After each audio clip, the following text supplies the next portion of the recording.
At the beginning of the story, an old man offers the main character a chance to press a button which would allow him to train for 100 million years in a different dimension. At first the main character did not believe it, but he thought of doing it just to make the old man stop his delusional rumbling. But as he did so, he realized that he made a huge mistake. For some context leading up to this moment, we see the main character training in the school grounds of the prestigious Swordcraft Academy. As he was doing so, a few bullies noticed him and decided to tease him for being a rejected swordsman. They proceed to harass him and kick him out, telling him he is not worthy of training there. Alan Rodal, the main character, has always loved swordcraft, but he never had any talent for it, hence why the nickname of a reject swordsman. When he was a kid, his mother was very supportive of his dream. She worked hard and saved money to enroll him into this prestigious academy. They were so poor that at one point, she would have to cut money from her own food to save for him, which is why Alan wants to make it up to her and repay her for everything she has done for him. So, Alan goes to the secluded hallway to practice his sword swings. As he gets going, a popular guy shows up with two girls, and once again, starts insulting Alan for his incompetence. Alan recognizes this guy as Dodriel Barton, a prodigy. Dodriel tells Alan that he should probably stop doing swing repetitions, as they are not going to help him. Instead, he should probably quit the academy and get a job to do himself and his parents a favor. Alan, as always, tries to not pay much attention to what he says and goes back to his training. However, this time the guy takes it one step further and says that he feels bad for his parents, who gave birth to such an untalented kid. But he really crosses the line when he says that Alan's parents must be just as useless as him for them to give birth to him. Angered, Alan immediately asks him to take back his word. He exclaims how his mother is a strong woman who raised him by herself and gave him the best possible life she could. Hearing this, Dodriel says that it makes him feel even worse for her, because it indicates that she didn't hold back in trying to give him the best upbringing, but unfortunately, one's offspring can only be trash if they are trash themselves. This was the final straw for Alan, who immediately charged at Dodriel with his sword, looking to attack him. However, Dodriel isn't even bothered in the slightest by this, and easily stops Alan with a well-placed kick to the gut. Alan is knocked down and left gasping for breath, as Dodriel makes fun of him for not being able to dodge such a basic kick. Alan then proceeds to challenge Dodriel to a proper duel, and says that if he wins the duel, Dodriel would have to apologize and take his words back. Dodriel likes the idea, and says that he will go on his knees and eat his words if he loses. But if Alan loses, he needs to leave the academy. Alan is baffled by this, but Dodriel thinks it is only fair to have equal stakes on both sides. Alan doesn't think the stakes are equal, but Dodriel tells him that him leaving the academy will be inconsequential, because he is inconsequential himself. This hits Alan hard, who then spends the bulk of his time training, doing sword swings. He doesn't go to coaching academies, so training is all he could do. However, Dodriel is a much stronger opponent who can even defeat upperclassmen. This makes him question himself, but he decides to ignore it and keep practicing.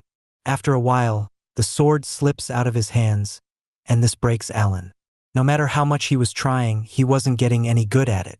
Just then, an old man approaches Alan and asks him what is wrong. He tells him that sharing a problem with someone can make him feel better. Alan thinks it makes sense and tells the man about the whole thing in detail. The old man then tells Alan that he can actually help him. The man then proceeds to show him a button, which would send him to a different dimension to train for 100 million years. The dimension will give him a nice house and all the equipment. He will also get access to whatever food he wants to get stronger. However, Alan doesn't pay attention to him and goes back to training. The old man keeps persuading him to press the button. At one point, he emotionally blackmails him into pushing it for the old man, who doesn't have much long to live. So, to shut the man up, Alan decides to press the button. However, it is only later that he will realize how much of a mistake that was. After pressing the button, he is immediately transferred to another dimension. At first, he was shocked and left wondering if it was true. But it was really a different dimension, as there was no sun, no shadows, yet it was bright outside. He also felt happy knowing he has 100 million years to train, because that will definitely be enough to outdo Dodriel. He starts training, and after a while, realizes that a lot of time has passed.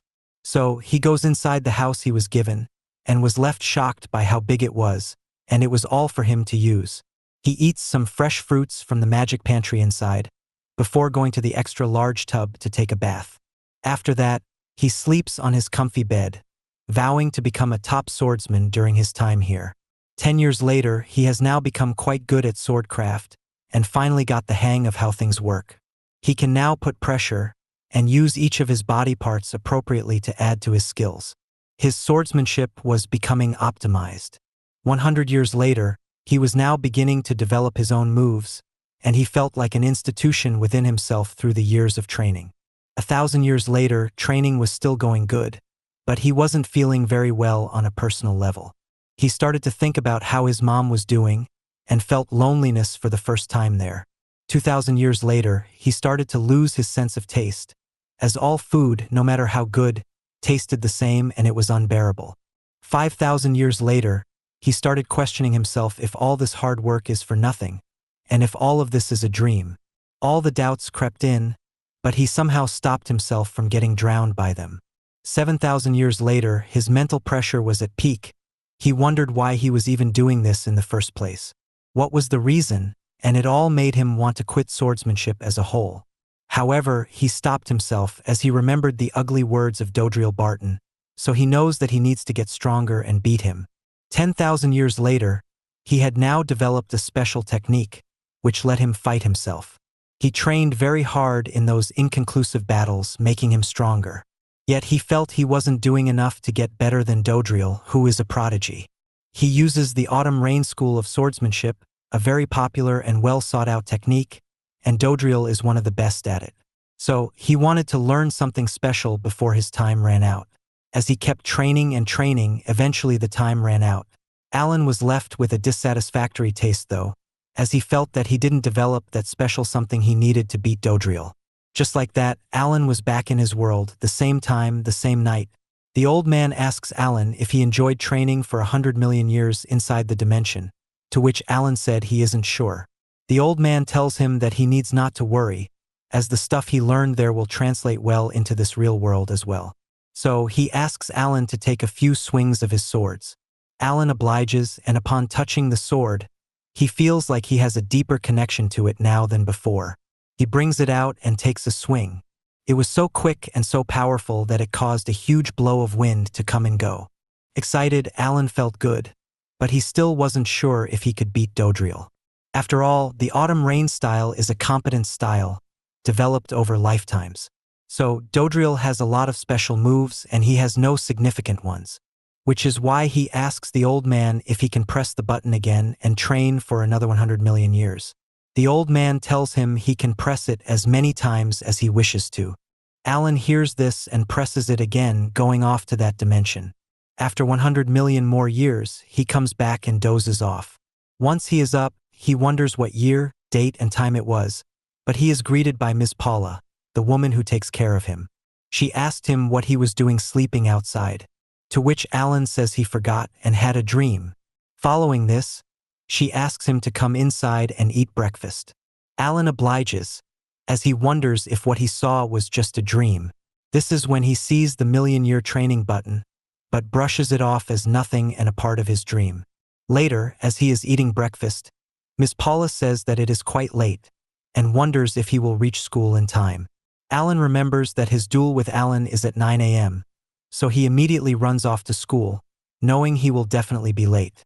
So, when he arrives at school, he apologizes to the receptionist for being late. But the receptionist tells him that he is in fact early, and that it is only 8 a.m. This was quite strange for Alan, but he was willing to accept it and move forward. After a while, he makes his way to the battle arena gate, as he was about to step into a huge duel. However, Alan is stunned when he sees a huge crowd inside the arena, calling him stuff and telling Dodriel to whoop him. Dodriel praises Alan for bothering to show up, as he didn't even expect that much from him. Overwhelmed by the rabid crowd, Alan asked Dodriel why there was a crowd in the first place. Cunning as always, Dodriel says that it must have been because the rumors of their fight had gotten out. Alan knows full well that it was Dodriel himself who did this. After this, A teacher came in to officiate the duel, and Alan was looking to complain to him about the crowd creating an unfair environment. But the teacher didn't even listen and told them to get ready for the fight. Dodriel promises to torment Alan until he begs for mercy, while Alan tells him to not take him lightly. However, deep down, Alan felt scared because he knows that he is no match for Dodriel. However, he can't back down now and must fight him like a man. So, Alan musters up the courage, and he is surrounded by a whole different aura. The aura was so powerful that it startled Dodriel, who asked Alan what he was up to.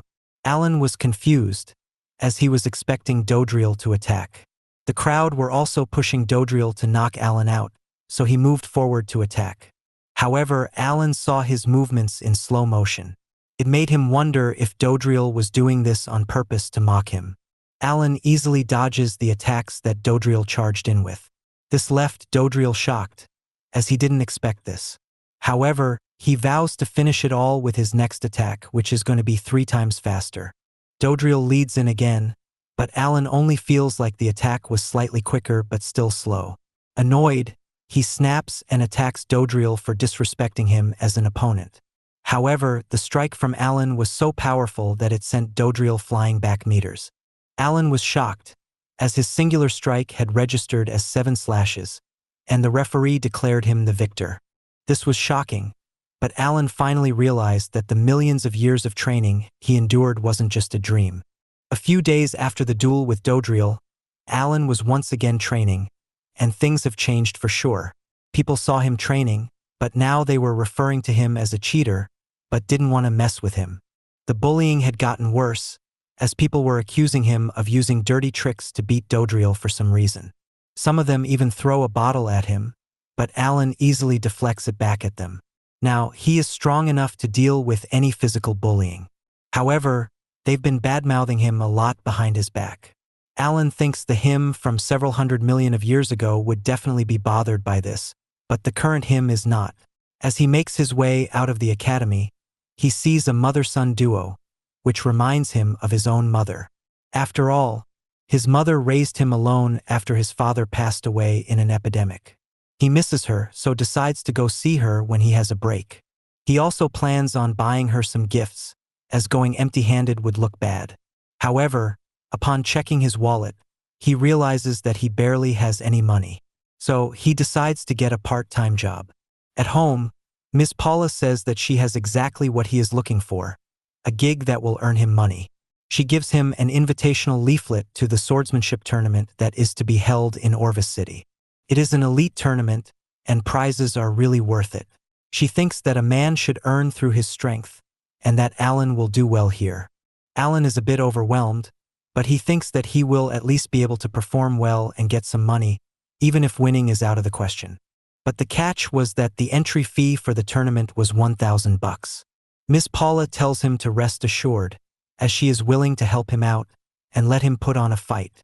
Alan thanks her for the help, to which Miss Paula tells him to pay her back with a brilliant showing in the tournament. Alan promises to win some prize for her at the tournament.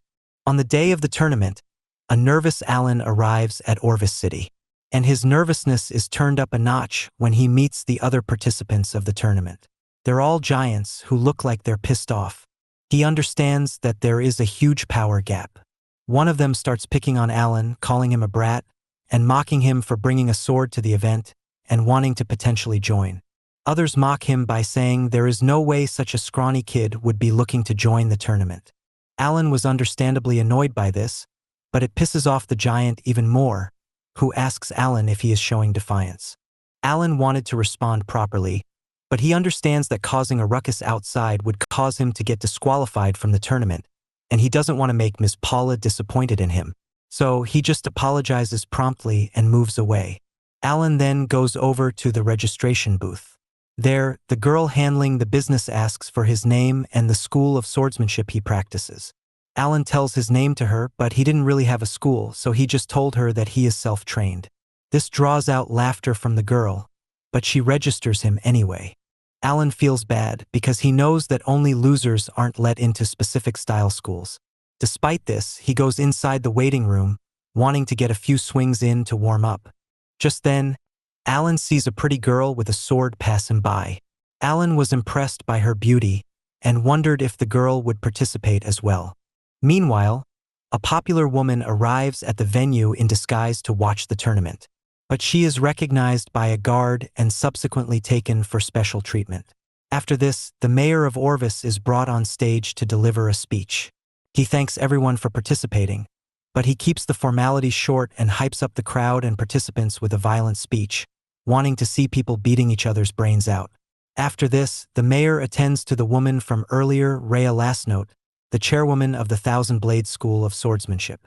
It is one of the 5 elite schools of swordscraft, and he apologizes to her for not giving her the proper care.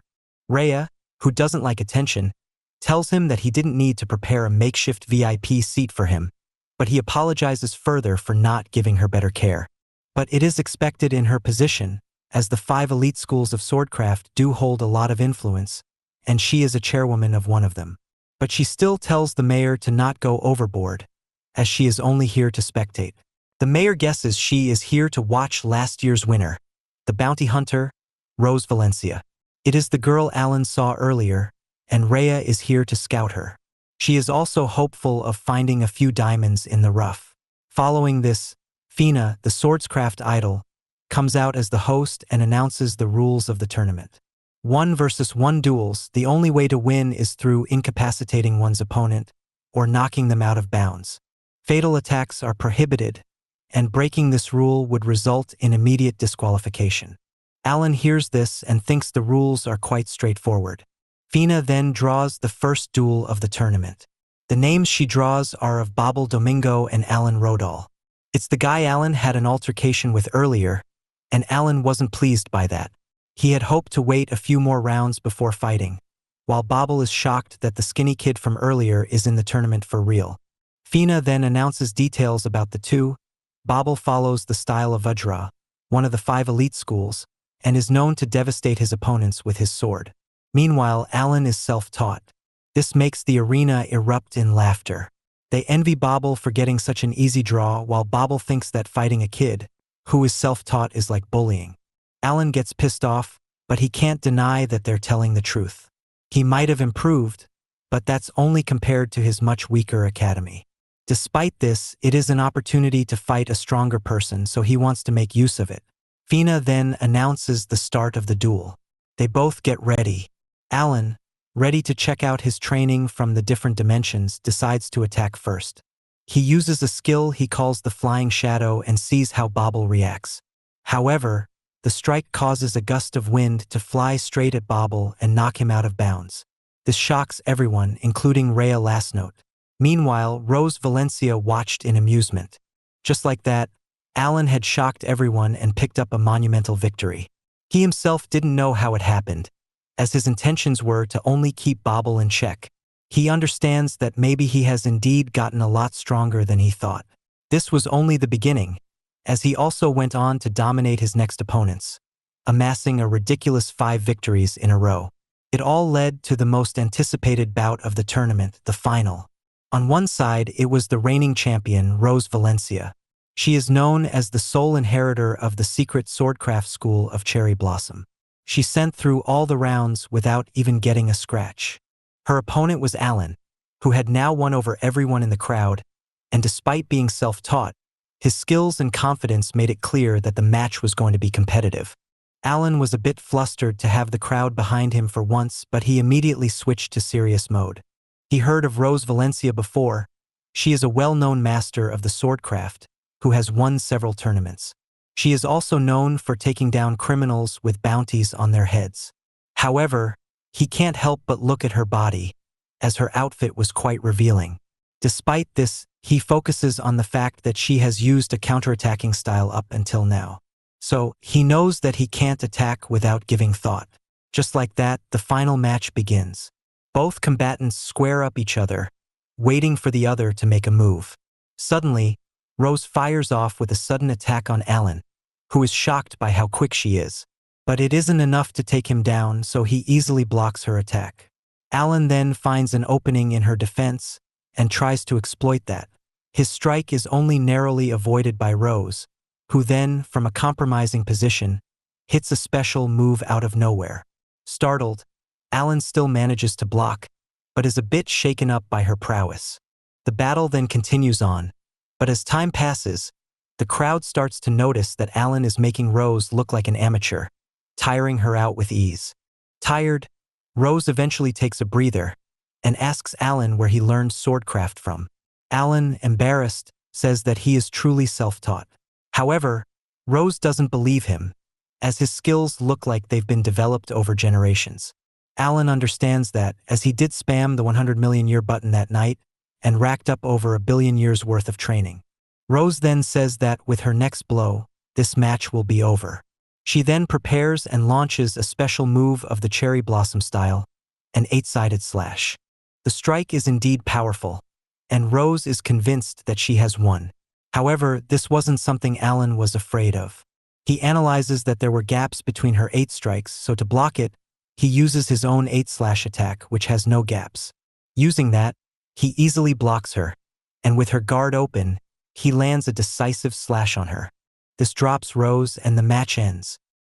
Against all odds, Alan Rodal, a self-taught 15-year-old boy, is declared the winner of the sword fighting tournament.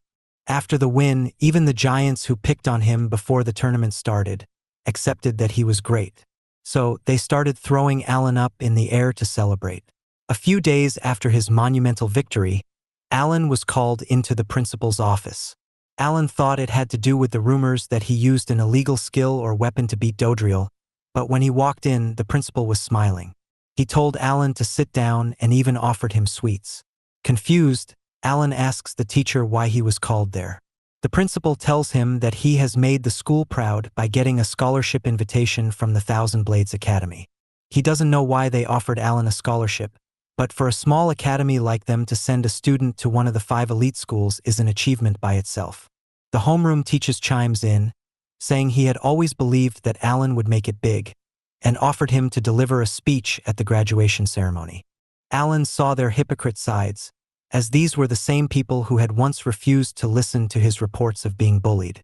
But now that he has been offered a scholarship by Thousand Blades, they are treating him like a hero. After this, Alan tells them that he needs time to think about making a decision before he actually does so. This stuns the teachers, as they ask him if he has gone crazy, because there is nothing to think about something that is obvious. However, Alan makes it clear that he has thought about becoming a holy knight or a witchblade, so this is something he needs time to think about, and will only make a decision once he consults his mother. They kept pestering him to take the offer right away, but Alan stood firm on his call. After this, Alan goes home and packs up to leave. He says bye to Ms. Paula before going back to his village. He runs through the forests for 3 hours straight, and with his newly gained strength and stamina, he reaches his village with relative ease. Once there, he is recognized by his village folk, who tell him that he has gotten a lot bigger. After this, Alan goes back home, where his mother is surprised to see him, and they embrace. She immediately goes to prepare dinner for him, while Alan decides to help her out. As they prepared dinner, Alan caught up with her and told her about everything from his school life to winning the swordcraft tournament. However, he still didn't tell her about the Thousand Blades scholarship, so he decides to tell her that next. Alan tells her about it and asks whether he should pick that, become a holy knight or a witchblade. His mother thinks that it is not at all a hard decision, because she knows he wants to go to Thousand Blades. Alan is shocked by this, but his mother says that she just used her mother's intuition. It isn't very hard to guess because he liked swordcraft since he was a little kid. She tells him to do as he wants and live his life without worrying about her. As his mother, she only wants him to be happy and live a longer and better life than her. After they have an emotional moment together, Alan's mother tells him to dig in, because she made his favorite stew for him. Excited, Alan goes to take a bath, and his mother, back to the kitchen. However, the old man, who gave Alan the 100 million year button, was eating in Alan's stead. Alan's mother notices his aura, and quickly deduces that the spell she put on has faded, so the time hermit has appeared. Meanwhile, Alan was enjoying his bath, but he also noticed that his mother has aged up a lot, so he needs to be quick and become a great swordsman. Outside, the time hermit was talking about how Alan's mother hid the spell well, and that finding it made his old bones work harder. Angered, Alan's mother attacks the old man, promising to break some of his old bones. However, the old man manages to disappear in thin air before she could do anything. The noise made during this alerted their neighbor, who came in looking for the time hermit. Alan's mother informs the guy that the time hermit had left. The guy says that him appearing means that the protective spell that she put on Alan has disappeared. Alan's mother thinks the million-year button has been used for him to appear again. The neighbor wonders how the time hermit found Alan to begin with. Alan's mother thinks that the time hermit has something against them, so he is trying to get on their way. However, she vows to not allow him to do what he wants this time. The next morning, Alan departs from his village back to Ms. Paula's dorm. A few days later, Alan had to go to the Thousand Blades Academy for an interview. Despite getting a scholarship, he had to pass through an interview. Even though it was a bit awkward, Alan thought he did just enough. And his teacher did tell him that he has never heard of anyone failing an interview there. So on the day of his result, Alan was mailed by the academy, telling him that he had passed. This was a moment of celebration for him. He informed this to Ms. Paula, who was also very happy for him, and decided to throw a huge feast to commemorate his admission. Alan also made sure to write a letter to his mother to tell her about it. After a while, he got ready to leave for the Thousand Blades Academy, and before going there, he bid farewell to Ms. Paula. He explained how he is eternally grateful to her for letting him stay when he didn't have any money. She woke him up in the morning to go to school, made delicious food for him, financially helped him, and gave him the best advice. So he thanked her for everything. This made Ms. Paula tear up a little. After this, Ms. Paula tells him that she doesn't care how big the academy is, he needs to go there and conquer that. So with that, Alan went off to his new destination. He ran through the farm roads and eventually arrived at the capital city, Orist. Once there, he goes to the Thousand Blades dormitory, and he is shocked by just how big his room is.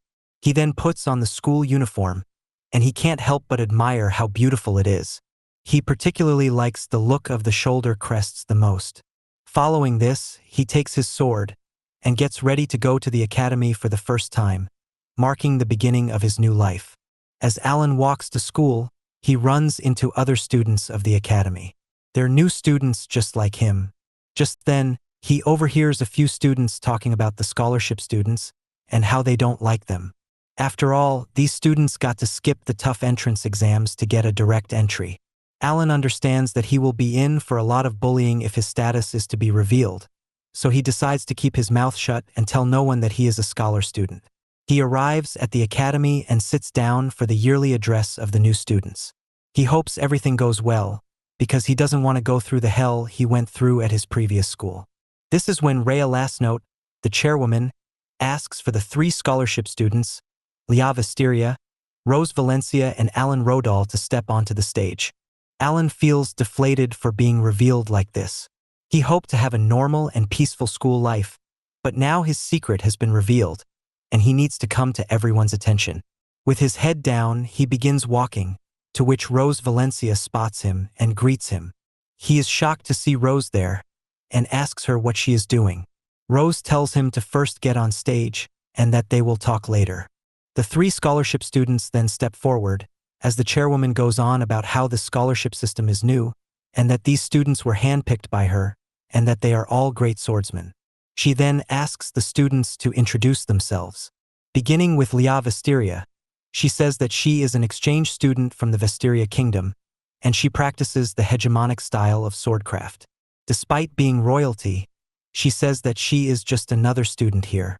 Everyone is taken aback by the fact that such a talented princess was among the students. Following this, it was Rose Valencia's turn. She keeps it short and sweet as she states her name and tells them that she practices the cherry blossom style. Following this, it was Alan's turn, and he was a nervous wreck. He somehow shuddered his way into saying his name and that he comes from the Grand Swordcraft Academy. As for the style he follows, he reluctantly reveals that he is self-trained. This deflates everyone, as they start questioning how he got a scholarship. They start making fun of him and accuse him of bribery to get in here.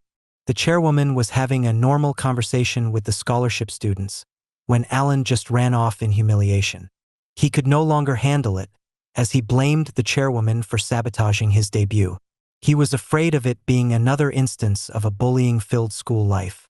So, he makes his way to a secluded area and starts swinging his sword. However, he notices that he isn't feeling it. He trains for a while, but feels like today isn't the day for him, so he decides to wrap it up in the evening. Before going, he wanted to check out the bathhouse.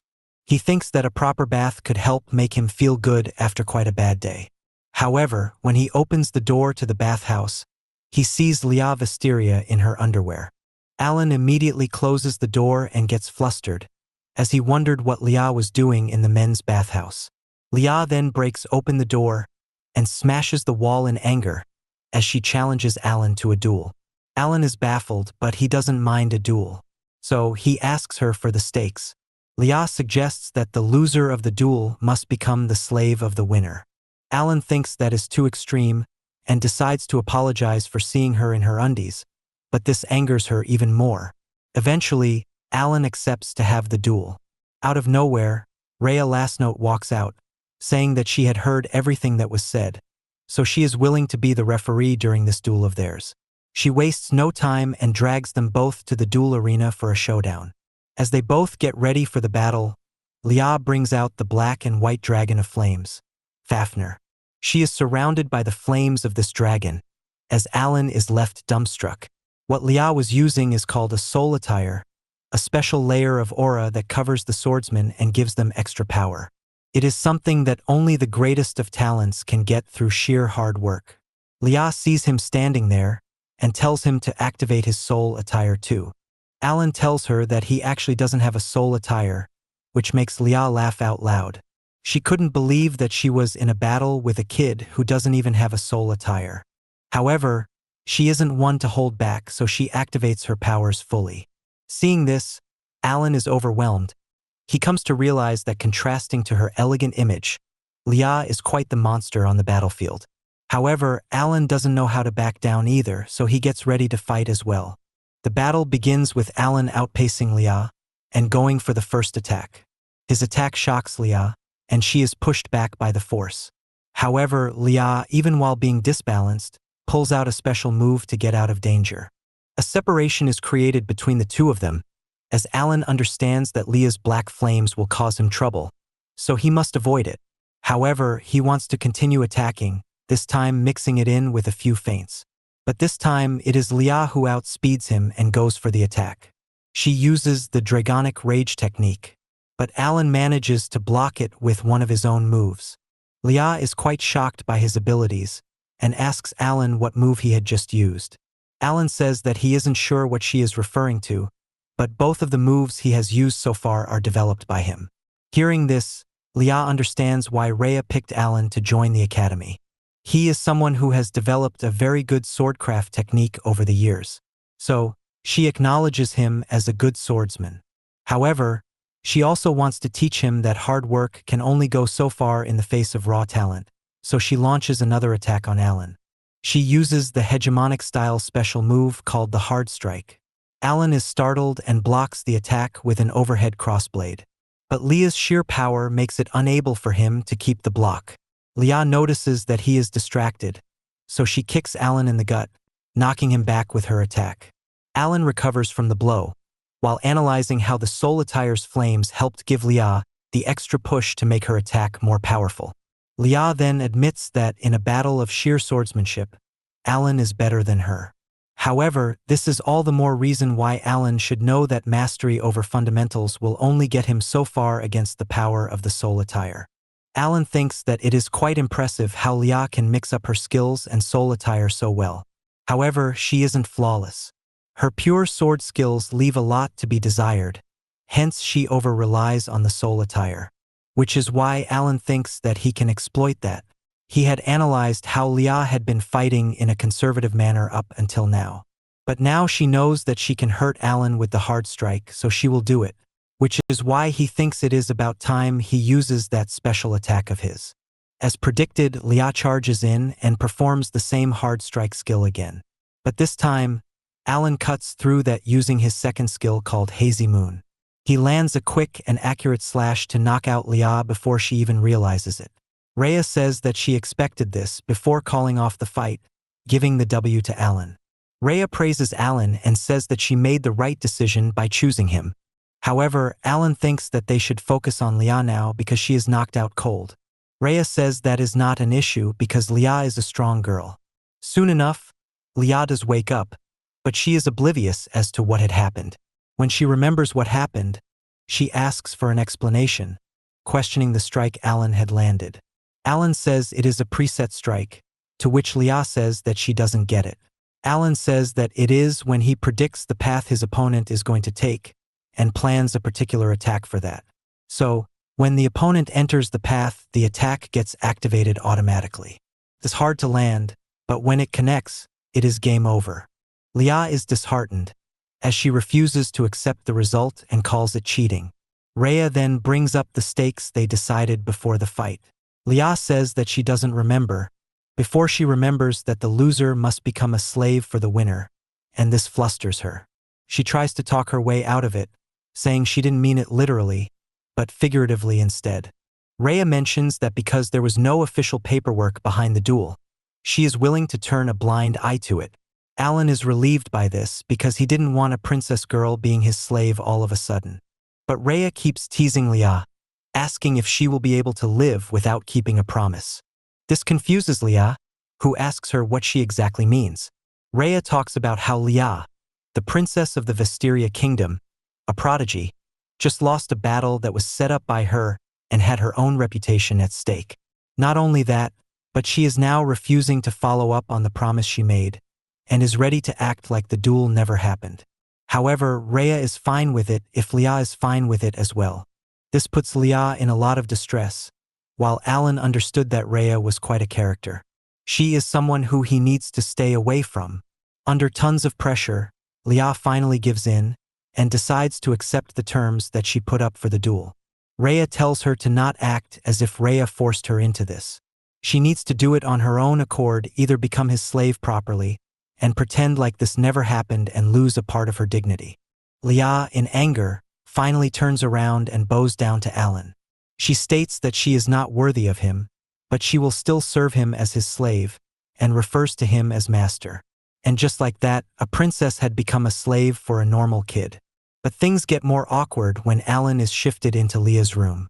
This was also done by Rhea, who decides to get Alan fully shifted into Lia's room, because as a slave, Lia should always serve her master with the utmost priority. And hence why Alan was in the same room as Lia. He was going to live under the same roof as the princess. It made him wonder how the Vestiria kingdom would react if they found out about this. Seeing how embarrassed Lia was, Alan was confused as to what was even happening. Meanwhile, Rhea last note felt the faces Lia was making were quite funny.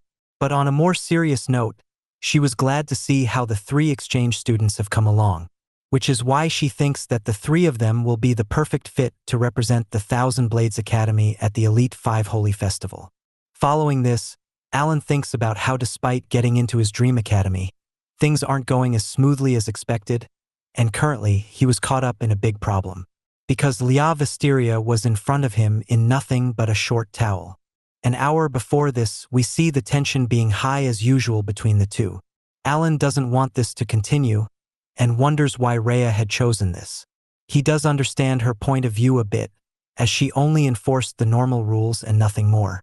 After all, in the art of swordsmanship, duels are sacred.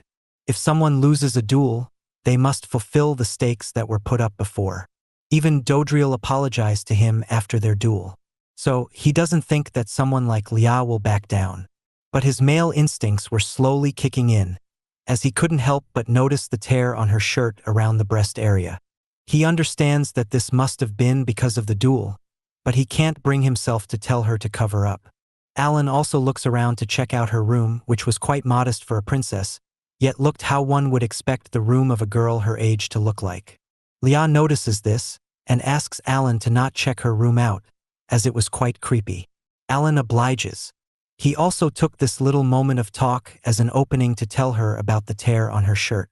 He starts taking his jacket off, which gives Lia the chills, as she thought that he was off to doing something indecent. But instead, Alan just gave her the jacket, telling her to cover up. Leah got confused by this, so Alan tells her about the tear on her shirt caused during the duel. Flustered, Leah quickly covers up. Alan then tries to talk with Leah, and she responds to him by calling him master. Alan tells her not to do that because it was very awkward. However, Leah told him that she has her own pride as a swordsman, so she must follow the rules. Alan appreciates her headstrong nature, so to make it work, he orders Leah to drop the slave behavior and act normally. Leah is opposed to this, but Alan tells her that she must follow his orders no matter what. Leah eventually agrees but tells him to drop the polite way of talking as well. Alan obliges, and brings up how it was quite the rough first day for them. Leah tells him that it is his fault for it to be like this. Alan thinks that he does deserve some blame for charging in the room, but she is more to blame for entering the men's bathhouse. Leah denies it, saying she was surely in the women's bathhouse, but the two come to deduce that it must have been Rhea who set them both up to have this altercation. They wonder why she did it, and Alan goes to call her a cruel woman. Following this, they talk and argue for a bit. After a while, Leah mentions how it is quite late, and that they should set up the beds. Alan tells her to go take a bath first, as he waits outside. Leah tells him that he should have said this in a less suggestive way, which confuses Alan, as he didn't mean to suggest anything. Leah then goes inside to take a shower, but tells Alan that she will finish him if he tries to peep. As she goes inside to change, Alan decides to do some freehand workout. Leah checks if the curtains were see-through or not, before stripping down and getting in the shower. She felt quite refreshed by it, but she also thought Alan was a weird guy. After all, he has her as a slave, yet has not tried to touch her even once. Not that she wants him to do that, but she is quite confident about her looks, so it is a bit confusing. She also thinks that Alan doesn't look bad, but as her father told her, all men are wolves, so she should keep her guard up. After all, he can strike any time. After being done with the bath, Leah comes out and realizes that she didn't bring a change of clothes. She could have asked Alan to do it for her if it was just pajamas, but she also needs her underwear. So, she decides to wrap around the short towel to her body and look for it herself. She walks out hesitantly, as Alan gets a look at her attractive body while doing push-ups. Seeing her makes him flip out immediately and get stunned by her. Leah tells him about how she came to get clothes and that it is nothing big. She then goes inside her room, while telling him to not enter without her permission. Alan then goes to take a bath. Once inside her room, Leah thought the reaction was quite cute, and that he seemed really innocent. She goes as far as to call her an herbivore male, but she quickly snaps back into being her normal self. She thinks he is a fraud, who is putting up an act, and that he will show his true predatory behavior during bedtime. The worst part being that she can't refuse him because she is his slave. So, she needs to be prepared for the worst. After a while, Leah gets out of her room to see Alan was already out, and understands that he is the kind of guy who doesn't take long to shower. She then asks him if he wants some water, before drinking water together with him. After this, they brush together in the cramped place. After this, they go to the bedroom. This is when Alan calls out to Leah, saying he is about to sleep. Leah thought this was where he was going to ask for sexual favors. She thought this was going to be her first time, without her consent nonetheless. But turns out, Alan just wanted to sleep on the floor, while she sleeps on the bed.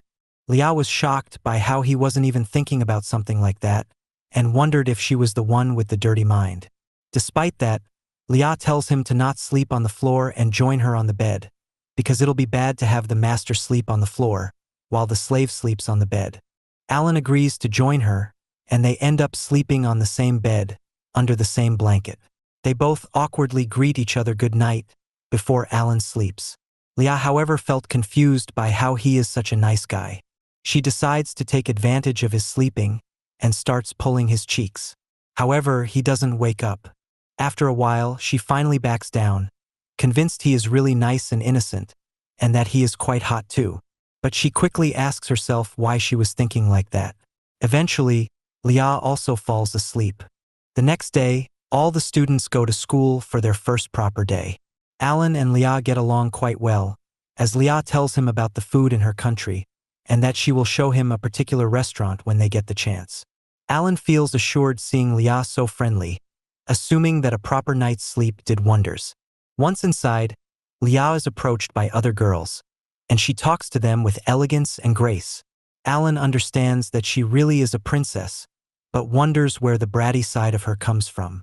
Alan decides to let Lia have her girl talk with others, as he goes to sit down somewhere. He was free to pick his seat, and ends up seeing a couple of guys talking about seeing a giant woman yesterday. So he decides to go say them hi.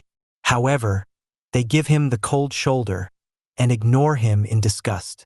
Alan gets that this is caused by the horrendous introduction from yesterday, but chooses to ignore it. Lia then walks up to those same guys, and they treat her with respect and attention, making Alan think of them as hypocrites. However, Lia was there to point out how they ignored Alan saying hi, and asked if their conversation was so important for them to ignore him.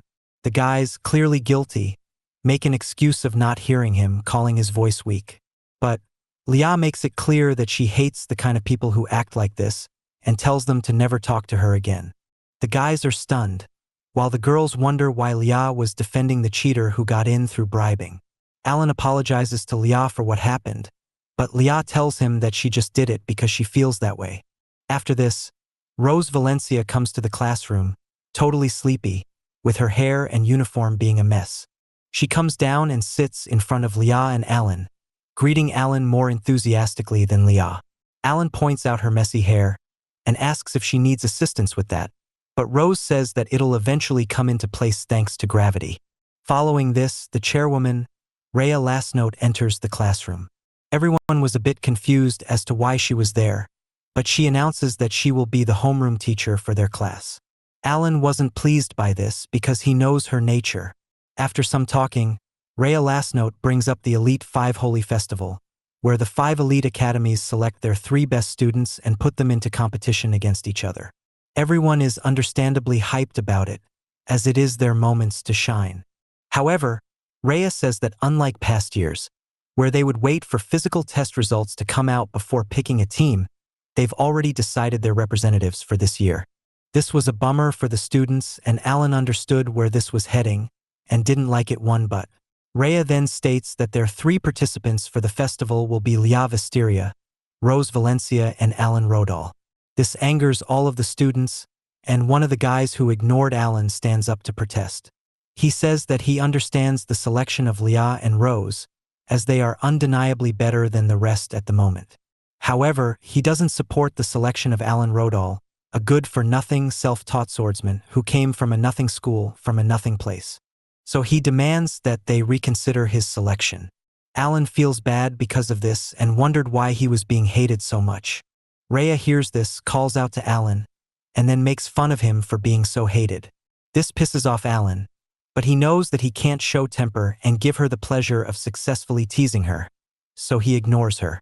Rhea tells Alan that he nearly isn't as fun to tease as Lia.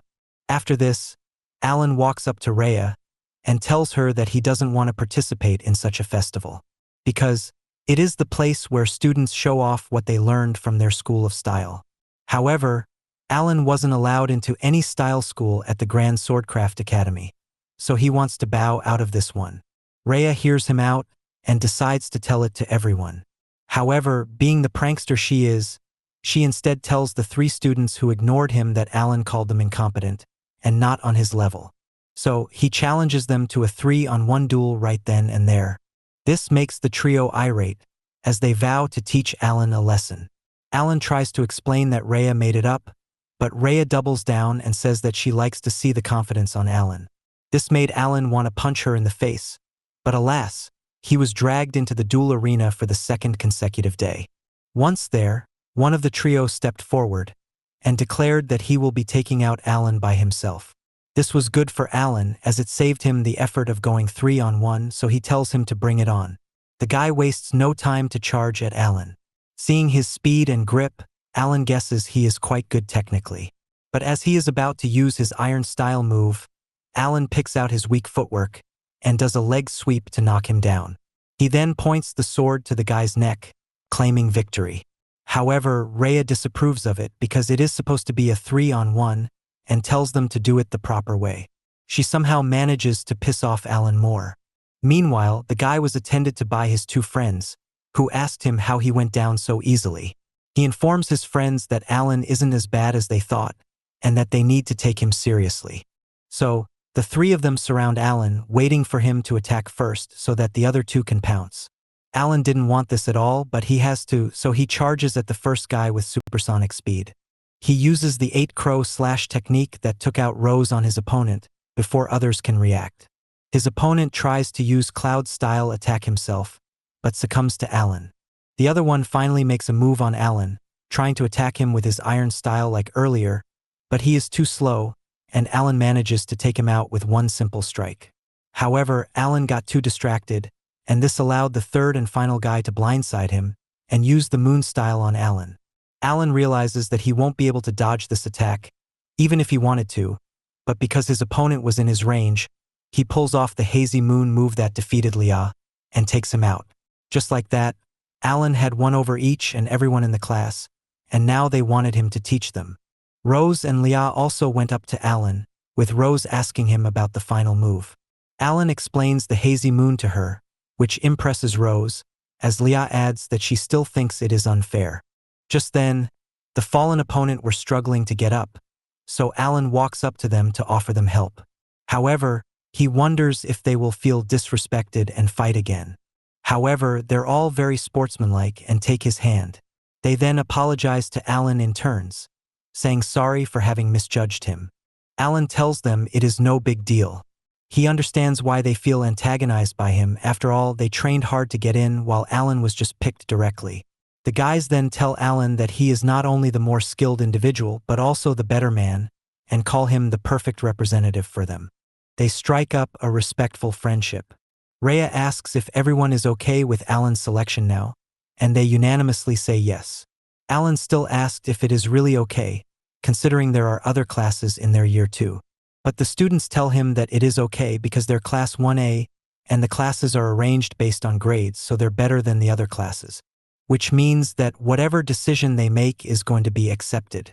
Alan breathes a sigh of relief, before Rhea once again announces that the 3 representatives for Thousand Blades at the Elite 5 Holy Festival will be Lia Visteria, Rose Valencia, and Alan Rodal, to everyone's happiness.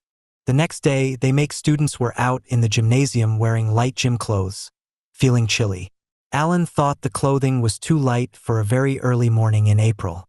However, the other students tell him to wait for the girls. The girls walk out in the same shirts, but with much shorter pants. The guys tell Alan that it is a ritual among the 5 elite schools that the girls need to wear bloomers for their gym clothes bottom, although they weren't clearly pleased about it because of the weather.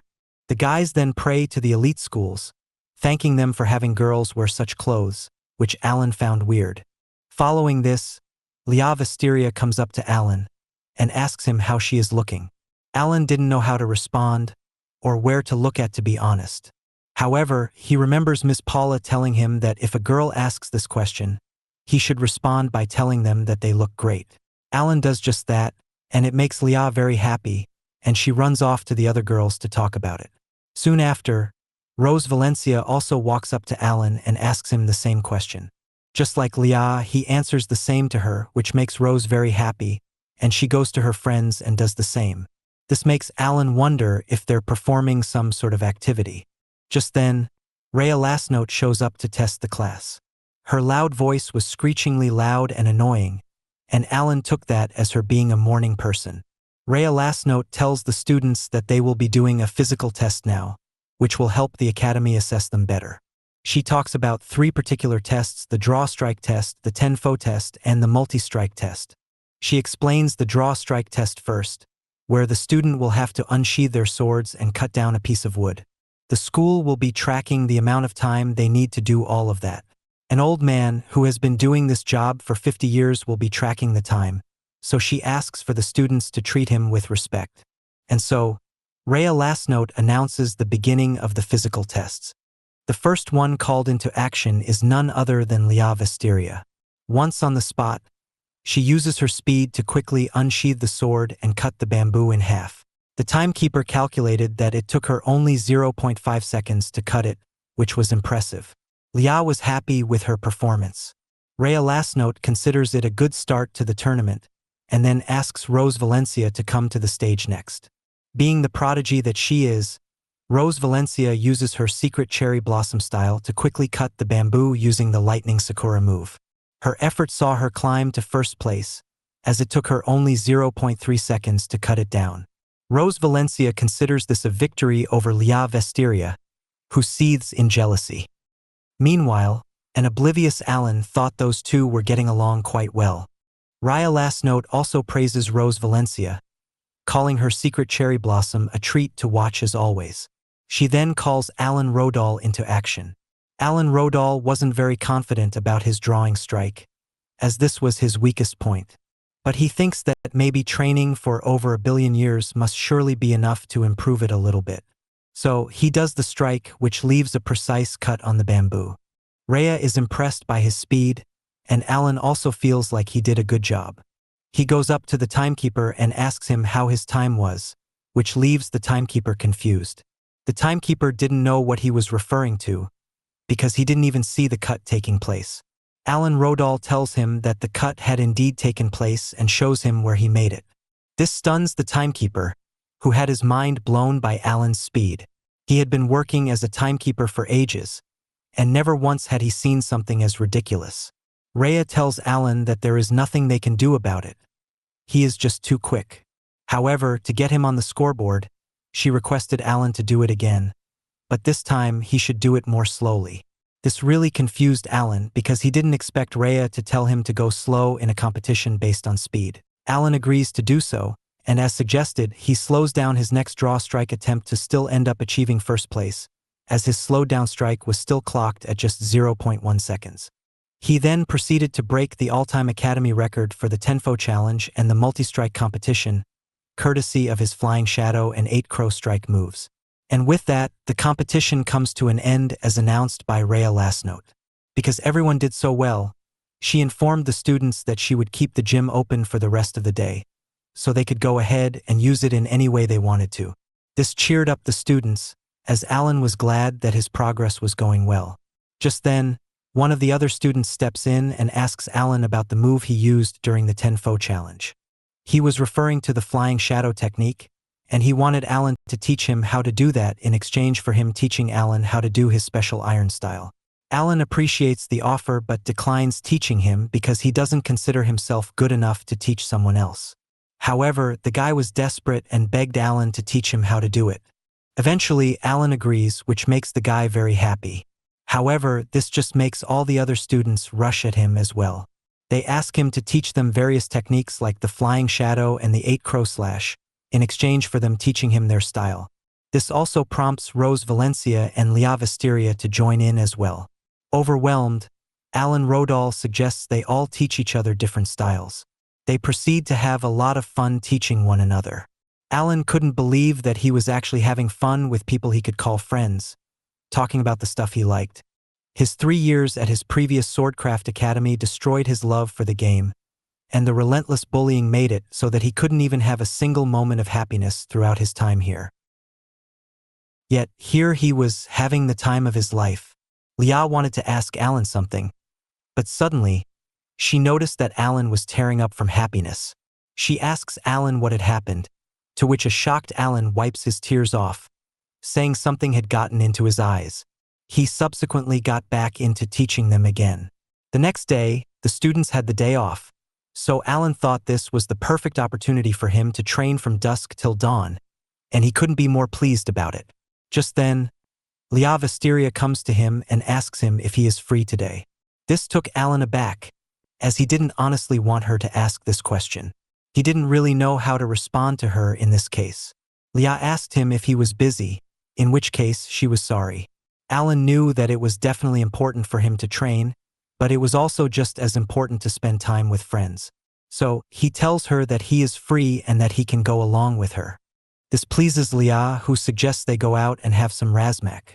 Confused, Alan asks her what that is. Leah reminds him how she told him about it, and that it is one of the traditional foods of Vestiria. Alan remembers it, so Leah tells him to come along with her to a nearby restaurant. Once outside, the two of them can't help but appreciate how nice the day was. Alan mistakenly says that it was a great day to be outside and train, but manages to correct himself and state that it was a good day to hang out. Lia looks at him and asks him if he wanted to say something else. Alan lies and says that not even a person like him could think of swordcraft on such a great day. However, he was thinking about it, and this was thanks to the billions of years he spent training.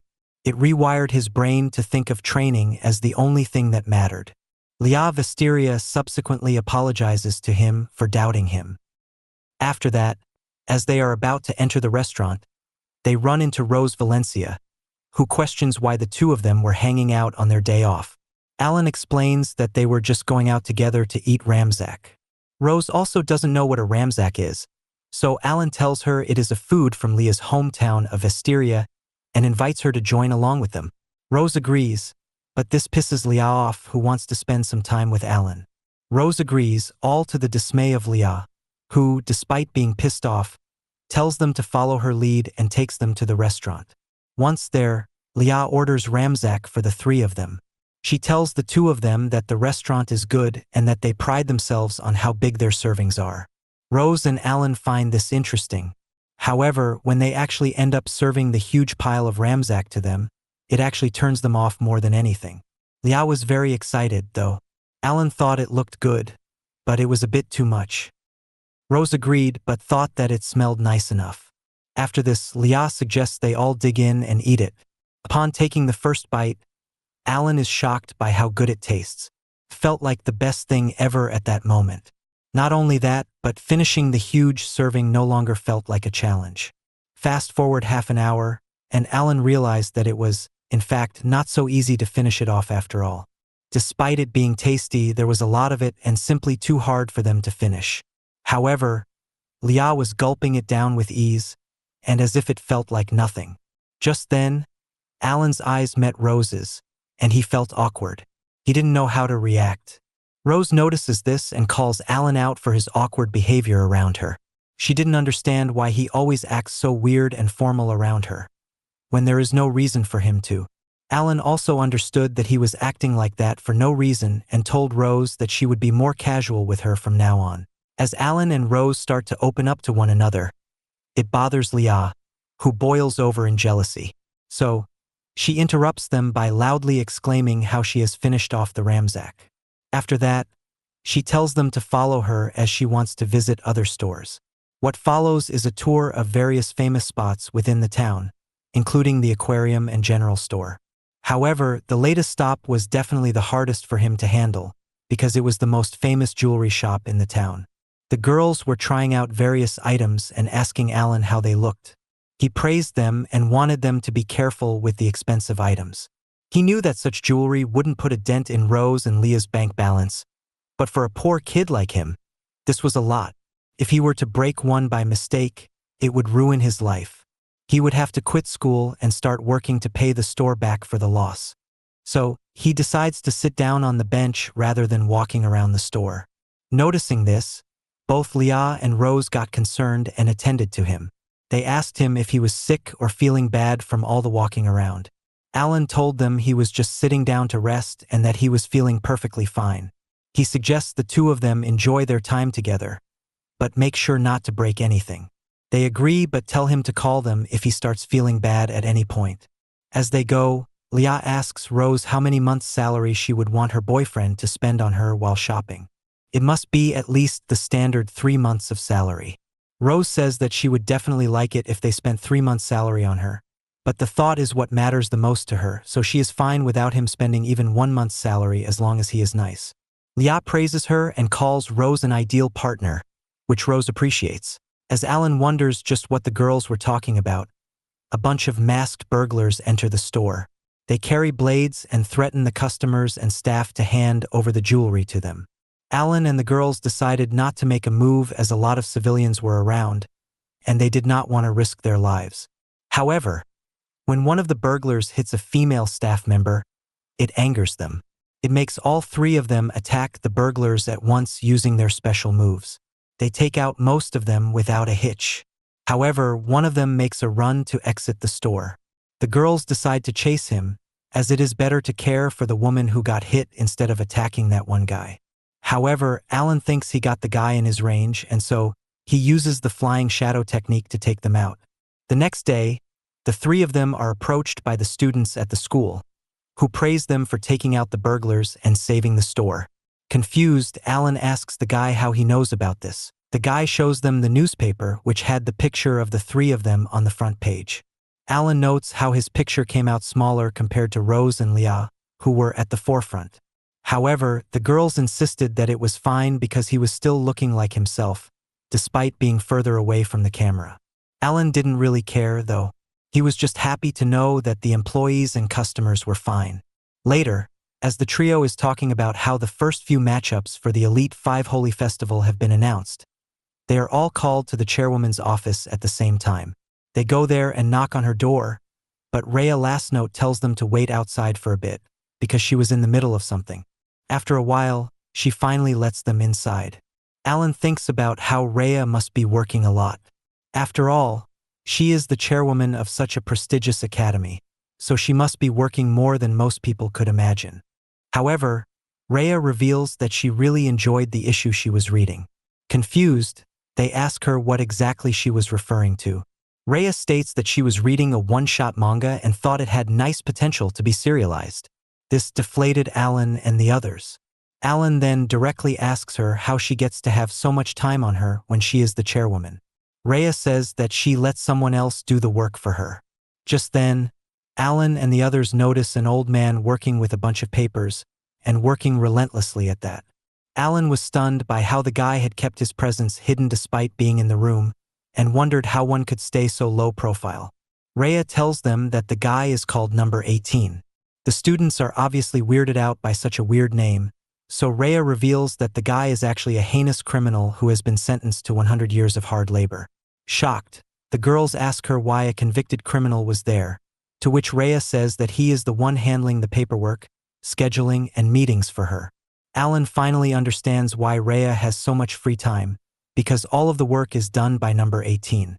Still, they were curious about what he had done, which caused him to be sentenced to 100 years of hard labor. Rhea reveals that his crime was peeping. Taken aback, Alan asks if it is the kind of peeping he thinks it is. Rhea says that it is indeed a case of that. Despite being an old man, he has a weird fetish for teenage girls, and he travels all around the country to peek at them when they are changing. This disgusts the girls, who declare him the enemy of all women. Alan understands that he is a bad man, but he questions whether his crimes really warrant a 100-year sentence. Rhea explains that this old man used to be a student of the Thousand Blades Academy. He was also a great swordsman in his prime. So, by the time he was caught, he had already gotten away with hundreds of crimes. Even after getting caught, he would easily escape from prison. They accumulated all of his crimes together and came to the conclusion of giving him 100 years of hard labor. Still, the girls didn't feel comfortable having such a perverted criminal around, and for Rhea to have her in her room. However, Rhea reassures them that she has taught him a good lesson. This is made even clearer when they see the man quiver in fear when Rhea touches his shoulder. This made Alan wonder just what kind of lesson Rhea had taught the guy for him to be like this. This is when Rhea remembers that she called them here for a different reason. The reason is that their first match in the Elite 5 Holy Festival has been announced, and it is against their eternal rivals in the Ice King Academy. This confuses the students, so Rhea explains how there was a time period where the Ice King Academy and Thousand Blades Academy would compete fiercely at the top of the Elite 5 ladder. It would mostly end with Thousand Blades on top, while Ice King had to settle for second place. This was more prominent during Rhea's time as a student. It was a period of total domination for Thousand Blades, as they always came out on top against Ice King. However, that was the past, and things have taken a turn for the worse since. Both academies have taken a huge dip in profile after facing several problems. The media certainly didn't help them by berating them publicly. More recently, though, the Thousand Blades Academy has also lost to the Elite King Academy, making them the worst of the Elite 5. However, what infuriates Rhea even more is that instead of aiming to get better, the Ice King Academy has instead focused on competing and defeating Thousand Blades only. It's like they have singled them out as targets and are taking revenge for all the times they had to finish second because of Thousand Blades. This pisses off Leah and Rose too, who think this sort of behavior is unacceptable. Rhea thinks the same, so she tells them that there is no way they can lose to Ice King.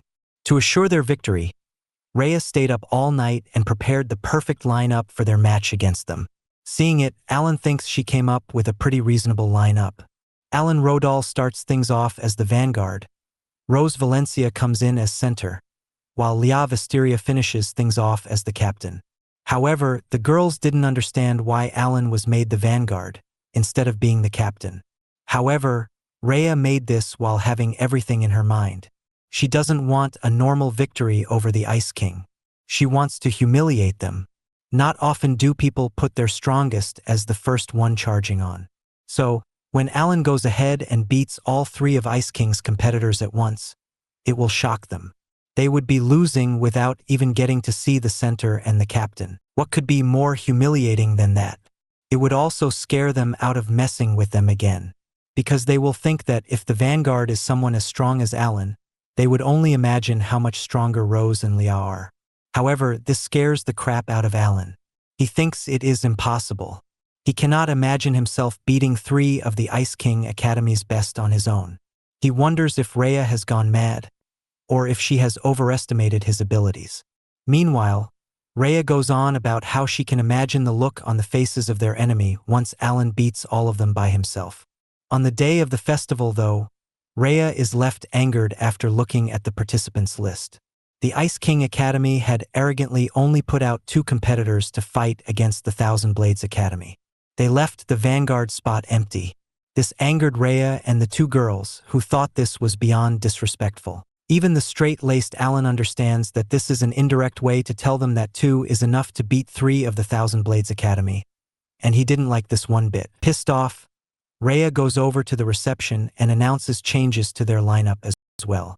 She wants to remove both the vanguard and the central, and instate Alan Rodal as the sole captain, because she knows that he can beat them all. However, the receptionist denies her, saying it is already 2 days past the deadline of the lineup changes. Irate, Rhea asks them why they allowed Ice King Academy to change their lineup, but the receptionist explains that they did before the given deadline was up. Alan tries to calm Rhea down, but before he can do so, they are interrupted by the Ice King Academy representatives, who call Rhea's lack of control repulsive. The woman, flanked by 2 men, seemingly a former acquaintance of Rhea's, greets her. Rhea is pissed off by her remarks, but her anger is turned up a notch when she recognizes the woman as Ferris, the director of the Ice King Academy. Rhea calls her a cheap vixen and condemns her use of such underhanded tactics to try and act superior when she is not. Ferris replies by calling Rhea a loudmouth nobody and says that she only sent the necessary amount of people to beat them, nothing much. Rhea last note tells Ferris that she hasn't changed one bit. She still talks a big game but accounts for nothing. She reminds him of all the times Rhea beat her during their school days. Ferris calls her out for bringing up the past to make herself feel better, but also reminds Rhea that times have changed. As things stood, Ice King Academy was far superior to the Thousand Blades Academy. A war of childish words erupted between the two, as Rhea mocks Ferris' use of heavy makeup, while Ferris mocks Rhea's intellect. They start bickering like kids, which has Alan wondering how messed up the country is, because these women are leading figures within it. Rhea subsequently declares this to be the revival of the Golden Period, where Thousand Blades Academy ruled as the undisputed best of the Elite 5. Whereas Ferris thinks that all of that is big talk, and warns Rhea to not cry when she eventually loses. Ferris then asks her 2 participants, Sid and Kane, to come with her. Meanwhile, Rhea also suggests to her students that they should part ways. Alan was overwhelmed by the whole argument, but suddenly, he is shocked to feel a very powerful aura. It was coming from one of the Ice King guys, and his aura was very cold-blooded. This made it clear to Alan that beating those guys wouldn't be as easy of a task as he thought it would be. After that, the crew were in the dugout when suddenly, the announcement for the first match of the battle between the Thousand Blades Academy and Ice King Academy was said to be starting. Alan thought the atmosphere was good for him, just the right amount of tension to get him in the zone. His teammates wish Alan good luck and tell him how losing won't be an option. Alan takes it in his stride and states that he will do his best before walking out of the West Gate. Alan is pleasantly surprised by the huge crowd turnout. He is also taken aback by seeing quite a lot of his classmates being there in attendance, and they were cheering heartily for him. This brings a smile to Alan's face, as he comes to realize that this wasn't the old days where he would have to fight alone. Now, he has the support of his friends, and he has to live up to their expectations. Just then, Kane Material of the Ice King Academy arrives from the East Gate. Kane's elegant and handsome looks has all the girls cheering for him and going crazy. Kane asks Alan his name, before telling him that, today, as honorable practitioners of swordcraft, they will fight a duel that won't shame the gods. Alan nods back, and he is actually a bit surprised by how Kane was conducting himself. He thought he would be different based on how the Ice King Academy's director was acting with them, but Kane was surprisingly polite. After that, the referee confirms if both the participants are ready, and calls for the start of the match. Alan is quickly taken aback right at the beginning, as Kane begins using his magic. He uses it to summon the Hell 100 Blade, his special spirit ornament. With that in hand, Kane charges in to fight, ready to deliver justice on Alan.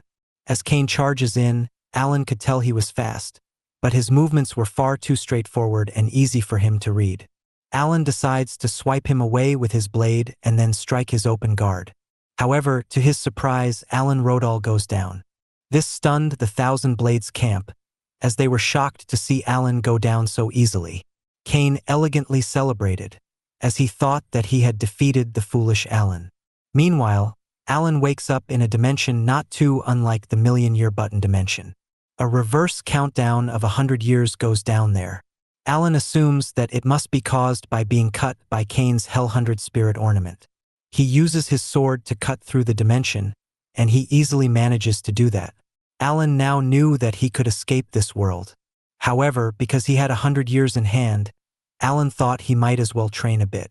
Meanwhile, in the real world, the referee considers calling off the match despite it ending so quickly. The Hell 100 is too strong of an attack to brush off. However, just then, Alan wakes up and tells the referee that he can still continue, as the match had only just begun.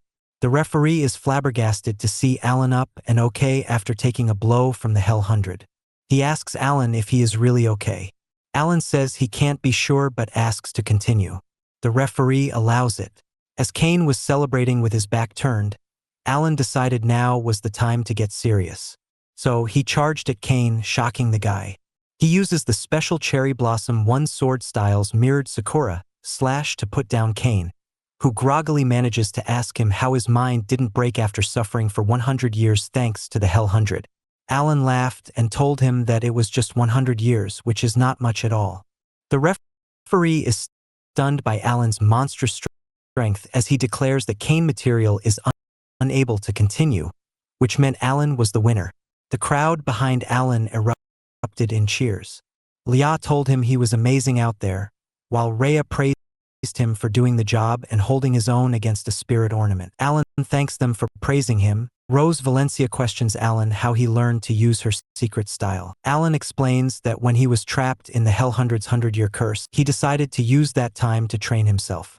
Once there, he decided to practice all the moves and styles he had learned from his Class A mates from the other day. He particularly put emphasis on Rose's Cherry Blossom style by reimagining her movements. Rose was astonished to know that he had learned the Cherry Blossom style by reimagining movements, when it took her years to get it. Alan clarifies that her mirrored Sakura slash is different from that of Rose's. He combined it with his own Yatagarasu technique. Rose is even more deflated by the fact that he made it better. Alan insisted that it was not exactly better, but Rose says that it was better and sharper. Leah Visteria and Rhea Lastnote were annoyed by this conversation, so Alan promised to make it up to Rose by teaching her the new technique. Rose smiles and agrees. After that, the announcement for the beginning of the second match is made. Rhea pats Alan on the back and tells him to go and win it to finish off the match. As the team's vanguard, Alan re-enters the field. Meanwhile, for the Ice King Academy, their captain, Sid Euclid, the guy with the vicious aura, makes his way out. The moment he enters the arena, the Ice King Academy's cheering crowd silences out. They seem to fear him for some reason. The announcement also declares that because they are using just 2 people, if Ice King Academy loses again, they'll lose. Alan Rodal would be able to guarantee 1,000 Blades their first finish away from the last spot in 10 years. Furthermore, information regarding the two of them said that both men were self-taught, which meant the fight was going to produce something insane. Just then, someone in the crowd laughs out, mocking how it was weird for there to be self-taught swordscraft practitioners in the modern age. This angers Sid Euclid, who throws a knife at the man. It misses him by a bit and breaks the wall behind him. Sid admitted that he missed that one by mistake and asked the guy if he really laughed at him. If so, Sid already memorized his face, so he warns the guy to stay safe during nights, because Sid might attack him anytime. Alan is honestly awestruck by seeing what Sid Euclid had done. He couldn't believe how Sid had thrown that knife with an intention to take the mocker's life. Not to mention the insane accuracy and power it took for him to throw it that high up and deep into the stands, made it even more impressive. The referee chooses to ignore this incident and asks the two guys if they are ready to fight. As Alan stands focused and Sid stands more relaxed, the referee calls for the start of the duel. The fight begins, but Alan is perplexed as to why Sid was just there, standing on his ground. He wasn't putting up a guard, nor was he attacking. Alan wondered if that's what he really wants. He can just go in and finish him off quickly. Alan uses his special flying shadow technique. However, the flying shadow disappears mid-attack, as Sid stood there nonchalantly. Alan wonders if this was done by Sid's spirit ornament and chooses to attack again. This time Alan manages to catch a glimpse of Sid just casually swatting his flying shadow away. Alan couldn't believe it. He barely even saw it despite focusing on Sid's sword. Such was his speed. Alan then declares that they are not here for some boring snooze fest. They were there to fight, and so he rushes in and vows to crush Alan Rodal right. Sid Euclid viewed Alan Rodal as nothing more than a minor annoyance rather than a real threat, though this clash was starting to shape Alan's own understanding of swordscraft. The way Sid fought was by relying purely on his overwhelming physical power to rip through anything in his path while his movements seemed to have no limitations. Alan Rodal made a mental note that Sid Euclid was missing the genuine heart that a true swordsman should possess, and Alan vowed that his own conviction would never be surpassed. Alan stared deeply at his opponent, which caused Sid to get irritated and snap at Alan by asking if he had a problem with Sid's face. Sid Euclid warned Alan Rodal that he needed to wake up to the reality that a low-class loser with zero talent could never hope to take down a superior being like Sid. Alan responded by acknowledging that Sid was a natural genius, but insisted that he, Alan Rodal, was the one destined to win this specific encounter. Sid gave a cold smirk and told Alan to give it his best shot, since if Alan had a wish to lose his life, he should have just been honest about it from the start. Alan Rodal initiated a sequence using the cloud and dark sky styles as his opponent continued to bark insults at him. Alan refused to let Sid Euclid find any breathing room as he chained the cutting iron and iron break styles before transitioning into the Oko and Sakura Blossom styles. Alan Rodal spotted a moment where Sid stumbled and lost his footing, so he immediately capitalized by using that same move and adding the mirror strike. Alan sensed that his current output was still lacking, so he pushed further by incorporating the 8th sword and the Yagarasu technique into his combo. The two fighters eventually pulled back to catch their wind, and Alan Rodal gave credit where it was due by saying Sid Euclid was a formidable foe. Sid countered by saying Alan's talent was noteworthy, but that it was his only strength, while Sid's overall sword skills were on a completely different planet. Alan Rodal began to laugh, which drove Sid Euclid into a blind rage as he charged forward and screamed at Alan to shut his mouth. Sid yelled that all that talk about having a heart for the sword and hard work was just garbage that losers told themselves, and it only highlighted how ugly Alan truly is. Sid went on to scream that no matter how much effort a piece of trash like Alan exerts, he is still just trash, and that Sid's raw talent would always crush Alan's pathetic hard work. Sid Euclid then called upon his spiritual weapon Van Ararand and ordered the weapon to start consuming everything in the immediate vicinity. Alan Rodal had a hunch that his rival could pull out a weapon like this, but seeing it in person confirmed his suspicions, and Alan remarked that it looked much more impressive now. Sid let out a laugh and said Alan had a good eye before hurling a massive ice spear directly at Alan Rodal.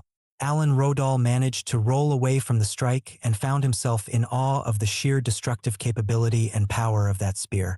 Sid Euclid asked Alan what he was gawking at and swung the frozen weapon toward Alan once again. Alan knew that, if he hesitated for even a split second, his life would be over, so he started to sprint away from the relentless barrage.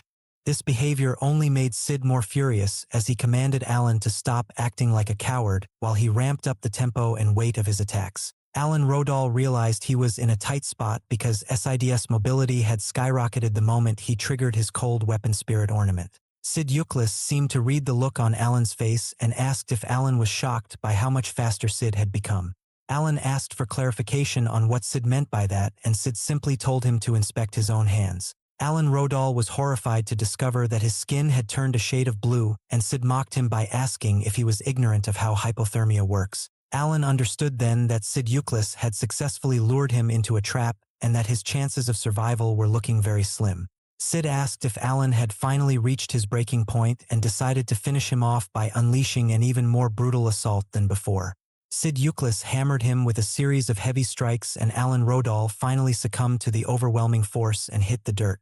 Sid spat on the ground and complained that Alan had ruined his footwear, and he admitted to himself that he might have gone a bit overboard with his aggression. Sid caught the sounds of the worried crowd and the frantic crying of Leah Visteria and Rose Valencia, so he looked over at them and agreed with their fears. Sid Euclid concluded that it was better not to let Alan linger in pain and decided he would just end the boy's life right then and there. Sid drew back his blade to deliver a lethal ice strike while Alan's friends Leah and Rose let out a scream of pure desperation. But in that exact moment, Alan Rodal reached up and firmly caught the sharp edge of the blade with his bare hand. Alan Rodal recognized the fact that he was stuck in place, and he questioned if this moment would truly be his end. Alan Rodal had no intention of dying or accepting a loss because he was determined to prove he could surpass a genius like Sid Euclid. With a sense of bitterness, Alan Rodal told himself that he was falling short once again, but Sid Euclid prepared to finish the fight. Alan Rodal gripped the sword with immense strength, which caused Sid Euclid to realize that Alan Rodal had finally woken up from his sleep. Alan Rodal lost track of time and wondered if he had been gone for 100 years or even 1,000 billion years. The companions of Alan Rodal breathed a sigh of relief, even though they were confused by what was happening, as Alan had totally changed his getup. The director noted that Alan Rodal had finally shown up, and that she had anticipated. Alan Rodal started talking to himself in third person, and added that he still didn't put match value to Alan Rodal, because he only saw him as someone incapable of handling such power. He, the person within him, claimed that Alan Rodal was completely devoid of talent. Meanwhile, Sid Euclid asked what Alan Rodal really was, since he appeared to be a spiritual core. The spirit within Alan Rodal wondered why he must waste his words on someone like Sid Euclid, who was about to be turned into nothing more than a wet spot on the floor. Alan Rodal further asked Sid Euclid if he had any idea who he was talking to, which only served to make Sid Euclid feel more insulted. Sid Euclid commanded Alan Rodal to vanish and stop being an eyesore as he raised his ice spear to strike Alan Rodal again. The friends of Alan Rodal screamed for him to get out of the way, while the new Alan complained about how bored he was with the fight. Alan Rodal, in his new form, complete with long white hair and a slender body, easily stops Sid Euclid's attack with ease. Alan Rodal looked at Sid Euclid and asked what was wrong with his face and if Sid Euclid really thought he could frighten Alan Rodal with those toys. Alan Rodal's new version then noticed that the body he had was frail, because it couldn't withstand his power. This angered him, and made him get mad at the old hermit for giving him such a body. Alan Rodal insulted the old man and asked why his body was so frail and if the old man was playing a joke on him. Alan Rodal muttered to himself that when he finally catches that old man, the old man was going to regret it. Sid Euclid believed that Alan Rodal was distracted just as he had planned, and he decided to land his signature strike while Alan Rodal was looking away. However, just as the blade was about to hit, Alan Rodal turned around and caught the end of the sword. Alan Rodal warned Sid Euclid not to assume he was distracted because Alan Rodal had the entire situation under control. The shocked Sid Euclid could not believe what was happening, while Alan Rodal asked if that move was really the best Sid Euclid could do. Alan Rodal said he felt a deep pity for Sid Euclid and that he was so sorry for him that he was at a loss for words. Alan Rodal released the sword and shoved Sid Euclid back while thinking that he could not believe his first opponent after returning was such a fool. Alan Rodal decided it was fine because he needed time to adjust to this new body and try to survive for a short while longer. Alan Rodal launched an attack, and Sid Euclid realized that if this power came from the spiritual core, then there was likely a limit on how long it would last. Sid Euclid knew that if he could stay in the match against Alan Rodal, then he still had a pathway to victory. Alan Rodal observed that his reaction time had become much faster, and he told Sid Euclid that he was done playing around. He beat Sid Euclid to a pulp before mentioning that he was bored. Following those words, Alan Rodal called upon the power of the Black Sword to finish the duel with Sid Euclid. Sid Euclid felt a strange sensation, as if Alan Rodal's very soul was being ripped into two different people. Sid Euclid was terrified of Alan Rodal, and he kept telling himself that he would lose his life if he did not escape immediately. As the second personality inside Alan Rodal attacked him, Sid Euclid questioned his own fear and asked how it was possible for someone like him to ever run away from a pathetic fool like Alan Rodal. Sid Euclid activated the time stop seal and a massive ice waterfall pillar which was supposed to shatter the defenses of Alan Rodal with ease. However, much to his shock, Alan easily breaks through it. Sid Euclid barely had a moment to try and guard himself again while realizing that Alan Rodal was a complete monster. He tries to subdue him again by yet again going for the ice waterfall pillar, but this was merely child's play for Alan Rodal in his current state. Sid Euclid felt a wave of shock at the sheer destructive force of a single strike while Alan Rodal began a countdown from 3 down to 0. Alan Rodal swung his blade and landed a devastating blow that obliterated the guard and left Sid Euclid bleeding and gasping for air on the ground. The dark version of Alan Rodal stepped toward the fallen Sid Euclid and promised to end his life with one simple and painless strike. As Alan Rodal prepared to finish him, he saw Leah Wisteria jump in front of Sid Euclid and pleaded for Alan Rodal to stop because she knew the real Alan Rodal was not a cold-blooded life-taker. The monstrous Alan Rodal stared down at Leah Wisteria with confusion and asked for her identity because he did not recognize her at all. Leah Wisteria told Alan Rodal her name and was heartbroken that he had forgotten her, but Alan Rodal simply warned her to move out of the way or he would strike her down too.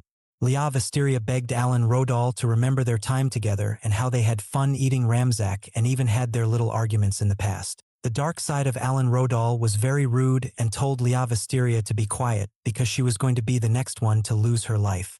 Leah Wisteria used all of her emotion to pretty much beg with Alan Rodal to find the kindness he used to have, and she begged him to come back to his senses. Alan Rodal struggled to transform back to normal while the voice of the soul core in his mind complained that the young boy was actually brave enough to try and take back his body.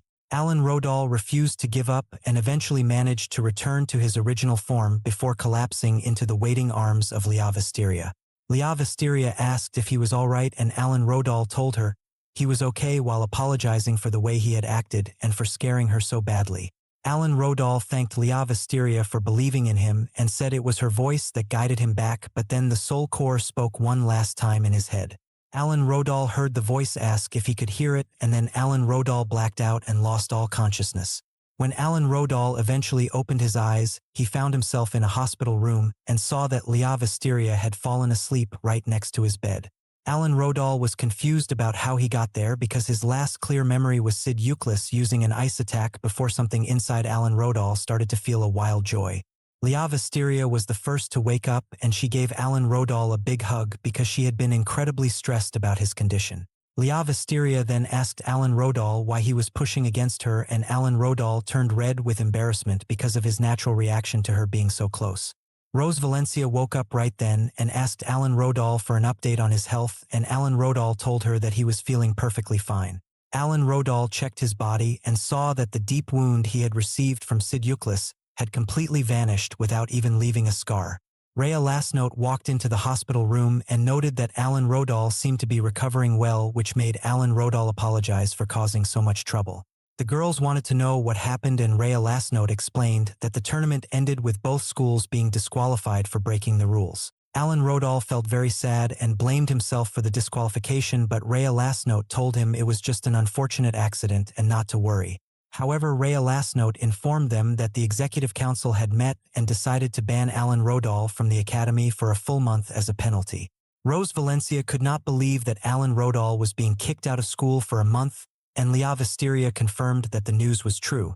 Rhea Lasnote then dropped the news that Leah Wisteria and Rose Valencia were also being banned for the month because of collective responsibility for Alan's actions. Alan Rodal was furious and demanded to know why his friends were being punished for something they didn't do. Rhea Lasnote said the official reason was that they failed to stop Alan Rodal, but she suspected the council actually wanted to keep them away from an upcoming soul dressing class.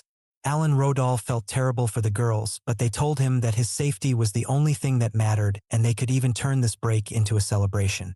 Rhea Lastnote admitted to the group that she might have made things worse by losing her temper with the stubborn old men on the council during the trial. Leah Visteria and Rose Valencia told Rhea Lastnote that they were not going to let her take all the blame and that they stood by Alan Rodal. Alan Rodal was worried that spending a month in the dormitory would make him rusty and ruin his physical form. Rhea Lastnote just smiled at him and said he didn't need to worry because she had a plan to turn them all into Magicaless over the next month. Following a brief recovery period, the trio met with the headmaster where Rhea Lastnote showed her joy and inquired about the physical condition of Alan Rodal. Alan Rodal gave his assurance that he was doing fine and that his medical records showed no issues, which caused Rhea Lastnote to sigh with relief at the update. Alan Rodal asked for the chance to clarify one thing because he was curious about the strange events that occurred during the Grand Festival of the Big Five. Rhea Lastnote explained the concept of the spiritual core, and she noted that she was sure Leah Visteria had already identified the phenomenon. Leah Visteria confirmed the theory and told the group that a spiritual core is a deep reservoir of soul energy found in all humans that can manifest as the spirits of ancestors or legendary beasts. Rhea Lastnote mentioned that this specific core had seized the body of Alan Rodal and that his soul was particularly hazardous due to the immense strength of its essence. Rhea Lastnote suggested that there was no reason to panic because the massive release of energy had likely depleted the stamina of Alan Rodal, which caused him to pass out. Rhea Lastnote outlined their future and said they were required to work with the Witchblade for a month as a penalty and that their services would be unpaid. Rhea Lastnote gave them directions to the Witchblade Unification Unit located in Alesto and told them that the leader there was a longtime acquaintance of hers. The group arrived at a massive and crumbling brick structure with tiny windows, and Rose Valencia and Leah Visteria were disappointed by the derelict state of the Witchblade unit. Alan Rodal tried to lift their spirits by suggesting that the interior of the building might be more impressive than the outside looked. They stepped inside and were greeted by a crowd of rowdy people and a pungent odor which convinced Alan Rodal that their situation was quite grim. A man in the room noticed how attractive the girls were and offered them some wine, but Alan Rodal stepped in and stated they had other business to attend to. The man shouted at Alan Rodal for speaking out of turn, and he proceeded to dump his beer all over Alan Rodal. Alan Rodal kept Leah Visteria and Rose Valencia from retaliating because he was worried that any trouble they caused would reflect poorly on Rhea Lastnote. Another bystander called the man Dread and goaded him into proving his strength since the new arrivals seemed to think they were better than everyone else. Dread warned Alan Rodal that he was making a mistake if he thought he could just act superior and walk away without a fight. Alan Rodal decided he had to take action, but he kept his sword sheathed and simply gripped the handle to project a terrifying fiery aura. Alan Rodal asked if there was still an issue, and Dread immediately turned pale and apologized by saying he was just extremely intoxicated. Alan Rodal forgave the man but told him to be more careful with his drinking habits, while Dread offered to buy him something to make up for it. Alan Rodal turned down the offer and checked on his companions, and Leah Visteria confessed that the whole encounter had been a bit scary. They made their way to the front desk where they found a massive man with dark glasses who was quietly reading through a newspaper.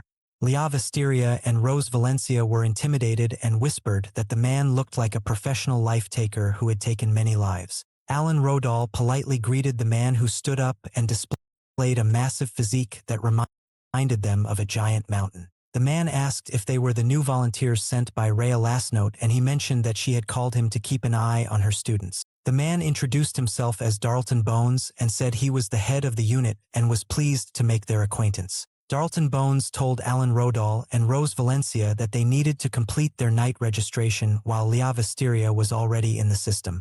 Alan Rodal finished his paperwork and handed it back to Darlton Bones, who promised that their private information would be kept strictly confidential. Darlton Bones went to prepare their identification tokens, and the group realized that beneath his frightening exterior he was a good person. A loud shouting match started in the common area because some knights were arguing about a failed delivery order. Darlton Bones looked out and asked what the commotion was, and Rose Valencia told him that a brawl had broken out. Darlton Bones stepped into the room and asked the fighters if they had forgotten the regulations of the Alesto Witchblade Division. Darlton Bones gave the two men a severe beating and told the other knights that beer was meant for drinking and not for fighting. Darlton Bones apologized for the noise and gave the three friends their official tokens, which acted as proof of their status.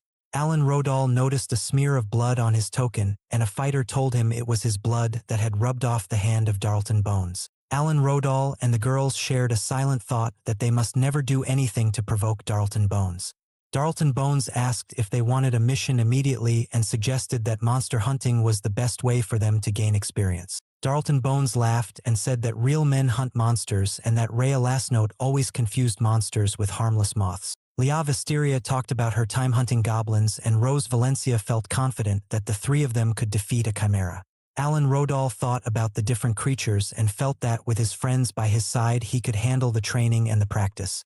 Alan Rodal picked out 3 request forms and told Darlton Bones that they were ready to take on the orders for those 3 monsters. Darlton Bones gave his approval for the hunt and wished Alan Rodal and the others the best of luck on their journey. Alan Rodal headed out on the hunting trip, and Leah Visteria asked him if he had truly never seen a real monster before in his life. Alan Rodal told her that he had only heard stories about them. They tell him how monsters were frequently found wandering along the roads. Alan Rodal explained to the girls that he was originally from a very isolated village. Alan Rodal suddenly came to a halt because he sensed something, and he told his companions that he saw a pack of goblins. Alan Rodal said they should stick to the training plan and attack the goblins directly, so the group jumped into the clearing and Alan Rodal used the first sword and flying shadow moves. A group of ogres appeared before the goblins were even finished, and Leah Visteria was the first one to charge into the fight. Leah Visteria realized that a normal sword strike would not work on an ogre, so she used her invasion style to take the monster down by herself. However, Alan Rodal steps in and ends up taking down the monster. He apologizes to Leah afterwards for taking her target. A dangerous chimera showed up right after, and the friends realized that this beast was much more powerful than the monsters they just fought. They prepared to attack the chimera together, but Alan Rodal moved with such incredible speed that he was next to the monster in the blink of an eye. Alan Rodal was surprised by how much ground he had covered, but he used the 8th sword and Yatagarasu to finish the chimera before the girls arrived. Leah Visteria was very annoyed and told Alan Rodal that she and Rose Valencia would never improve if he kept stealing all the slaves from them. Alan Rodal apologized and wondered if his new strength came from his duel with Sid Euclid or his interaction with the Soul Core. Rose Valencia said they could not let Alan Rodal run ahead anymore because they also needed to focus on training their own souls. When they got back to the unit, Darlton Bones was shocked that Alan Rodal and the girls had already defeated all 3 monsters. A week later in the tavern, Dredd called Alan Rodal over and asked him if he was in a relationship with Leah Visteria or Rose Valencia. Alan Rodal was indignant and told the knights that they had it all wrong, but the men just laughed and did not believe Alan Rodal. Alan Rodal realized that explaining was useless, and he just hoped that no one would blame him for any rumors that started. The girls appeared and asked for a new mission, so Darlton Bones gave them a simple order to guard a caravan for an old woman named Miss Shandy. Darlton Bones also gave them a personal order to research the shopping festival in Drestia because he wanted the children to have some fun. Alan Rodal thanked Darlton Bones for the opportunity, and the leader wished the friends good luck on their trip. Miss Shandy was happy to hear they were from the Thousand Blade Academy because she had a high opinion of the school and Rhea Lasnote. Miss Shandy told them that Rhea Lasnote was a famous beauty who used a fist-fighting style, and that even Ferris from the Ice King Academy could not beat her. They arrived in the city of Drestia, but Miss Shandy suddenly cried out in pain because her back was hurting her very badly. Alan Rodal told the girls to take the old woman to the hospital while he went to deliver the wheat, and they agreed to meet at the clock tower later. Alan Rodal found the shop of a man named Rocky who was very rude and did not believe that a young boy could be a magic sword. Rocky looked at the wheat and lied about the quality so that he could offer Alan Rodal only half of the original price. Alan Rodal got angry because he knew a lot about agriculture, and he insisted that the wheat was of excellent quality. Rocky ordered 2 large guards to attack Alan Rodal, but Alan easily put both of the men on the floor. Alan Rodal demanded the full price of the contract, and the terrified merchant squealed and gave him the entire amount of money. Alan Rodal left the shop and did not notice that 3 mysterious girls were watching him and planning to take his head. The 3 girls talked about finishing the job quickly so they could go home, but they were interrupted by a man called Number 18. Number 18 greeted the ladies and told them he did not mean to scare them, but the girls all activated their skills to attack him. Number 18 used his power to scatter the three girls, and then he started a long lecture about how their clothes were too vulgar and fake. Number 18 said that natural beauty was better than artificial beauty, and the girls wondered what this strange man was talking about. Number 18 remembered that Rhea Lastnote had asked him to guard Alan Rodal because she was worried about the other academy directors. Rhea Lastnote had threatened Number 18 and told him not to touch the girls or she would have to re-educate him again. Number 18 thought his job was very difficult, but he kept a close watch on Alan Rodal, who was walking through the shopping arcade. Alan Rodal looked around the Drestia festival and he had a feeling that the event was going to bring a lot of trouble. After regrouping at their scheduled destination, Alan Rodal declared that their protection detail for the merchant caravan had reached its conclusion. Leah Visteria thought back to the heartwarming gratitude Miss Shandy had shown them and agreed that the entire journey had been a complete success. Rose Valencia noted that chronic back pain was a heavy burden to bear, but her focus shifted as they entered the festival and saw the massive waves of people. The group questioned if they could actually finish their observations in one day, while the local citizens shared a laugh at the sight of the outsiders and their unusual clothing. The friends watched as a young girl showed off a fresh outfit to an older woman, who identified the beautiful local garment as a traditional yukata. Leah Visteria was instantly struck by the desire to wear one, leading the girls to head off and purchase their own versions of the local attire. When Leah Visteria and Rose Valencia eventually returned to show Alan Rodal their new look, Alan found himself completely mesmerized by them. Leah Visteria checked to see if he was impressed, and Alan Rodal told both girls they looked stunning before he took a moment to examine his own festive transformation in a mirror. Alan Rodal gave his reflection a confident wink and noted he looked quite sharp, while Rose Valencia pointed out it was time to get back to their mission. Alan Rodal asked for a plan of action, and Leah Visteria immediately shouted for the food stalls, darting through the crowds with supernatural speed. Leah Visteria piled up a mountain of snacks that nearly overran their table, and once they were full, the trio moved on to try the various festival games and hobbies. Leah Visteria dominated the shooting gallery and took every prize, and while the others were just as skilled, they decided to hand all their winnings back to the shopkeepers. They talked about how much they were enjoying the day, though one merchant was confused why they would give back everything they had rightfully won. Alan Rodal explained that the experience itself was the real prize and that they simply didn't have the space to haul all those items around. His attention was soon captured by a grand building that Rose Valencia explained was the Drestia Trading House, where the 5 great merchants were currently holding a meeting. Rose Valencia detailed how these 5 individuals possessed wealth and political influence that rivaled even the directors of the 5 elite academies. Alan Rodal finally understood the gravity of the area and asked if Rose Valencia had learned all of this from her grandfather, the legendary master of the Sakura style. A massive explosion suddenly tore through the trading house, sending the street into a state of total panic as bystanders searched for the source of the blast. Alan Rodal caught sight of several dark-clad figures sprinting away from the wreckage, and he suspected they had broken into the building to target the merchants. Rose Valencia noted the high number of casualties as a nearby man desperately called out for the arrival of knights and medical teams. The knight commander quickly gathered his men to secure the merchants, telling any capable warriors to follow him while ordering the civilians to clear the dangerous area. Alan Rodal felt he couldn't just stand by while people were in danger, so he told the girls they were going to help the knights protect the merchant leaders.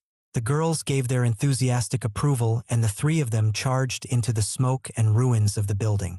Alan Rodal identified himself to the lead knight as a fellow swordsman offering aid, and the commander told them to head for the upper floors where the merchants were trapped. As they ascended, the allies witnessed the personal bodyguards of the elite merchants locked in a fierce struggle against the intruders. Alan Rodal observed that the guards were incredibly skilled and moved with a precision that was worthy of their prestigious reputation. The commander ordered the group to bypass the current skirmish and head even higher while his unit held the line against the enemies. On the next level, they encountered a bloodied knight who was rambling about his weapon being useless against the foe he had just faced. A sinister laugh echoed through the hall as they saw a hooded, masked figure standing over a pile of defeated guards, mocking their lack of spirit and demanding more excitement. The intruder noticed the newcomers and labeled them his next set of playthings, making Alan Rodal wonder about the identity of this bizarre and violent man. Suddenly, the masked stranger called Alan Rodal by his full name and asked if it was really him, which left Alan Rodal too shocked to respond. The man shouted that he would know Alan Rodal anywhere, prompting Alan Rodal to demand to know how the stranger knew him. The man acted hurt and joked about how they had shared such a close relationship in the past, a claim that completely baffled Alan Rodal. Leah Visteria and Rose Valencia stepped in front of Alan Rodal to shield him, telling him to keep moving while they took care of the lunatic. Alan Rodal agreed that they should split their forces, while the stranger warned them not to mess with him. He adds that anyone who dares disturb another person's life should just get exterminated. Alan Rodal approached one of the sets of doors, assuming the merchants were hiding inside, and found them huddled in terror the moment he entered. Alan Rodal introduced himself and stated he was there to rescue them, but one merchant scoffed and asked why a mere mercenary was here instead of their elite guards. Before Alan Rodal could defend himself, a woman named Ms. Rise laughed sophisticatedly and commented on what a cute knight he was for coming to their aid. She noted that a boy who looked so simple-minded was unlikely to be lying to them, though another merchant questioned how she could be so trusting in a crisis. Ms. Rise snapped back that they were currently defenseless because of his own cowardice and insisted they had no choice but to follow the young knight. She asked Alan Rodal to lead the way and he told her to leave everything to him, later thanking her for her support as they moved toward the exit. Mrs. Rise replied that she simply wanted to escape and noted that Alan Rodal was impressive for reaching the top floor alone at such a young age. Alan Rodal denied being alone but remained quiet as he guided them to a hidden passage that led directly to the ground floor and their waiting guards. Ms. Rise asked Alan Rodal if he wouldn't also be joining them, to which he explained that he had to go back to help his friends, so he would be leaving the merchants at the secret door. Ms. Rise promised they would see him again downstairs, and Alan Rodal sprinted back while praying that Leah Visteria and Rose Valencia were still safe. Despite his faith in their strength, Alan Rodal felt something was off as he ran back to the spot where he had left his companions. When Alan Rodal arrived, his voice failed him at the sight of Leah Visteria and Rose Valencia lying motionless on the ground with their attacker nowhere in sight. As he rushed to check on Leah Visteria, the stranger called out to him and sarcastically congratulated Alan Rodal on his return to the battlefield. The man complained that it had been boring while Alan Rodal was gone, and that his friends were too weak to even provide a decent conversation. Alan Rodal apologized to the girls for his late arrival and felt a surge of hatred toward the man for harming them so severely. The stranger exclaimed that seeing the hatred in the eyes of Alan Rodal only made him more excited, and he admitted he had been waiting a long time to cross blades again. The man asked if Alan Rodal remembered being the failed swordsman, a term that shocked Alan Rodal because it was a name only used at the Kenjutsu Academy. Alan Rodal recognized the stance as the autumn rain style, which meant his opponent was none other than Dodriel Barton. Dodriel Barton laughed at being recognized, and Alan Rodal asked what had happened to him since he had vanished after their previous duel. Dodriel Barton claimed he simply wanted to feel the love of Alan Rodal again, and explained that losing to a failure had shattered his psyche as a genius. Dodriel Barton revealed that he had purposefully left his old wounds unhealed to fuel his hatred, and that he had lived every day shrouded in anger just to take Alan Rodal's life. However, he then made a twisted claim that he eventually realized he actually loved Alan Rodal, a statement which he follows up by going into a maniacal laughter. Alan Rodal was disgusted by the nonsense gay stuff and noted the foul aura coming from Dodriel Barton's blade, which felt like a dark version of the power he had earned. Dodriel Barton said his heart was now crying with love and asked Alan Rodal if he noticed that his seemingly ordinary sword was actually a soul dressing. Alan Rodal blocked the initial rush from Dodriel Barton but felt a strange lack of recoil from the impact of their blades. Dodriel Barton used his signature autumn rain style but added a new summer rain variation, making his movements feel like those of a completely different fighter. Alan Rodal realized the initial swings were just a trap, and he was shocked that Dodriel Barton had mastered a soul dressing in such a short amount of time. Dodriel Barton mocked Alan Rodal for trying to retreat, and Alan realized he was losing his advantage because he couldn't gauge his opponent's true strength. Knowing he had to force Dodriel Barton onto the defensive, Alan Rodal turned sharply and unleashed the eighth sword, Yatagarasu. However, in a shocking twist, the attack seemingly goes through Dodriel's face without even hurting him or leaving a scratch. Dodriel Barton replied to the attack by using a serious and strong variant of his usual style called the Rain Style Storm. Overwhelmed, Alan only barely slips past it. However, it still manages to leave significant cuts on his cheek and forearm. Alan Rodal felt his blade pass through thin air and realized this intangible defense was the same trick that had neutralized Leah Visteria and Rose Valencia. Dodriel Barton mocked him with a deranged smile, describing his obsession with the beauty of agony and his hunger to cut and shred Alan Rodal's body to pieces to prove their bond. Alan Rodal refused to let the villain's insanity distract him, choosing instead to mentally dissect every anomaly in the fight to find a logical countermeasure to his style. Alan recalls what had happened during their brief exchange. Dodriel Barton had charged at him despite the fact that he had swung his sword at him.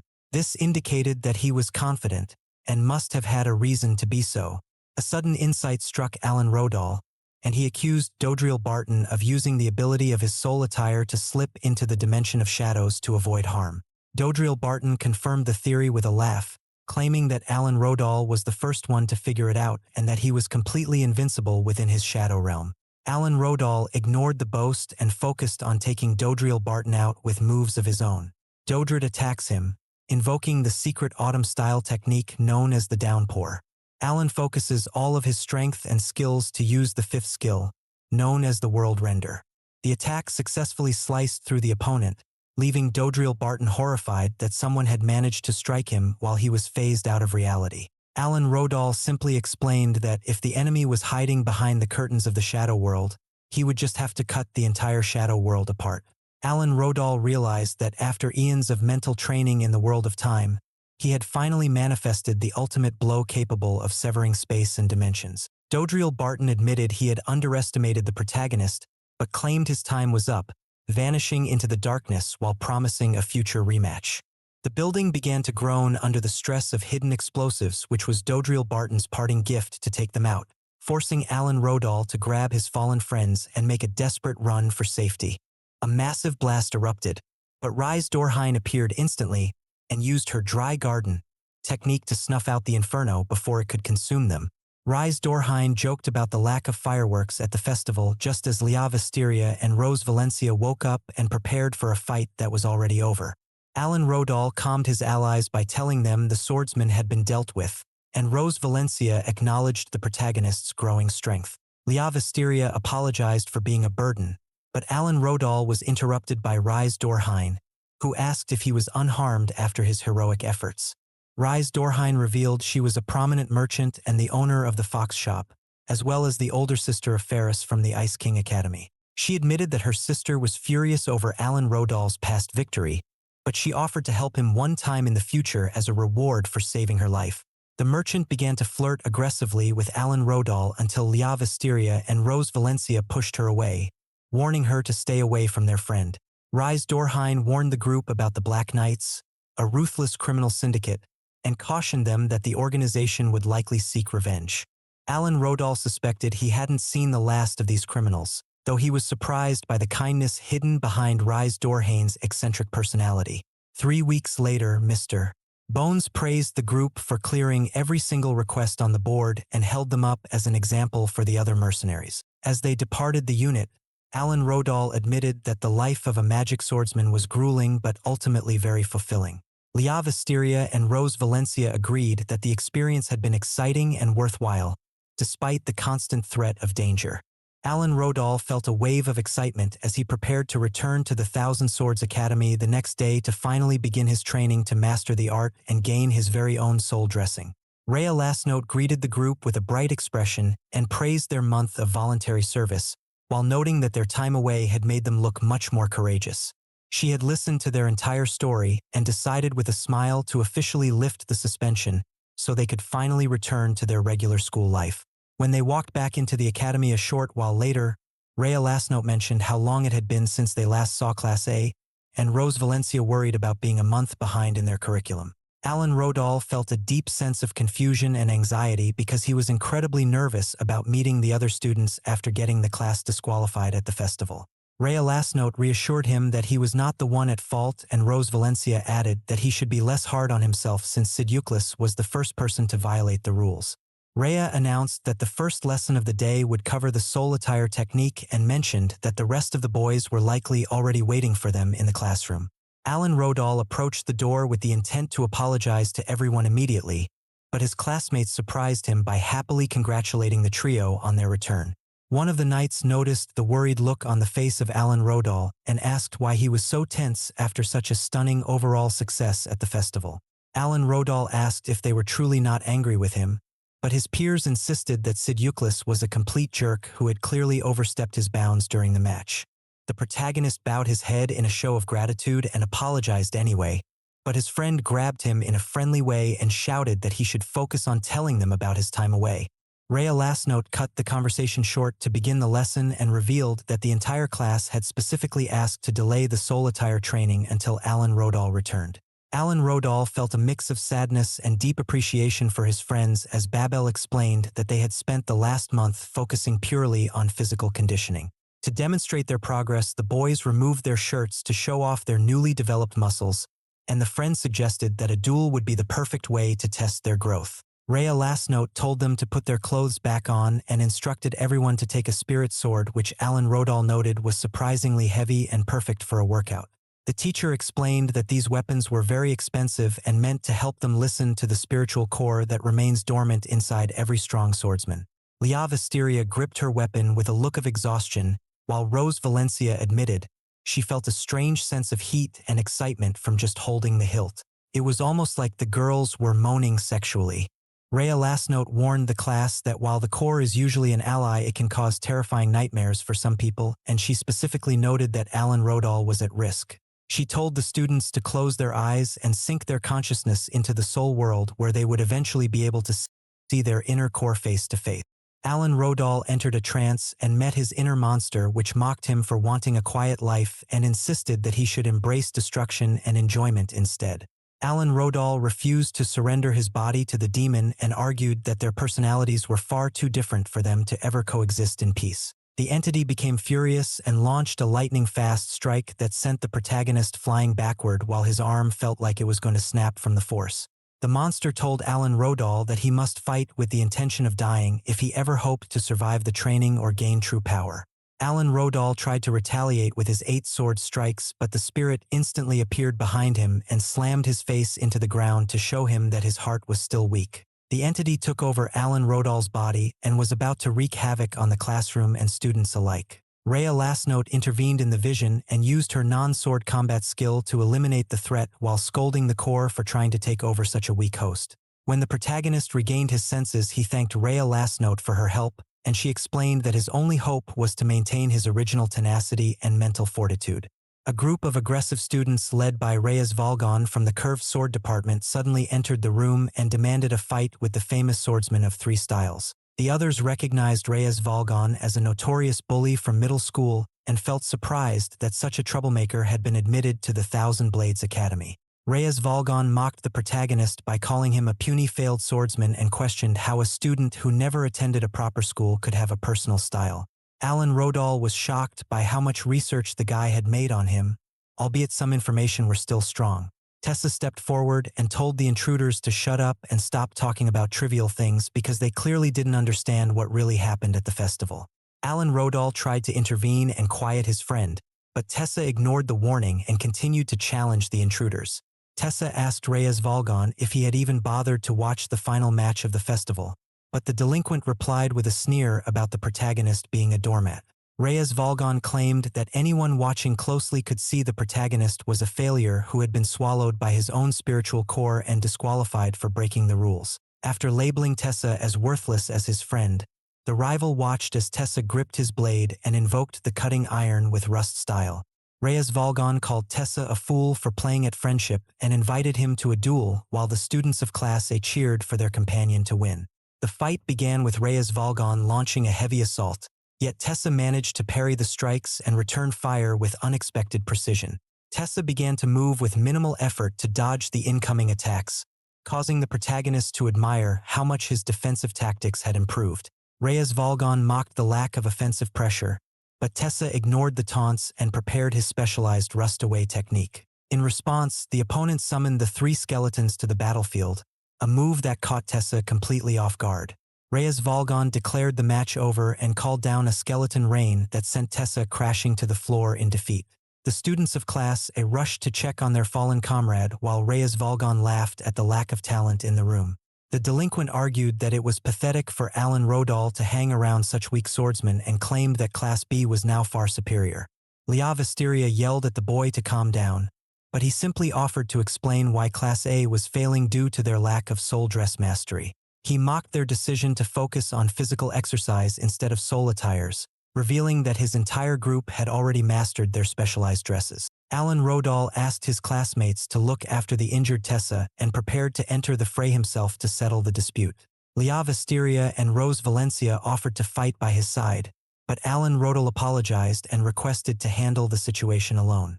The girls stepped back as Alan Rodal moved to the center of the room to face the 5 laughing opponents who mocked the 1-on-5 odds. Alan Rodal ignored their ridicule and suggested they stop talking and start fighting, which the intruders accepted while calling him a rag.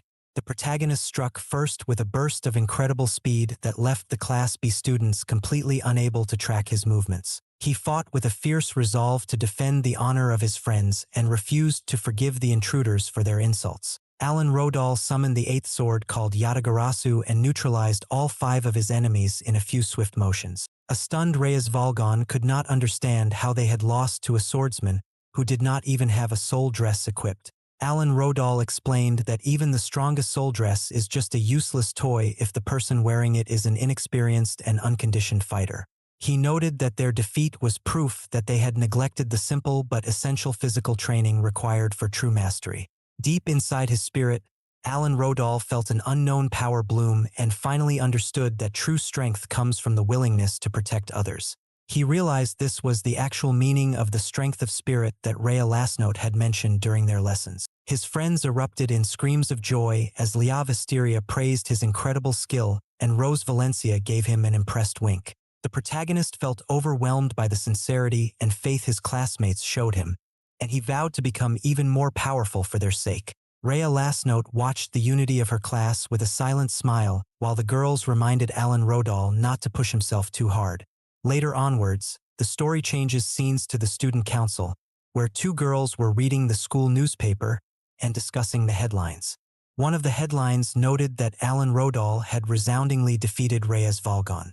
The student council president, Shii Arcstoria, stood by the window and contemplated the growing list of incidents involving the name Alan Rodal. She considered the rumors of his involvement in the festival explosion and admitted that his technical skill with a blade was undeniable. When her peer asked if she was interested in the boy, Shii Arcstoria admitted she was curious because she couldn't ignore someone with such a bad boy energy around him. Alan Rodal was waiting outside for Lia Visteria, who eventually appeared while yawning and offering an apology for her laziness. Alan Rodal observed that she seemed exhausted, and she admitted that the intense soul attire training from the past week had made it nearly impossible for her to get a good night's sleep. Feeling self-conscious about her appearance, Lia Visteria blushed and asked him not to stare at her so early in the morning, but Alan Rodal replied that her sleepy face was just as beautiful as it usually does. Lia Visteria became completely flustered by the compliment and wondered if he always viewed her in such a romantic light, though Alan Rodal quickly tried to reassure her. As they entered the academy courtyard, they were met by a massive swarm of students who began cheering and calling them heroes of the festival. The crowd surrounded them from all directions, with various recruiters trying to convince Lia Visteria to join the cheerleading squad, while others pressured Alan Rodolto to join the mountaineering club. Overwhelmed by the aggressive recruitment tactics, the 2 friends decided the only way to survive was to run away as fast as they could. They finally reached their classroom to catch their breath, where Alan Rodal remarked on how much trouble they were in while a shaken Lia Visteria agreed. They found Tessa sitting near a massive pile of paper, and he explained that he had also been targeted by the relentless club barkers at the school entrance. Tessa recounted how several recruiters tried to drag him into the judo club by promising to improve his back muscles, a memory that made him shudder with fear.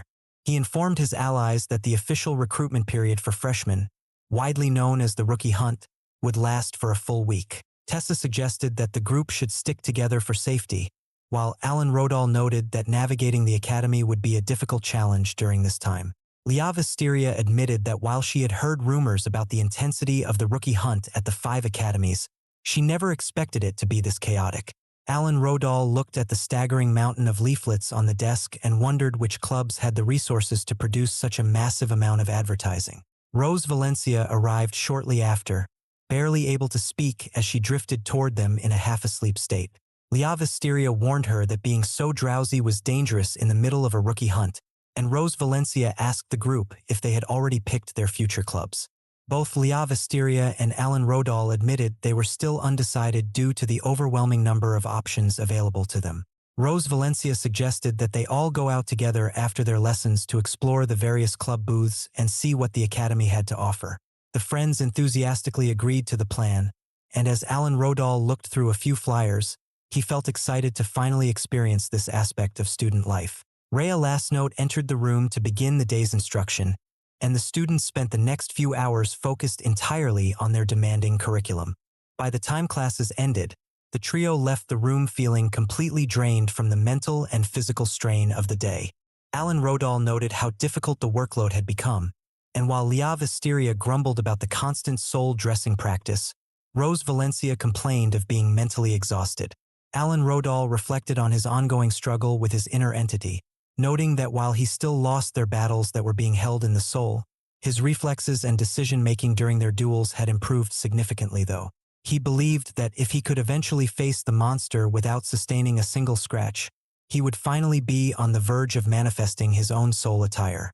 Liavisteria snapped him out of his thoughts, asking if he was even listening, while Rose Valencia suggested they begin their club tour by visiting the cheerleading squad.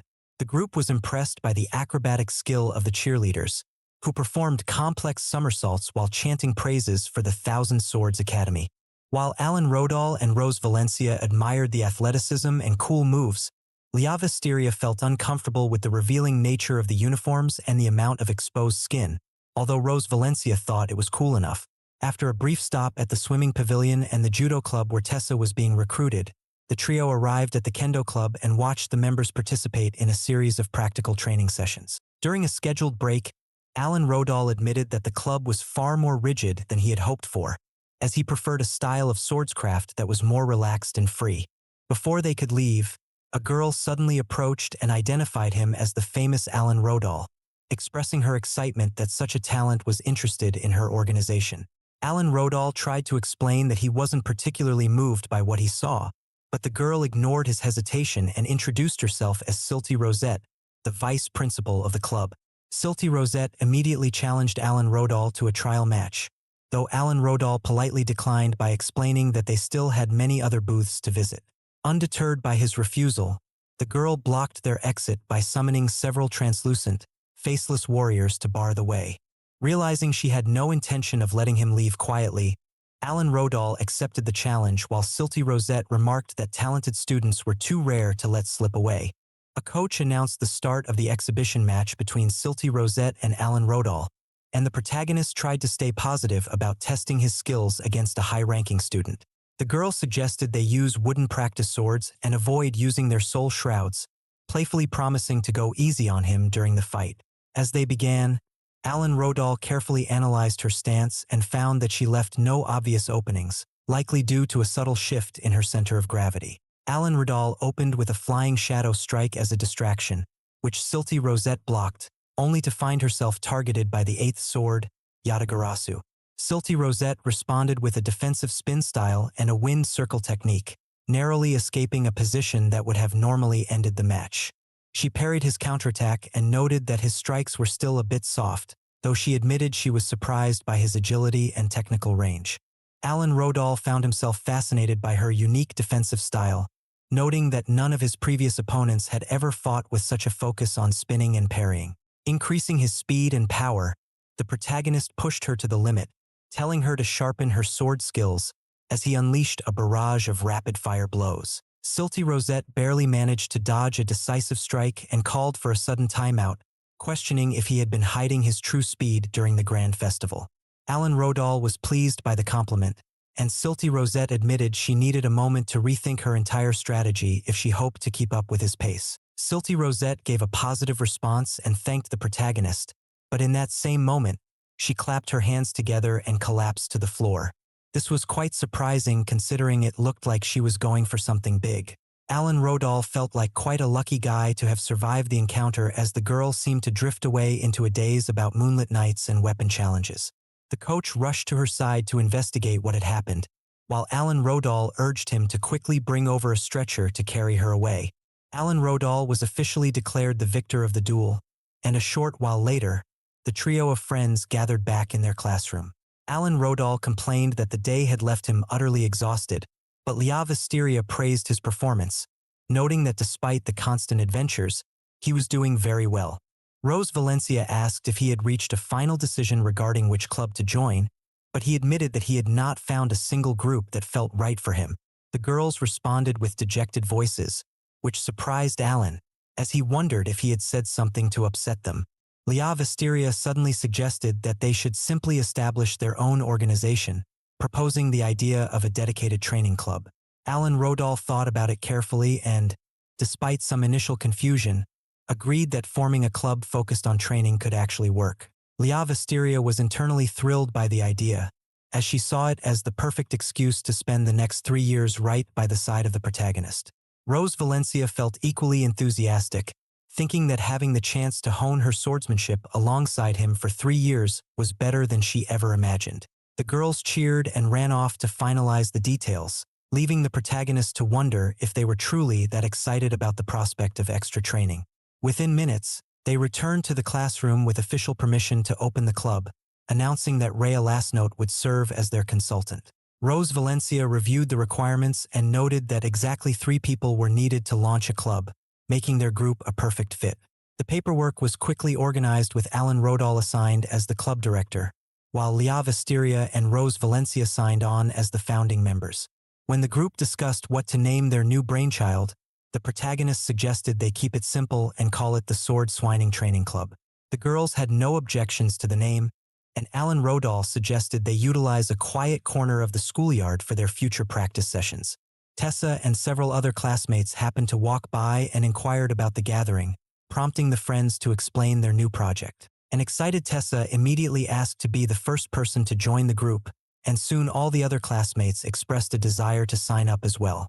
One student asked if she could balance her interest in swimming with the club activities, while Alan Rodal urged everyone not to rush until they knew the specific training regimen. Tessa wisely assumed that because Alan Rodal was the director, the club would focus entirely on sword swinging and nothing else. Lia Visteria took charge and told everyone interested to write their names on the list so they could begin the registration process immediately. The crowd received the news with great delight, and it was not long before the training club officially began its first session in the schoolyard. The group stood together in silence while holding their swords, earning them a reputation among the other students as a group of weirdos doing a whole lot of nothing during recession. A special budget competition had been on the Academy's plan for quite some time, though Alan Rodal had no idea about it.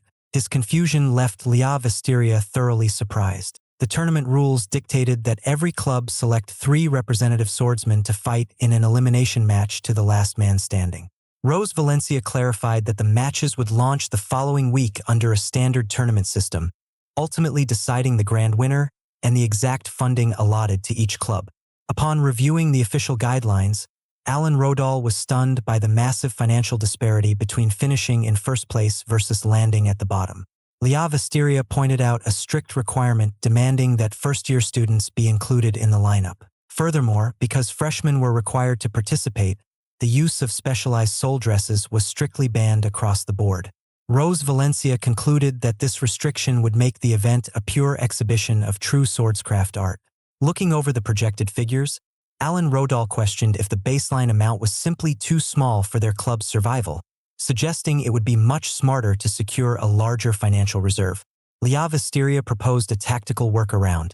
They could cooperate with the other clubs to purchase bulk equipment for everyone to share, an idea Alan Rodal found brilliant. However, securing their 3 internal competitors quickly ran into roadblocks. Tessa explained that he was already locked in to represent the judo club, making him ineligible to fight for them. Another female member offered her apologies, explaining she had already committed to the swimming club's roster. Alan Rodal surveyed the room to see that only Lia Visteria and Ross Valencia were available.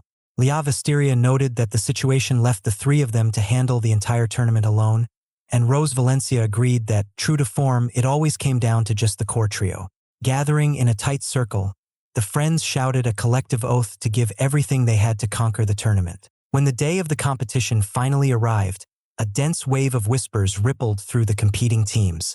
Observing the intense surrounding behavior, Alan Rodal and his allies were taken aback. Alan Rodal remarked on how incredibly thick the tension was in the arena, prompting Liavasteria to explain that for massive clubs with deep rosters, winning this budget was a life-or-death priority to keep their organizations running. Rose Valencia categorized the event as a desperate war zone for high-year students who possessed ultimate motivation, though Liavasteria countered that she was simply being overly dramatic. Alan Rodal understood the stakes perfectly, recognizing that testing their skills against super-strong upperclassmen who refused to hold back would serve as phenomenal combat practice. The stadium speakers crackled to life as the host officially declared the club budget competition open, announcing that the opening ceremonies would be spearheaded by last year's grand champion, Student Council President SHII Arcstoria. As the young woman stepped onto the stage to greet the assembly, Alan Rodal leaned over to ask Liavasteria if this chairman was truly as formidable as rumors suggested. Liavasteria confirmed it without a second thought, stating that the leaders of all 5 academies were absolute beasts, and it was no exaggeration to call her the single strongest swordsman in the entire school. Rose Valencia chimed in with a staggering detail. SHII Arcstoria had actually won the title as a mere first year the previous year, utterly dismantling a seasoned third year from the elite swordscraft club. It had been an absolute, flawless victory, and the 2 assistants standing directly behind her today were handpicked by the chairman herself as some of the strongest in swordscraft too. Alan Rodal quietly resolved that he wanted to see their swordsmanship firsthand. Up on the podium, SHII Arcstoria concluded her brief formal address and officially commenced the games. Before long, Alan Rodal's companions went into battle. The 2 girls performed absolute miracles, showcasing flawless mastery of their personal styles across every single match. Watching closely from the sidelines, Alan Rodal monitored their tactical progression. Their vanguard, led by the fierce Liavasteria, and their main force, anchored by Rose Valencia, tore through the competition at a rapid pace. Alan Rodal sat out every early round entirely, patiently biding his strength for the ultimate showdown. Following yet another decisive victory, Liavasteria gleefully noted that their tiny training club had successfully surged to the front ranks, and Rose Valencia added that it was a flawless start. Alan Rodal had never doubted them for a moment. Their absolute mastery of fundamental sword techniques gave them a massive edge, and the universal ban on soul dresses played directly into their hands. Liavasteria finally announced that the championship matches were about to begin, prompting Alan Rodal to stand up and declare that it was time to move. The stadium announcer boasted that the best of the best were taking the stage for the final clash, dramatically introducing the training club as a mystical group of warriors who practiced in a forgotten corner of the schoolyard, a sudden dark horse in the tournament. Alan Rodal cringed inwardly, wondering what kind of embarrassing introduction the school had cooked up for them. The host shifted focus, introducing their final opponents, the absolute reigning champions of the Thousand Swords Academy, the elite student council. Operating as their vanguard was the council secretary Lilam Corrine.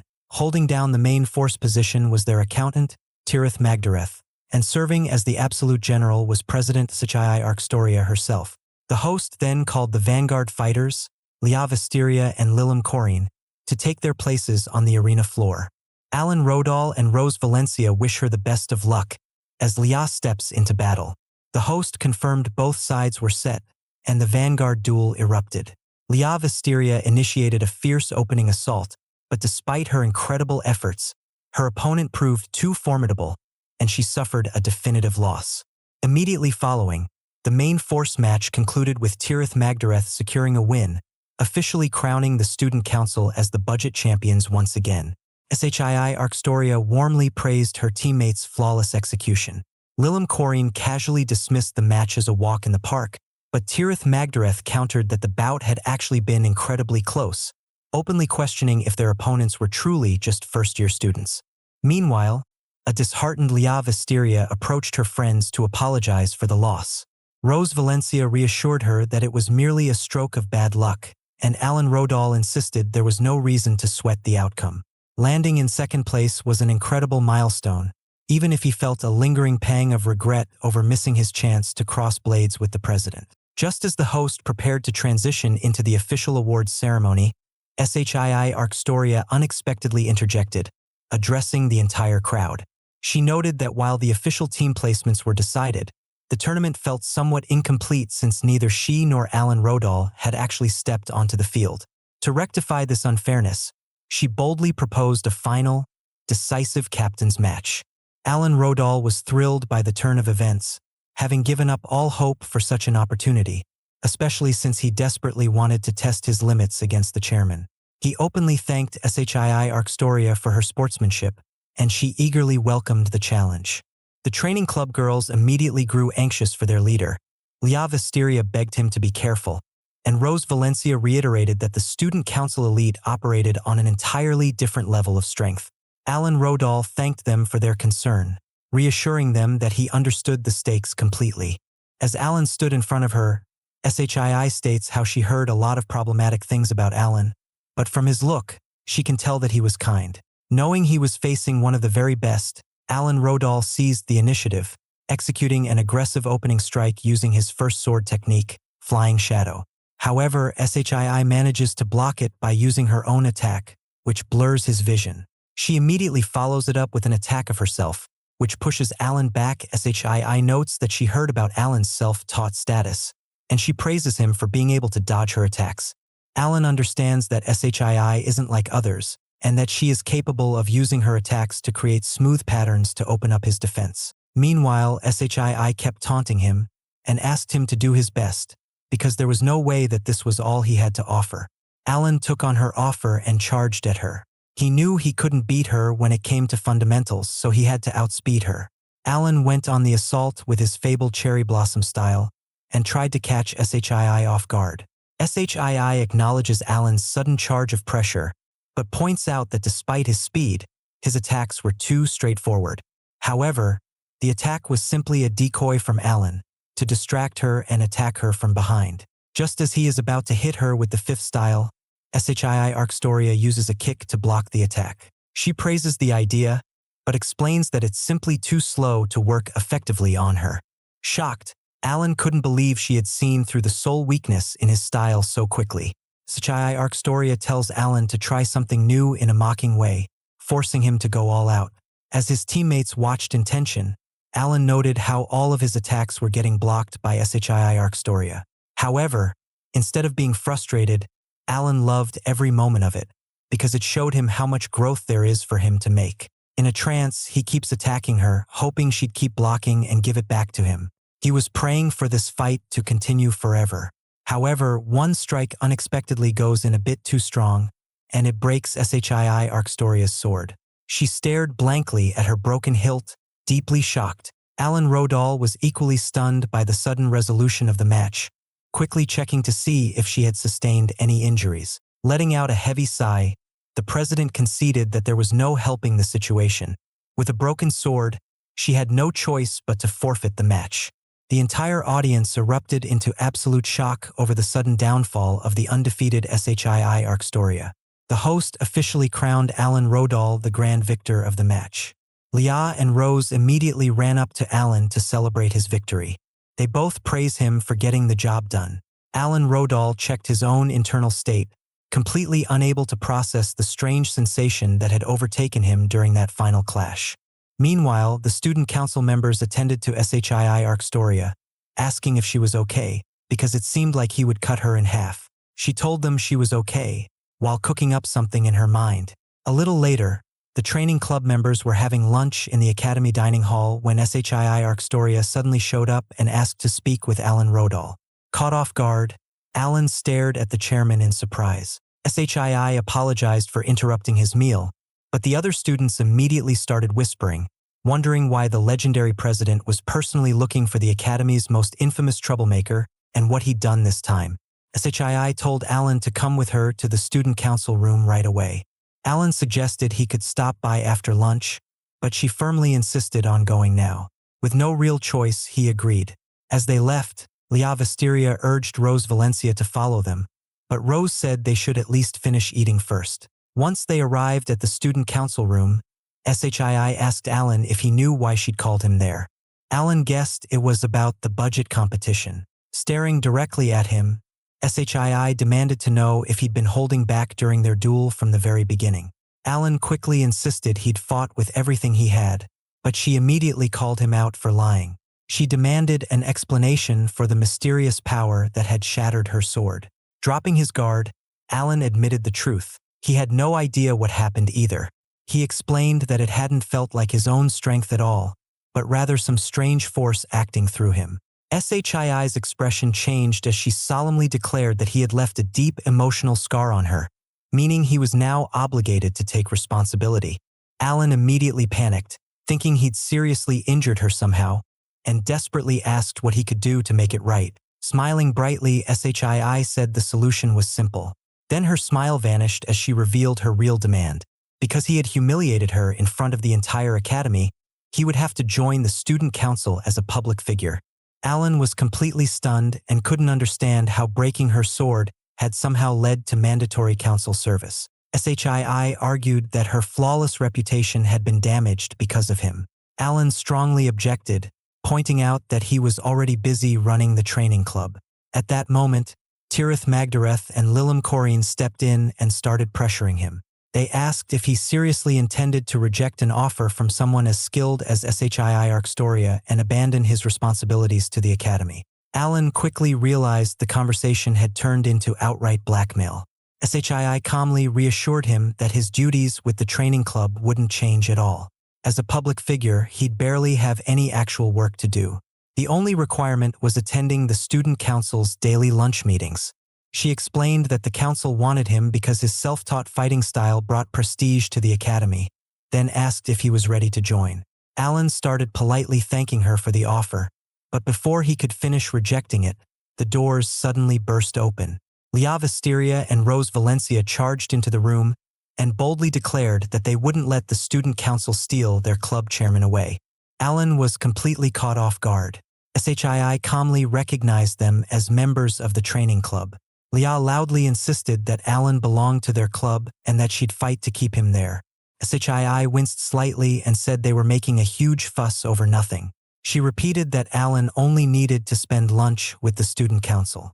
Leah immediately rejected the idea, claiming Alan was already obligated to eat lunch with them every day.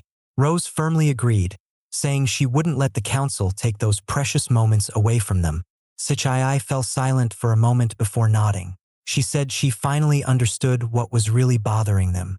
Then she instantly switched tactics and offered both girls a place on the student council alongside Alan. The invitation completely stunned Leah and Rose. Shii continued pressing her advantage, explaining that the council always needed more public figures and she'd be happy to have them. She went on to describe the perks: lavish banquets funded by the academy several times each month and fully funded training camps during school vacations. She then asked if they really wanted to miss out on all those benefits while Alan enjoyed them without them. To finish her pitch, she casually mentioned that the upcoming summer trip would be held at a luxury resort where everyone would spend their days training and relaxing in swimsuits. Turning back to them, Shii asked if they were ready to sign up. Alan looked at his friends in confusion, wondering why they'd suddenly frozen in place. Then, breaking their silence, both girls completely reversed their positions and started begging him to accept the offer. They were utterly captivated by everything Shii had described. Alan could hardly believe what he was hearing. Turning to Shii, he asked what kind of dark magic she'd used to brainwash them. Shii simply laughed and said she'd only explained the facts of the position. Finally, she asked Alan for his answer. Looking at the pleading puppy dog eyes of Leah and Rose, Alan realized he'd been thoroughly defeated by his own teammates. Accepting that resistance was pointless, he officially agreed to join the student council. Everyone celebrated the decision, but Lilim Corrine leaned over with a smirk and warned Alan that his future was going to be exhausting. After all, he was destined to face endless trouble because of the women in his life. The updated student council gathered for their next meeting to get acquainted. Lilim Corrine introduced herself first as the student council secretary, a second year from Group A. The second girl was Tirith Magdareth, the council accountant, also a second year from Group A, who asked for their love and favor. The third to introduce herself was Shii Arcstoria, a fellow second year from Group A, who suggested they work together and have fun. The friends then introduced themselves one by one. Shii Arcstoria explained that because she had transferred most of her authority to her deputy, they didn't have much actual work to do. Lilim Corrine added that the only thing they really did during regular meetings was eat lunch together. Shii Arcstoria went on to explain that her vice president was currently abroad due to a loss. Alan Rodal asked if she was referring to the same vice president who had been exiled from the country, and she confirmed that he was now illegally staying in the sacred empire of Rieria. The group was amazed, wondering how that was possible since Rieria was a dangerous empire known for dark magic. Shii Arcstoria replied that when they were deciding his punishment, she had jokingly mentioned wanting a blood diamond, which could only be found there. To her surprise, he actually went to get one, making her think of him as a fool. After a brief silence, Tirith Magdareth announced that they had decided on the location for their summer trip. Lilim Corrine excitedly told Alan Rodal that he would be surprised to learn it was a resort on Mount Veneria where celebrities vacationed. Tirith Magdareth complained that Lilim was stealing her lines, but Lilim ignored her and added that they had hosted a barbecue at the villa there last year. Tirith finally managed to point out that the most important feature was the private beach beside the villas. Alan admitted he had never seen the sea before. The group was surprised, and he explained that he grew up in a mountainous region and had never had the opportunity. Shii Arcstoria gave him a playful wink and asked if seeing the sea for the first time would help him relax. For some reason, Lia Visteria and Rose Valencia immediately blushed, something Alan quickly noticed. Changing the subject, Shii Arcstoria asked whether everyone was preparing for exams. Alan and Lia said they were doing fine, but Rose shocked everyone by admitting she wasn't studying at all. Rose defended herself by explaining that she came to Thousand Swords Academy solely to perfect her one-handed cherry blossom sword style and had little interest in the rest of the curriculum. Tirith Magdareth warned her that failing the exams meant attending extra classes throughout summer vacation, which would prevent her from going to the resort. Rose immediately turned pale. From then on, Alan and Lia drilled her with past exam papers until test day finally arrived. Rose confidently declared that she had never lost before and knew her friends would always help her. Sometime later, the school returned the test papers. Looking over the results, Lia asked Alan how he had done. Alan replied that he had done well, but pointed out that Lia had achieved the highest scores in every subject. When asked about her own results, Rose proudly announced that she had passed the minimum threshold. Her friends congratulated her, and she sincerely thanked them for all their help. Lia happily declared that they could now all attend the summer training camp together. Meanwhile, Alan privately wondered why they were heading to Shii Arcstoria's house the next day instead of the airport.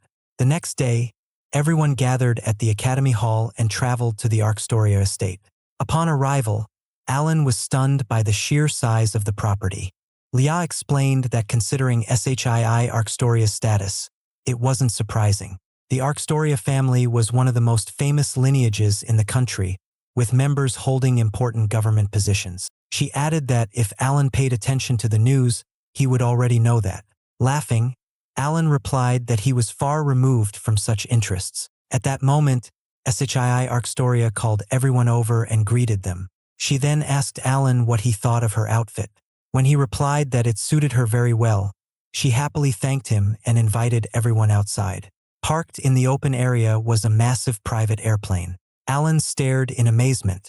It was the first airplane he had ever seen in person. He soon learned that it belonged to the Arcstoria family. Lia asked whether only student council members were attending the camp. Shii replied that the advisor would arrive a little later before encouraging everyone to board and stop chatting. After some time, they landed at a southern seaside resort on Mount Venus. The moment they stepped outside, the group was captivated by the endless blue ocean. Lia pointed out the scenery to Alan, who immediately realized that this was the endless sea his mother had once described to him. He let out a breath of admiration. Shii announced that they should first clean up the villa. When the others offered to help, she firmly refused, insisting that there were already enough people for the task. Lilim knew the real reason. Shii's room was apparently a complete disaster, with underwear scattered everywhere. Instead, Shii suggested that everyone relax on the beach. Alan happily agreed. After spending some time by the shore, they headed to the villa and received a warm welcome. Lia was amazed by its size, while Rose commented on how luxurious everything looked. When they spotted several watermelons hanging in a net, they asked about them and learned about a traditional game where a blindfolded player has to locate and smash a watermelon. Leah thought it sounded fun and suggested they try it later. Without warning, a group of hostile men stormed into the villa, and their leader immediately seized Leah Wisteria by the arm. Alan Rodal and the others rushed to help her, but the man shoved Alan aside and barked at the boy to stay out of his way. The group quickly gathered into a defensive circle, standing back to back while Alan estimated there were around 20 enemies surrounding them.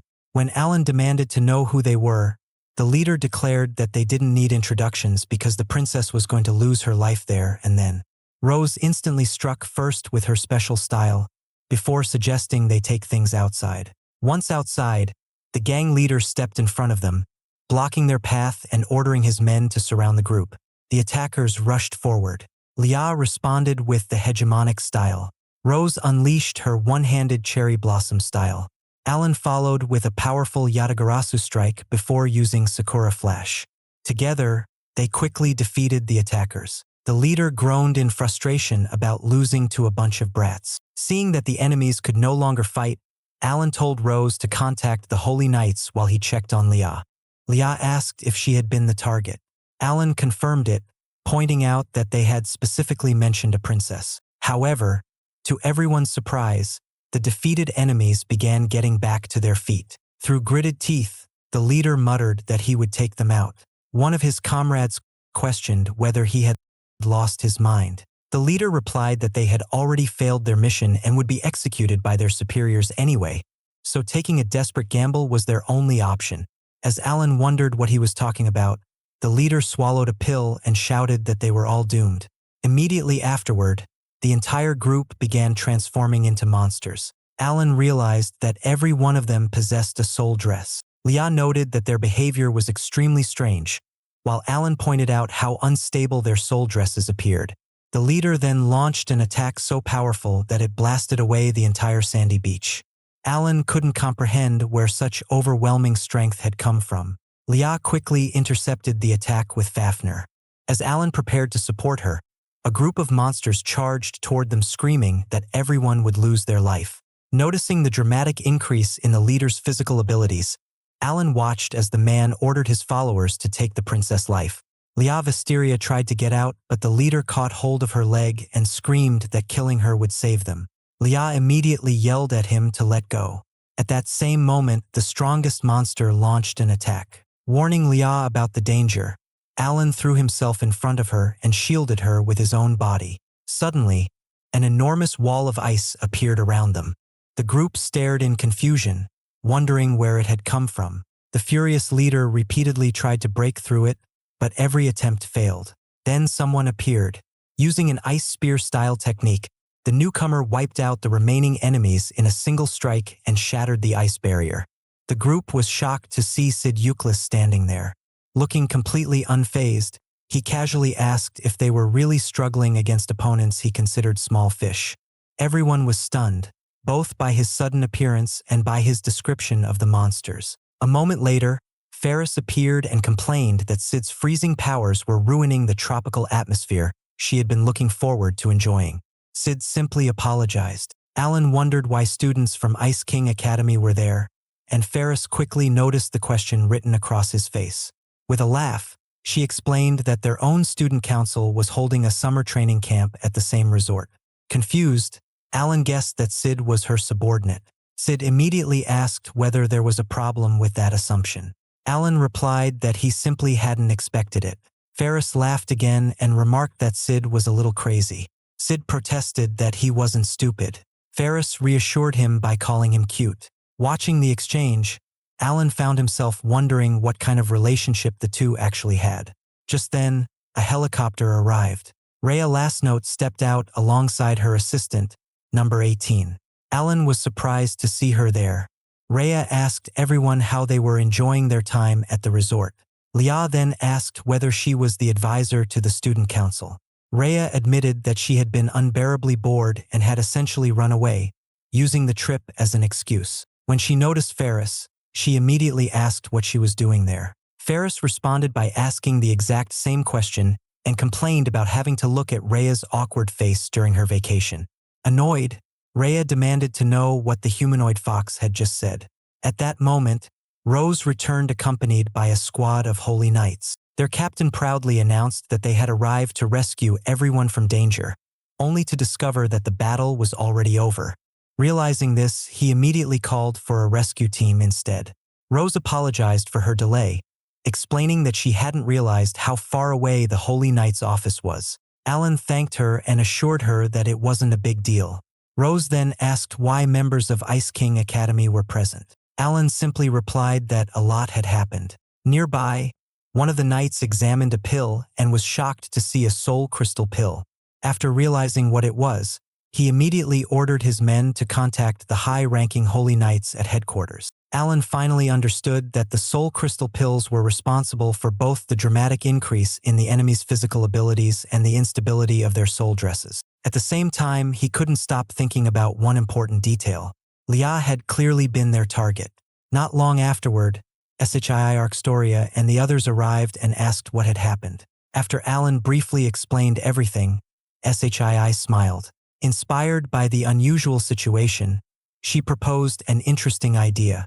Why not hold a joint summer training camp together with Ice King Academy? After a while, Alan Rodal thought to himself how a training camp with the Ice King Academy might turn out overly chaotic. However, that wasn't the thing on his mind. Instead, he was worried about the people who attacked Leah Visteria and why they might have decided to do so.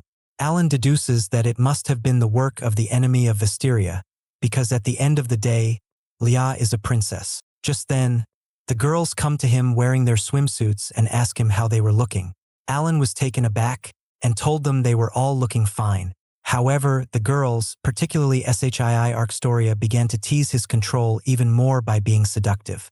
Eventually, they get ready to go out and enjoy their training camp. Once outside, Alan is greeted by an overly enthusiastic Cain Material, whom he had previously defeated in the Holy Festival. Cain, though, was now a fan and was borderline worshipping Alan.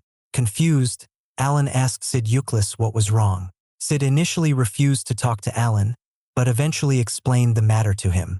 After the festival loss, Cain was hit hard, so he used his own Centurion sword to cut himself. This put him in the 100-year confinement, but he wasn't able to tolerate the torture and pain. So, ever since then, he had been acting like this. After a while, Rhea and Ferris asked the students to gather together. Rhea last note revealed that she and Ferris have figured out some beach-related activities for them to train in.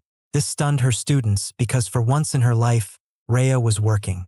Regardless, the two camps were supposed to play some beach-related games, which immediately brought out the competitive fire between Ferris and Rhea, as they argued on whose team was going to win.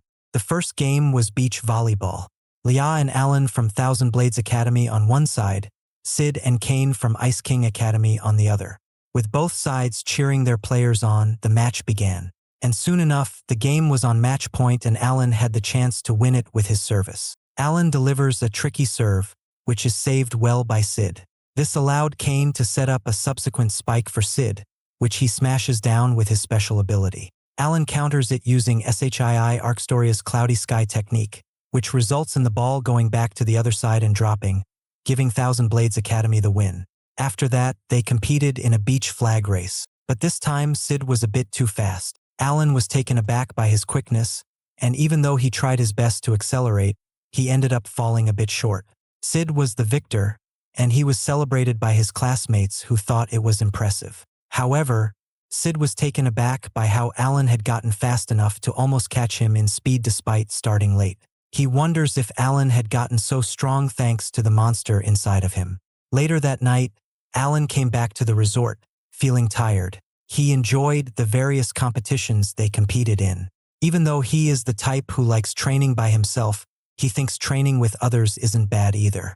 Just then, he opens the door to his room to see Shii and Leah waiting eagerly for him. They were both acting weird, and upon inspecting the area, Alan noticed that they probably had champagne truffles.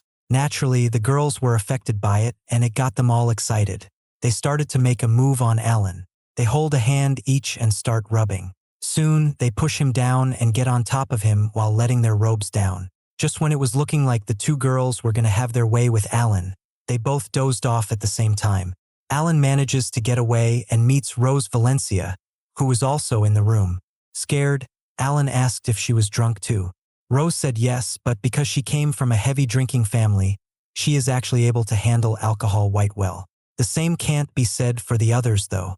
Regardless, Alan asks Rose if Leah would be alright considering all the things that had happened to her earlier. Rose mentions that she is probably a bit shook up from what happened, such was the nature of it all. But she reckons Leah will be fine. Alan adds that he would like to help her as a friend in some way, something Rose agrees with. After everyone falls asleep, Alan decides to head for his room as well, but he runs into Rhea Lastnote, who was waiting for him. Alan was taken aback, so Rhea apologized for coming to him so late at night, but she wanted to talk about something serious. They go inside his room, where Rhea states that she wants to talk about the stuff that happened with Leah Wisteria today.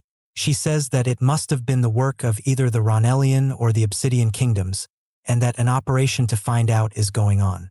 But more importantly, Rhea states that all the assassins the Holy Knights arrested were attacked and compromised on the way. By the time they found the bodies, they were burned to ashes. Rhea reckons that the assassin who took those guys out probably wanted to erase the signs of the soul crystal pills. She thinks that they've used the guys as pawns to get Leah Wisteria and use her as a test subject to measure just how strong the soul crystal pills can be. Alan Rodolph finds it crazy how they are using human lives as pawns, but Rhea warns him about it and tells him to beware. Alan asks her why she was telling this to him only, and not others. Rhea tells him not to dig too deep into this. It's a decision made by adults, and they told him because they think he is the right person. So, the least he could do is know his role and shut his mouth. The next day, the little games between the two academies continue on as normal. Both sides trade wins, and come the last day, the academies were tied on points. Despite that, the decision was made to enjoy the final day instead of practicing and competing. Alan felt a bit melancholic, because the camp was ending too soon. Just then, the two girls from Ice King Academy come over to talk to him. They mention how they find him cool for being able to go head-to-head with Sid. They say they've been checking him out for a while and start feeling up his muscular body. Alan is taken aback by this, but he can't lie about disliking it. Luckily, Leah and Rose intervene and push the girls away. The girls subsequently take their man and go to play in the water.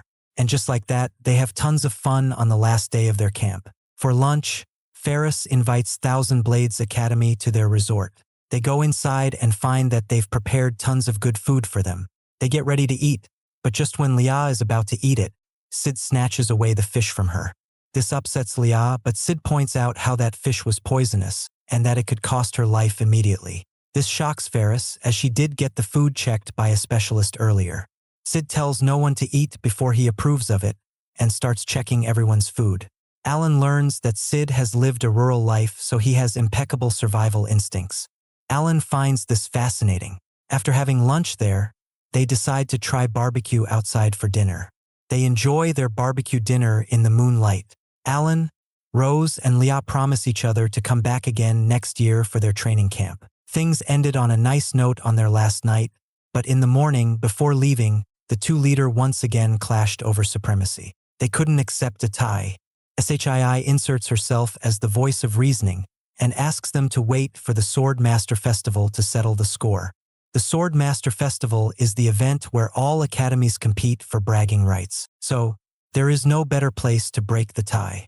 Alan Rodol excitedly agrees to it. Sid Euclid also agrees. But in a surprising moment, he also shows excitement and tells Alan that he will pay him back for earlier by beating him. Until then, he asks him to stay undefeated.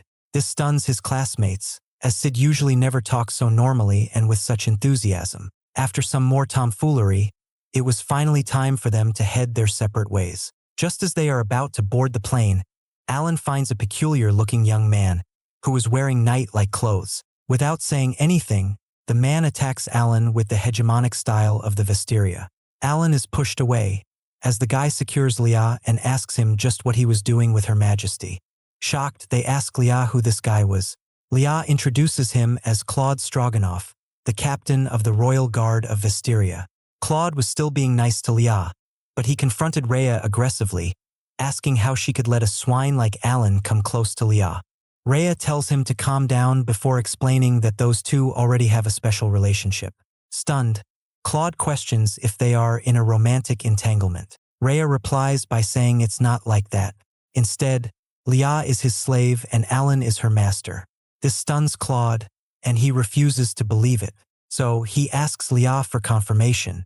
Alan was hoping that she would just lie about their thing, which was already stupid, to help ease the situation. But a flustered Leah fails to lie and admits it. This stuns Claude, and he collapses in shock. They quickly attend to him, and upon waking up, Claude promises to make Alan's life a living hell for what he has done to the princess. Claude then reports this to Leah's father, the king of Vestiria. The king was shocked to learn that some commoner had deflowered beloved daughter. He, Gris Vestiria, orders Claude to bring Alan to him, so that he can slay him with his own hands. As Alan and Leah arrive at the capital of the kingdom of Vestiria, they are greeted by the king's people. Leah sighed, as she had forgotten about how she is treated in this kingdom. Leah apologized to Alan for the unnecessary rituals, but Alan told her it was fine. Alan's face had turned white from stress, so Leah pointed out how his face didn't say he was fine. Alan had no idea about the kind of news Claude had delivered to the king, but he could tell that the king was full of pure anger in that letter he sent to invite them. Leah Vestiria was also stressed out about this matter. After all, her father had explicitly told her to bring Alan to him. Alan accepted that there was nothing to be done now. Leah's father was the king after all. He hoped that when they open up about everything to him, he would be understanding. The escort lady informed them that their carriage had arrived and told Leah to be careful when getting on it. After Leah gets on, they begin to move. Alan could feel the negative feelings they have about him just from the way they looked at him. He was deeply worried, wondering if everything he'd be fine. After some time, they arrived at the kingdom.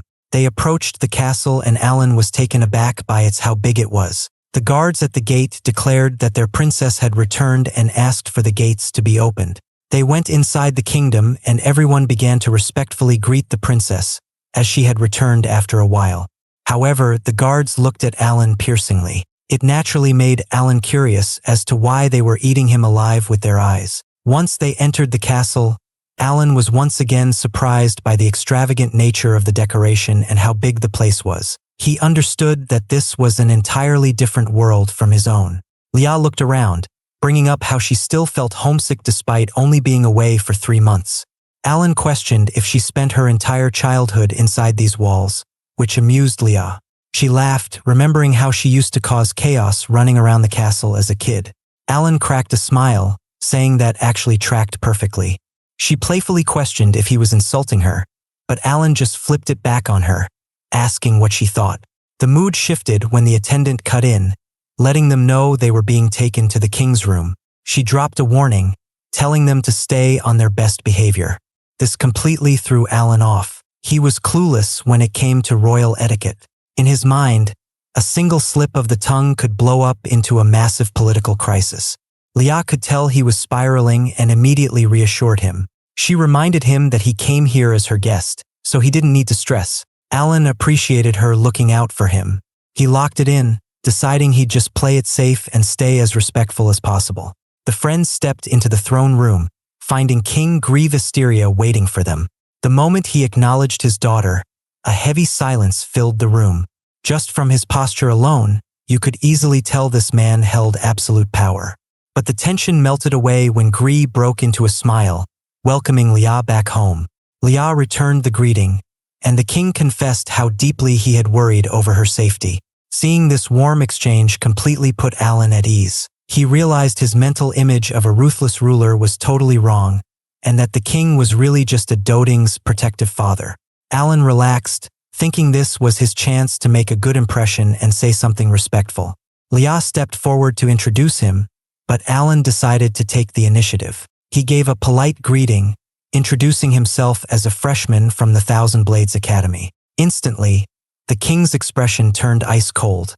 The warmth vanished from his eyes as he demanded to know if Alan was that exact same wicked brat.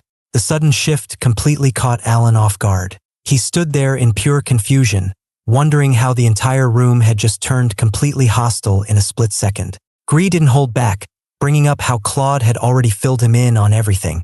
He accused Alan of completely corrupting his daughter, twisting her mind and her body, before trash-talking him as a repulsive, shameless punk. Alan tried to cut in and clear the air, telling the king it was all a giant misunderstanding, but the king shut him down instantly. Gree kept up the aggressive rant, claiming Alan had played Lia with slick words and hands that couldn't keep to themselves.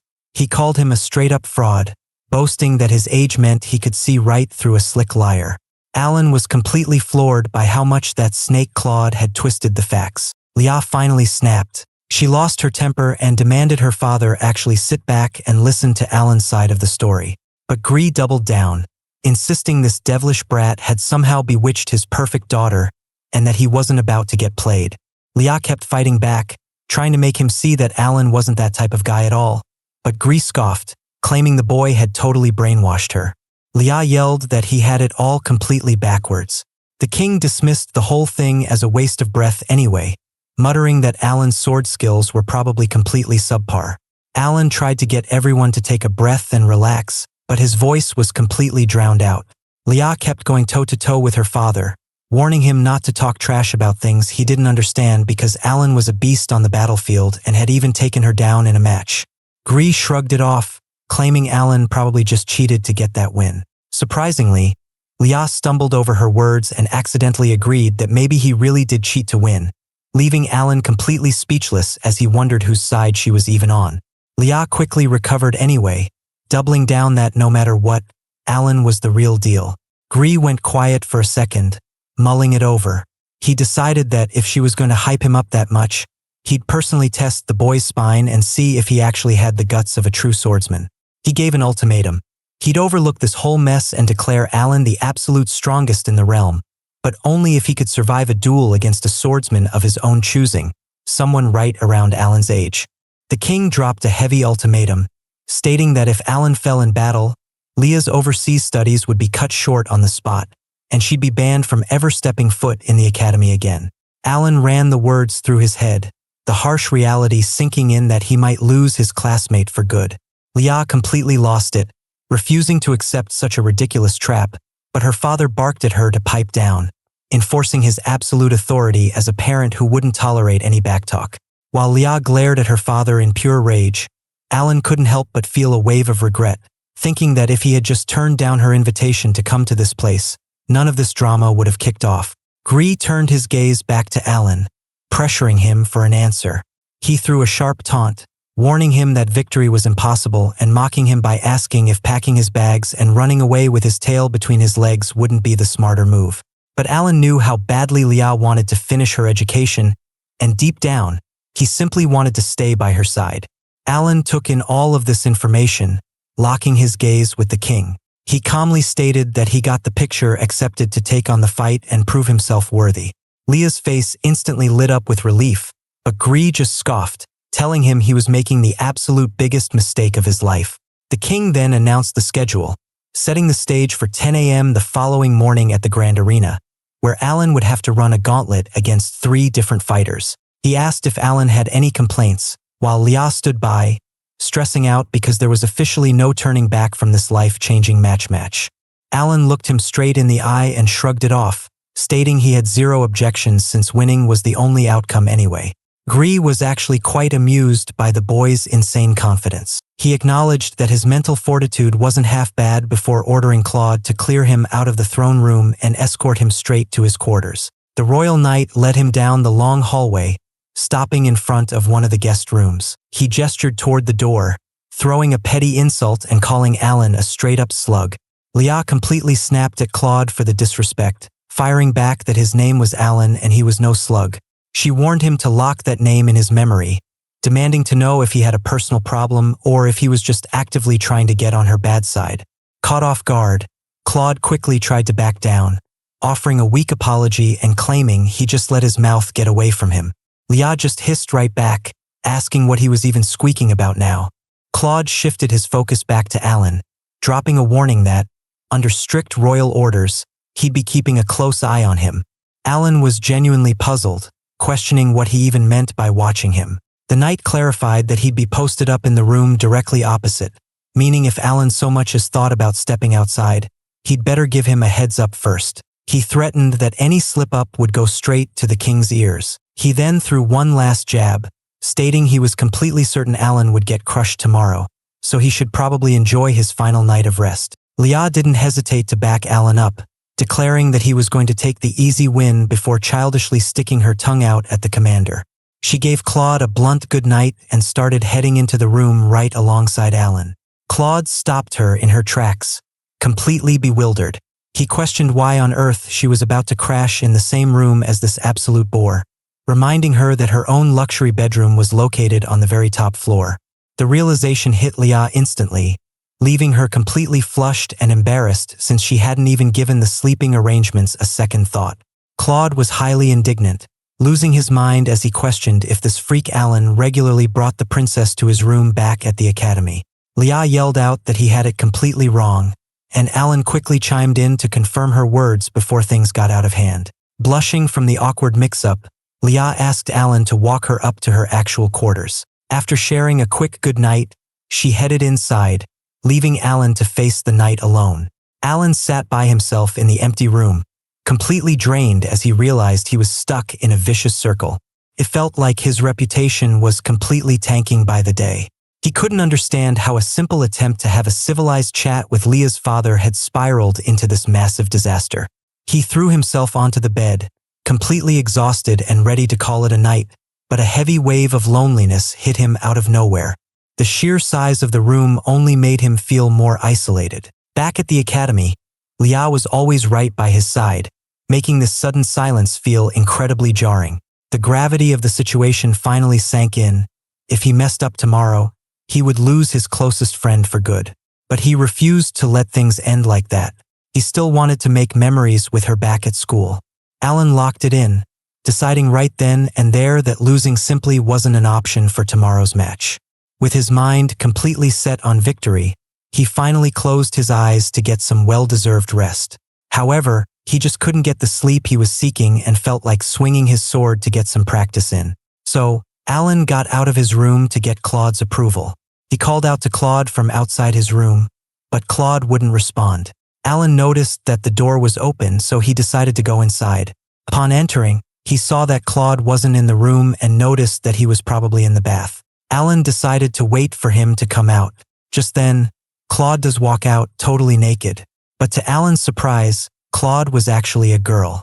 Embarrassed, Claude went back inside the bathroom and yelled at Alan for entering her room without permission. She accuses him of trying to get into her bed just like he did with Lia. Alan denies. Claude questions if Alan really thought it'd be fine walking into a girl's room unceremoniously. Alan thought it'd be rude to tell Claude that he thought she was a guy, so he opted to apologize instead. Claude wouldn't have it though, and asked for Alan to atone for his sin. She offered him a dagger and told him to commit seppuku to make up for it. Alan was shocked, but Claude thought it's only fair to atone this way for seeing a pure girl's naked body without permission. She told him to be quick about it, but Alan didn't want to do it. He still had to win tomorrow for Lia's sake. So, Alan runs away from the room, leaving Claude fuming. Pissed off, Claude wondered just how much of a pervert Alan is for first coercing Lia into becoming his plaything, and now he was making a move on her. She promised to make him pay for it. The next morning, the grand arena of the kingdom was packed as spectators flooded the stands. Alan stood waiting by Claude's side, who bluntly told him he didn't have much time left before the match. The knight threw another jab, telling the perverted slug to hurry up and move. Alan could only think to himself that this hostile treatment was a direct hangover from last night's awkward incident. Claude led him into a side room, prompting Alan to ask where they even were. The knight explained that this was the official armory for the competitors. Under the strict rules of the main arena, bringing your own weapon was completely banned, meaning he'd have to pick from what was available. Alan took in the information, realizing this rule was probably put in place so that the raw quality of a blade wouldn't skew the outcome of the battle. Claude added that while every weapon in the room was top tier, none of them would actually save him from getting crushed. Instead of getting pissed off, Alan thanked her. He quickly realized that this might be his last shot to get her alone, so he needed to speak up right now. Calling out to Claude, Alan immediately tried to apologize for the massive misunderstanding from the previous night. Claude didn't let him finish.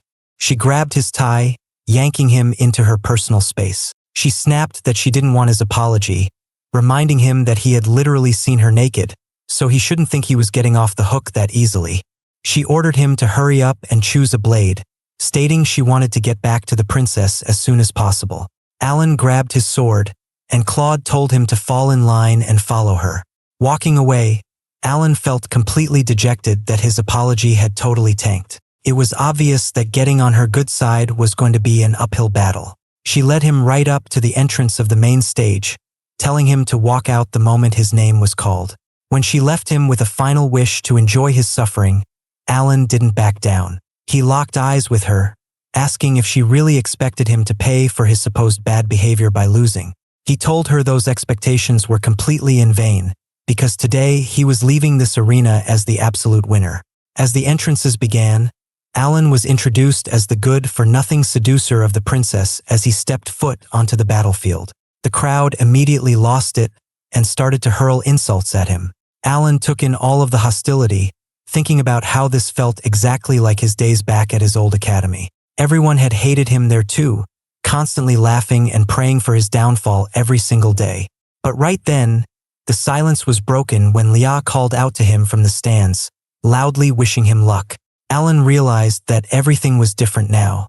He looked up at her, telling her to just sit back and rely on him. He wasn't fighting alone anymore. The crowd went silent in pure confusion. They couldn't understand why the princess was actively backing this guy up, whispering that he must be pressing on her weak spots to manipulate her. King Wisteria turned to his daughter in pure indignation, demanding to know if she was seriously supporting the boy. Leah just gave her father an ice-cold look, firing back that it was her business and she'd support whoever she wanted. The announcer quickly shifted gears, introducing the fighters stepping out of the eastern gate. These two held the title of the absolute strongest in the realm, Gaulius the Strong and Rommel the Swift. Alan was completely caught off guard when he saw two opponents walking out. Up in the stands, Leah was just as confused. She demanded an explanation from her father, but Gree just grinned. He shrugged it off, stating he never once promised that this duel would be a one-on-one. The two champions sized Alan up and were visibly disappointed. Gaulius muttered that when the king ordered a 2-on-1 handicap match, he expected a real challenge, not some puny little swordsman.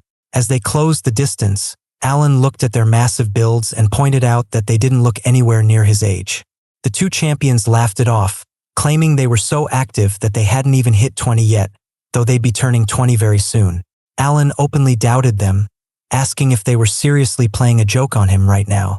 Gaulius warned him that he wouldn't normally double-team a weak kid like him, but since Alan had dared to deceive their princess, this wasn't going to be a fair fight, it was strictly going to be an execution.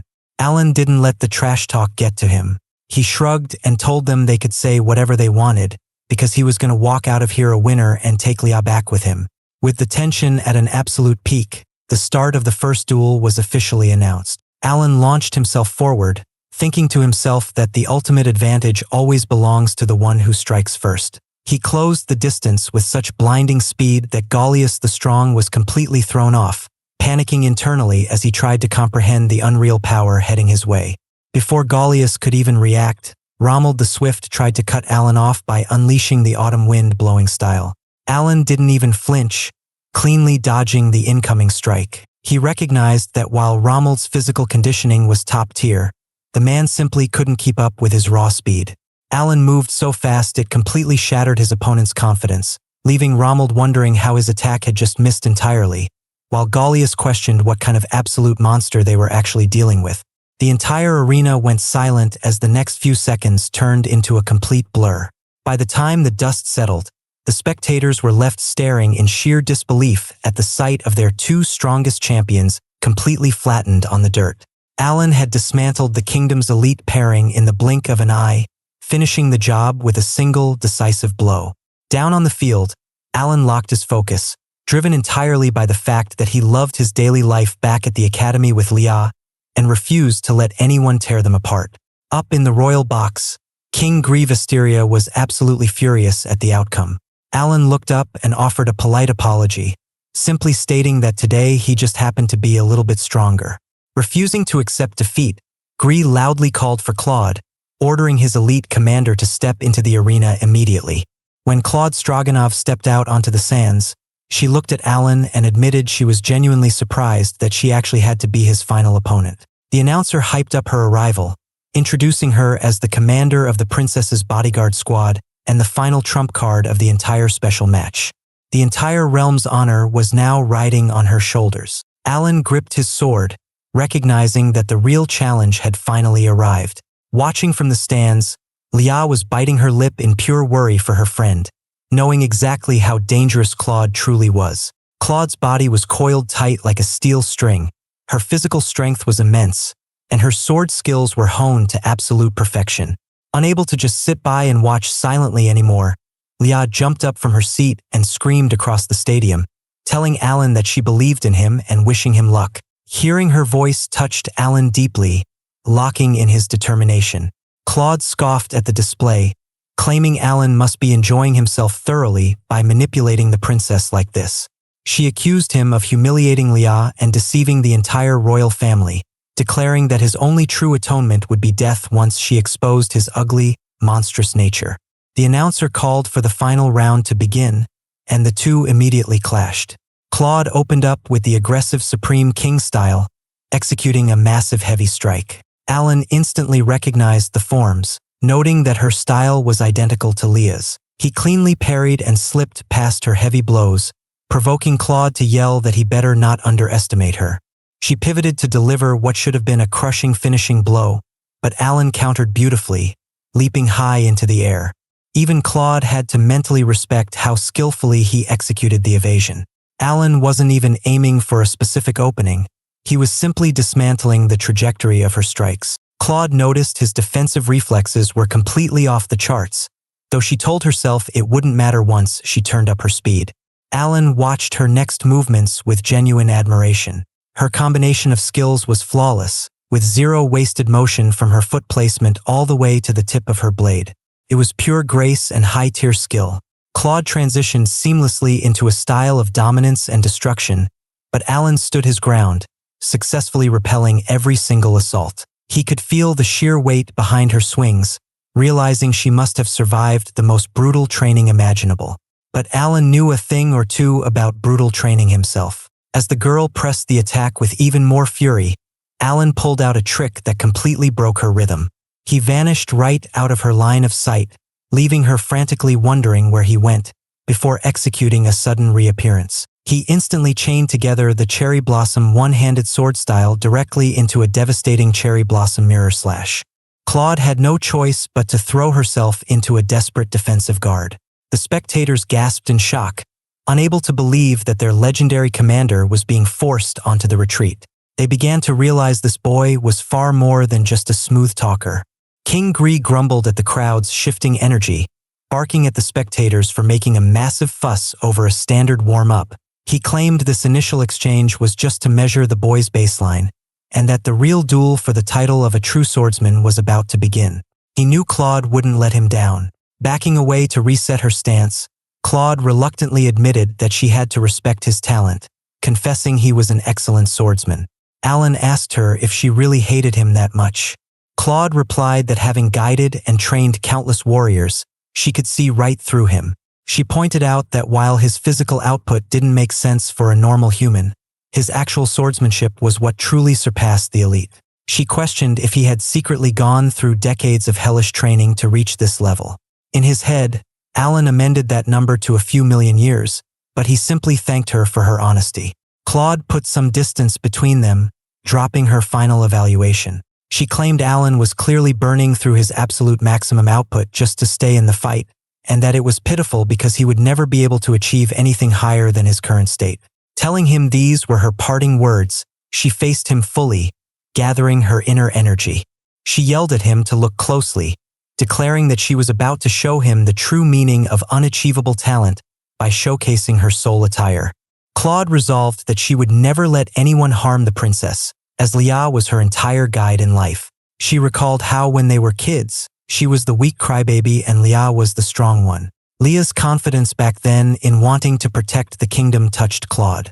She wanted to grow strong herself and protect Leah for how precious she was. Alan analyzed the situation, realizing that her combination of a long sword and bird control meant she would dominate at a distance. His only option was to force close combat. Claude read his mind instantly, laughing off the strategy as she launched an air owl straight at him. Alan noted the extreme velocity but successfully parried the bird's trajectory. Turning up the heat, Claude triggered a massive explosion right in front of him. The thick smoke completely blinded Alan, throwing him into a critical situation, while Claude immediately followed up with an aggressive dominance-style strike. Alan relied on his pure defensive reflexes to dodge, countering with the second sword of the hazy moon to cleanly repel the onslaught. Claude smiled, calling him a smart guy for setting up a counterattack in advance, but Alan corrected her, stating he was just a strong guy. Alan kept his eyes locked on her movements, realizing her troublesome soul dress allowed her to turn controlled objects into detonation points. However, he picked up on a vital limitation. She could only manage 3 objects at a time. Claude immediately broke his theory by increasing the number of constructs. Alan watched the swarm multiply, wondering if she was seriously kidding him as he realized these things couldn't be cut directly. Claude declared it was time to dance, unleashing a relentless chain of explosions. Alan felt like he had never dodged so much in his entire life, literally dancing through the dirt to escape the blast zones. He tried to organize a counterattack, but the sheer volume of the explosions left him with zero time to breathe. Claude told him not to even bother, transitioning into another fierce style. A massive detonation went off right next to him, forcing Alan to balance the intense shockwave using his flying shadow technique. As the smoke began to thin, Claude assumed the battle was already decided. She pointed out that his lack of a soul dress made his efforts completely meaningless, declaring him entirely unfit to be the princess's protector. She openly told him to just give up. Alan knew she wasn't wrong. He couldn't win a prolonged exchange this way, and the situation was quickly spiraling out of control. He took in all of this information and realized he had only one desperate option left. He had to intentionally take a hit to close the distance. Since she was wielding a long sword, gaining even a split second of close proximity would put him in the clear. Confident that his body could endure the brunt of the shockwave, Alan locked it in, knowing that victory meant finally returning home with Leah. Alan dropped low, bending his posture to withstand the incoming concussive wave. Claude shouted that he was acting completely desperate, calling him a stupid boy as he began to aggressively break through her air forces. Alan charged forward through the crossfire. Only the main owl construct was left standing between him and his target. Suddenly, a massive explosion erupted right on top of him, throwing the entire arena into silence. The spectators panicked, assuming the direct hit had completely finished him off. Even Claude felt a twinge of regret, muttering that the stupid boy should have just surrendered. Out of nowhere, Alan burst through the smoke. He executed the 8th sword, Yatagarasu, instantly appearing in front of her face and locking his blade against hers. Completely stunned, Claude demanded to know if he was immortal. Alan gasped out a no, stating he could feel every bit of the pain. Claude tried to break the deadlock to regain her ranged advantage, but Alan kept her pinned.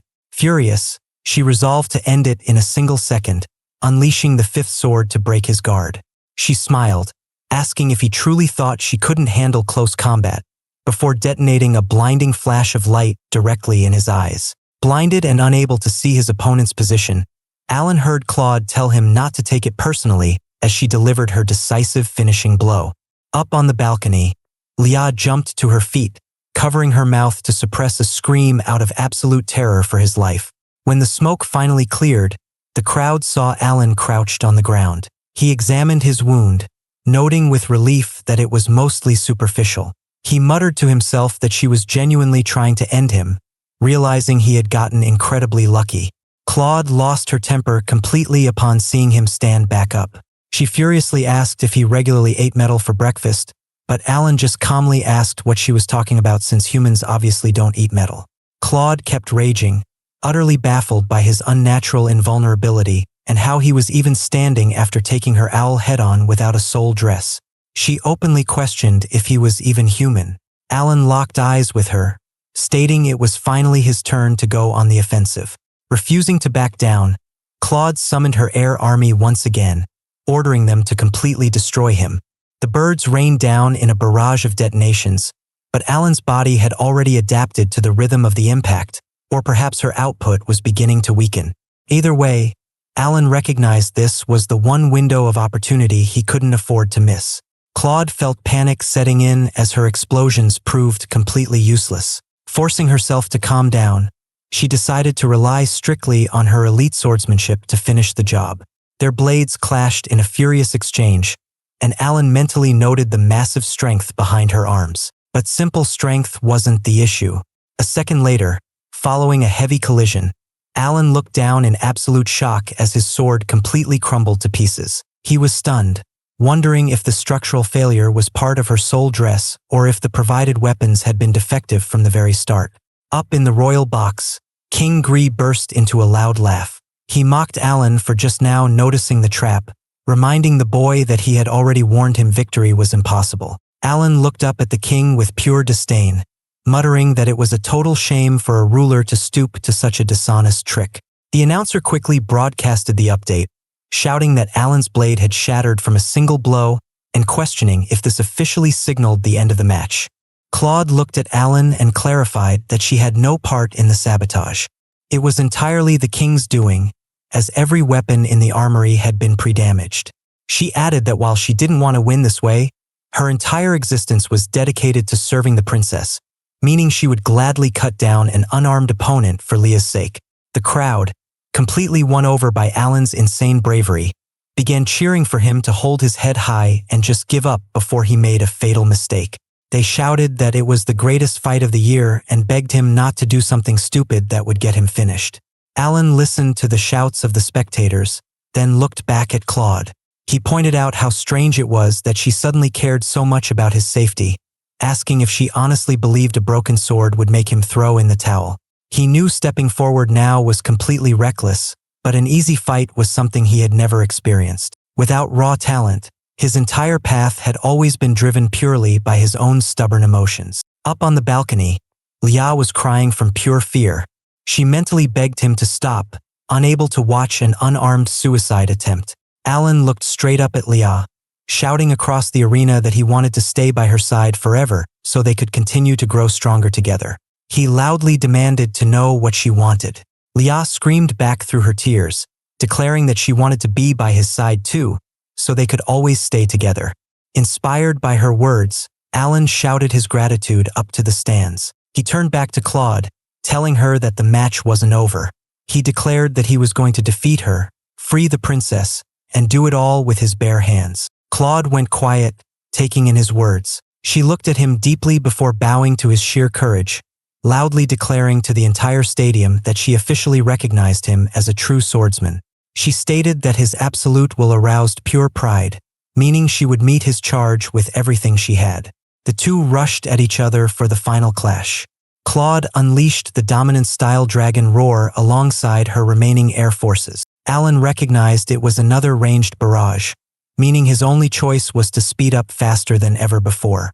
Claude frantically ordered her constructs to tear him to pieces, but Alan charged straight through the explosions, literally clearing a path with his bare hands. Right as he was about to make contact, a massive detonation went off between them. Alan stopped in his tracks, completely bewildered as the smoke cleared. He looked at her and asked why on earth she had just blown herself up.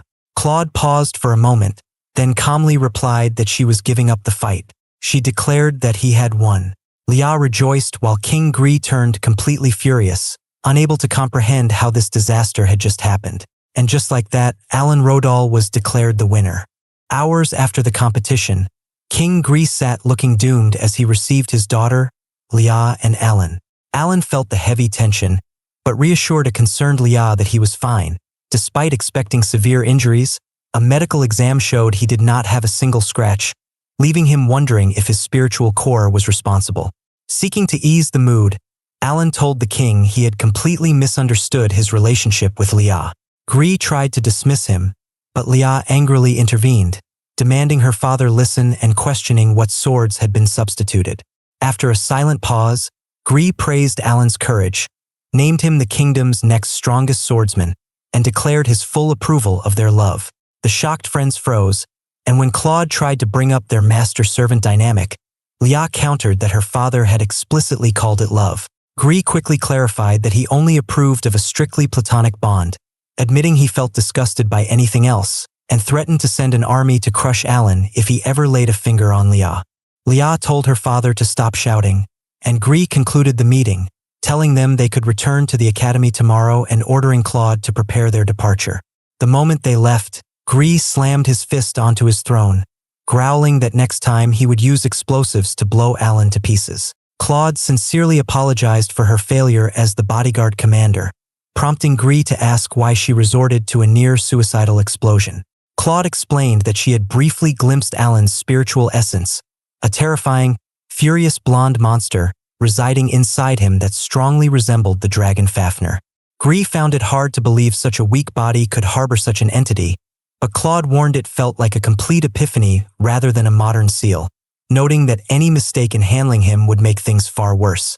Completely disheartened, Gree asked if Lia herself was the one who had leaked the rumor that she and Alan were in love, and Claude confirmed that she was. King Gree was deeply disappointed in his daughter, realizing she had carefully orchestrated this entire scheme. He had played right into her hands, and now they had a massive headache named Alan to deal with. Gree cursed under his breath, questioning just how much she truly understood about the situation. But a sudden thought occurred to him. If they played their cards right, they might actually find a way to keep Alan bound to this place. He knew he had to put his plan into motion immediately. He informed Claude that he was leaving to attend to private matters and ordered her to assemble 3 royal bodyguards to protect him. During his absence, the Chancellor would manage the affairs of the state. Claude acknowledged the command and left to execute it. Left to his own thoughts, the king pondered the bizarre soul dress that resembled Fafnir. He wondered if Alan's raw power was truly as catastrophic as Claude claimed, before quickly brushing it off as mere paranoia. Meanwhile, Alan felt completely drained after a series of exhausting days, questioning whether this was actually a summer break, since he had not had a single moment to relax. He kept reflecting on King Gree and why the ruler had reacted with such intense rage upon hearing about his daughter's partner. Lia noticed his pale expression and asked if he was all right, expressing concern over his fatigue. Alan apologized and insisted he was fine. Lia thanked him sincerely, acknowledging that she had pulled him into all this chaos and felt incredibly indebted to him. She pointed out that since her father was fully convinced they were dating, they had to behave like a real couple to keep up appearances. Alan agreed that it made sense. Thrilled by his quick agreement, Lia asked if he really meant it, though Alan confessed he had no idea how people in love actually acted. Lia smiled, claiming she knew exactly what to do, and invited him out on a date. A little while later, they strolled down the bustling main street of Arando. Lia was beaming, clearly thrilled to be back in a familiar place after so long. Alan watched her, pleased to see her in such a wonderful mood now that the threat of transferring schools was gone. While passing a local shop, she stopped and pointed out hot, buttered potatoes, asking if they should grab some. Alan happily agreed, and the princess ordered 2 portions. The vendor immediately recognized her and warmly welcomed Princess Lia back home. The nearby townsfolk overheard and quickly gathered around to greet their beloved princess, congratulating her on her safe return. Alan was impressed by how adored she was by her people, even beyond the castle walls. An elderly woman stepped forward and asked if Alan was her school companion or her romantic partner. Alan panicked slightly, knowing that denying it would trigger endless gossip, but confirming it would solidify their relationship in the public eye. Lia giggled and declared that he was indeed her boyfriend. The crowd erupted in cheers, with someone even shouting that Alan would be their future king. Sensing things were spiraling out of control, Alan remained silent, while the vendor handed over the potatoes on the house to celebrate their growing princess. To disperse the crowding locals, Lia jokingly threatened to set her horse on them if they did not clear the way for their date. The laughing crowd complied, leaving the two in peace. Alan thanked her for defusing the chaotic situation, but she playfully winked, telling him she was happy to do it and hoped they would enjoy their time. Once they were alone, Alan asked if she was genuinely comfortable labeling them as a couple in front of so many citizens. Lia assured him with absolute confidence that it was perfectly fine, and Alan could tell she truly meant it. She mentioned that her father had permitted them to return to the academy once their tasks were complete. Alan secretly thought the king was incredibly overbearing, but Lia urged him to forget about her father and focus on the delicious food. They enjoyed their snack, and Alan realized she was likely still harboring some resentment over her father's hostile reception. On their walk back, Alan reassured her that King Gree would eventually cool down, noting that his daughter's return should be a source of happiness. Lia quietly agreed that he was probably right. She then stopped in front of a grand, striking structure and introduced it as the kingdom's National Museum, their proudest local landmark. Alan admitted he had never set foot inside a museum before. Surprised and excited, Lia promised to act as his personal guide. Alan teased that she was behaving more like a professional tour guide than a teacher, earning a playful glare from her. They wandered through the exhibits as Lia passionately explained the history behind each piece, including the historic artifacts of Henry the Great from the era before the darkness. Alan was deeply impressed by her vast historical knowledge and clear explanations, realizing just how rich and deep her homeland's history truly was. After some time, Alan realized they had walked through almost the entire museum and asked what their next move would be. Lia took a couple of minutes to think before recalling a place she really wanted to visit. When Alan asked where they were heading now, the princess told him they were going to the Hill of Hope, promising him it was an amazing spot. They spent a long time climbing the mountain path. Lia called out that they would reach the summit soon, leaving Alan amazed by her endless energy. They had been walking for half the day, and while she was still incredibly eager, he was desperately craving some rest after the intense battle. Finally, Lia excitedly told him to look over at a specific spot. Alan walked up beside her, and the view that opened up before them was truly breathtaking, revealing the entire kingdom spread out like the palm of his hand.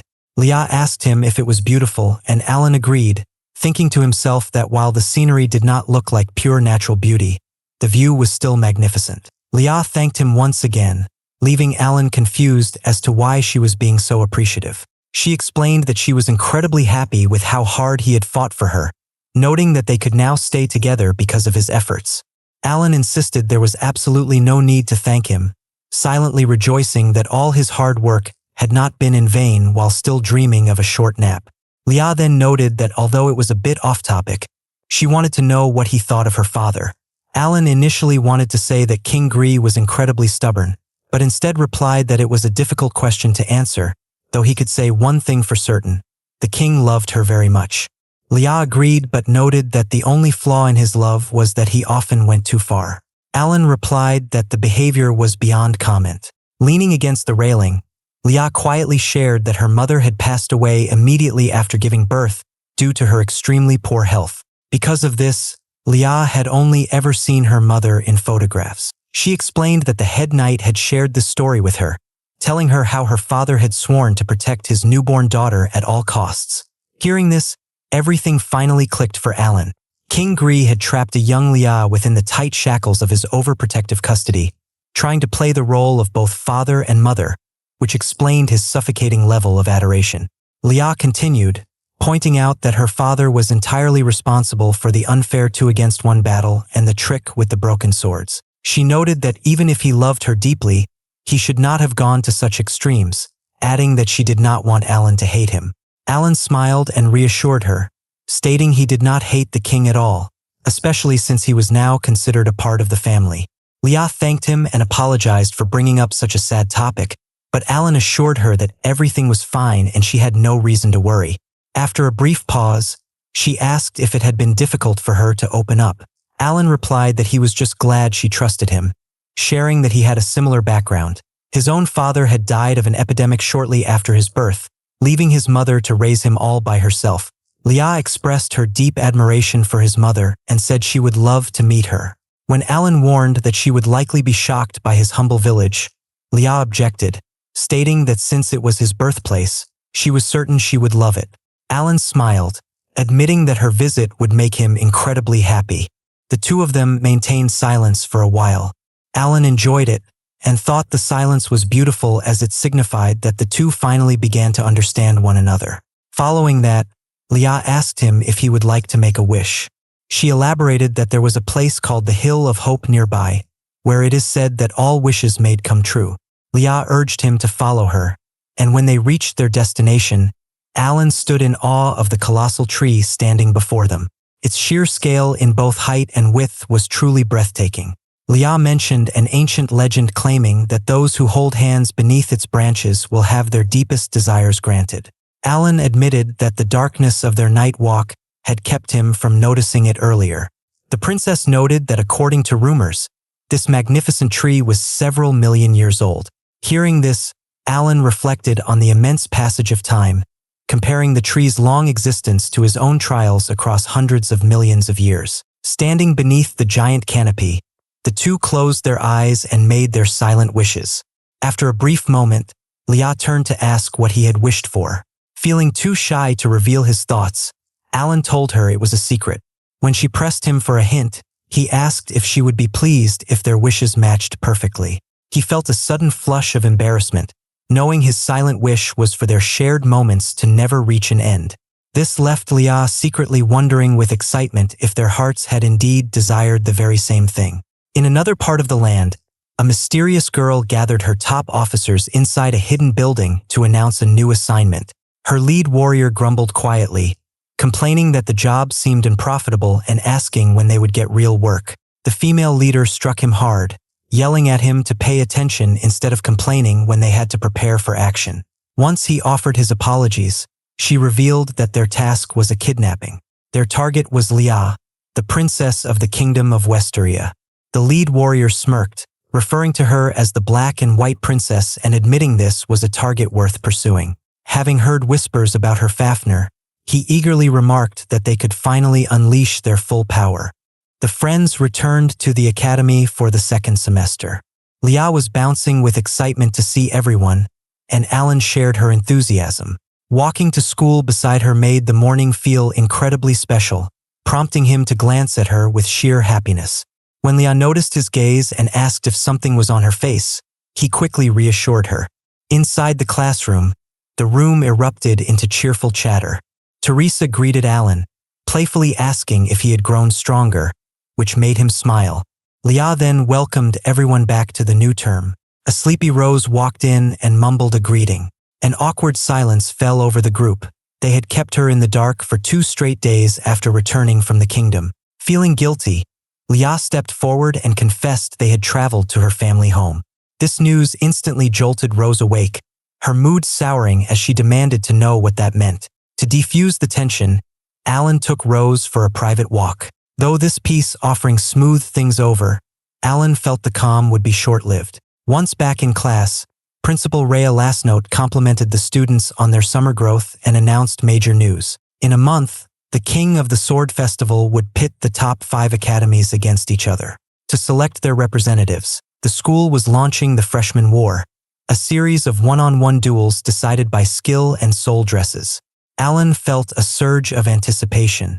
When Rhea asked for a show of hands from those interested, the entire classroom responded in unison. She urged them to spend the week sharpening their skills. Later, Alan entered his inner world to train. The resident monster mocked his weakness, claiming not even 100 million years of training would grant him his soul dress. Alan initiated the battle with his first sword, Flying Shadow, which the entity lazy dodged. Even his 8th sword, Yatagarasu, failed to connect as the monster easily parried his strikes and delivered a powerful counterblow, knocking Alan to the ground. The beast was rapidly clawing its way back to its original power. The demon mocked Alan's weak body, stating he would have seized control long ago if not for the initial hardening of the vessel, though he grumbled about a tiny scratch Alan managed to leave on his skin. Alan struggled back to his feet, realizing he was trapped in a cycle where the monster grew stronger alongside him, yet he refused to give up. Suddenly, the vision shattered. Outside his subconscious, Rose had initiated her soul dress training, scattering physical cherry blossom petals. Rhea dismissed the class for a 1-hour lunch break. Lia and Rose suggested they drop by the student council room. Walking down the corridor, Alan wondered if the petals were just an exhaustion-induced hallucination. He remarked that they had not stepped foot in the chambers since summer camp. Lia wondered if it was all right that they had done 0 council work over the holidays, and Alan replied it was probably standard procedure. They opened the doors to find pitch darkness. From the shadows, Shii greeted them in a flat, hollow tone. The group paused, asking why she was sitting alone in the dark. Shii murmured that she was at her limit, suddenly dropping to her knees and begging them to save her. Once they calmed her down, she pointed toward the main desk, which was buried under a mountain of paperwork. She explained that administrative duties had piled up, and her assistants, Lily and Teresa, were unreachable on extended vacations. Sachai begged for help. Alan dryly reminded her of her promise that joining required zero labor, while Rose told her to take responsibility. Horrified, Sachai fell to her knees again, playing the pity card and dramatically crying out Alan's name. Alan hauled her up, warning her not to use his name like a curse. Realizing she would cause endless noise if refused, Alan relented and agreed to help just this once. Leah and Rose agreed to pitch in as well. It took the friends 2 grueling days of overtime and sacrificed lunch breaks to clear the files, leaving them to spend their remaining time preparing for the tournament. Ultimately, Alan was unable to master his soul dress in time, but he felt physically and mentally prepared when the freshman war arrived. At the arena, Leah and Rose were in high spirits, both promising to defeat Alan as revenge for past matches. Alan welcomed the competitive energy. Tessa also joked about getting payback, while a watchful stranger observed them from a distance. Principal Rhea Lasnote commenced the opening ceremony to wild cheers from the crowd, explaining that these matches would dictate their standing in the grand festival. Drawing the first pairing, she announced Alan against Ray Zhu. Ray Zhu challenged Alan to a Class A versus Class B showdown. Alan recognized him as the loud Class B student from before and gladly accepted. Rhea asked if they were ready, and Alan smiled, confirming he was fine with the matchup. Ray Zhu declared that a true swordsman never backs down. In the stands, the spectators cheered, and Leah noted that Alan was as fearless as always. Rhea agreed he thrived on trouble, while Teresa remarked it was just his character. The spectators discussed the matchup, noting Alan's troublemaking reputation from the sacred festival and Ray Zhu's equally chaotic background, excited for a clash between 2 problematic fighters. Ray Zhu claimed the audience was thirsting for his defeat, but Alan replied that the arena would decide. Ray Zhu smirked, promising a real show and claiming his 2 months of training would yield absolute revenge. The duel began, and Ray Zhu immediately summoned 3 skeletons that fused into a single towering beast. Alan attacked with his 5th sword, Break, finding the creature tough but mortal. Suddenly, a violent explosion erupted right next to Alan. Ray Zhu screamed maniacally, admitting he cared nothing for rules or the festival. His only desire was to destroy the opponent who had disgraced him. In the stands, the group was outraged, and Tessa pointed out that using physical explosives violated the rules. However, Alan emerged from the smoke completely unharmed, delivering a swift counterattack that brought Ray Zhu down. The stunned loser asked how this was possible, and Alan explained that his body had adapted to explosions, adding that dishonorable fighters could never win. Rhea declared Alan the victor to roaring applause. In the stands, Rose was amazed he did not have a single scratch. Leah giggled, explaining that back in her home kingdom, Alan had essentially eaten nothing but explosions for breakfast, lunch, and dinner, noting his raw durability was growing rapidly. Rose agreed warmly, remarking that Alan would always find a way to overcome any obstacle. Rose then turned to Leah, suggesting they should not harbor hard feelings if one of them faced Alan first. Leah countered that they would likely have to defeat each other first, and Rose teased that she would definitely win. As the princess flared up, Alan watched them with mild unease. Meanwhile, Rhea drew the next name, announcing Rose Valencia of Class A as the next competitor. Rose suddenly recalled how she had first come to the academy. After her defeat at the Sword Festival, a woman approached her. Rose immediately recognized her as Blackfist Rhea. Smirking, Rhea remarked that introductions weren't necessary. She praised Rose's performance, saying the crowd had been completely captivated by her fight. Rose sighed.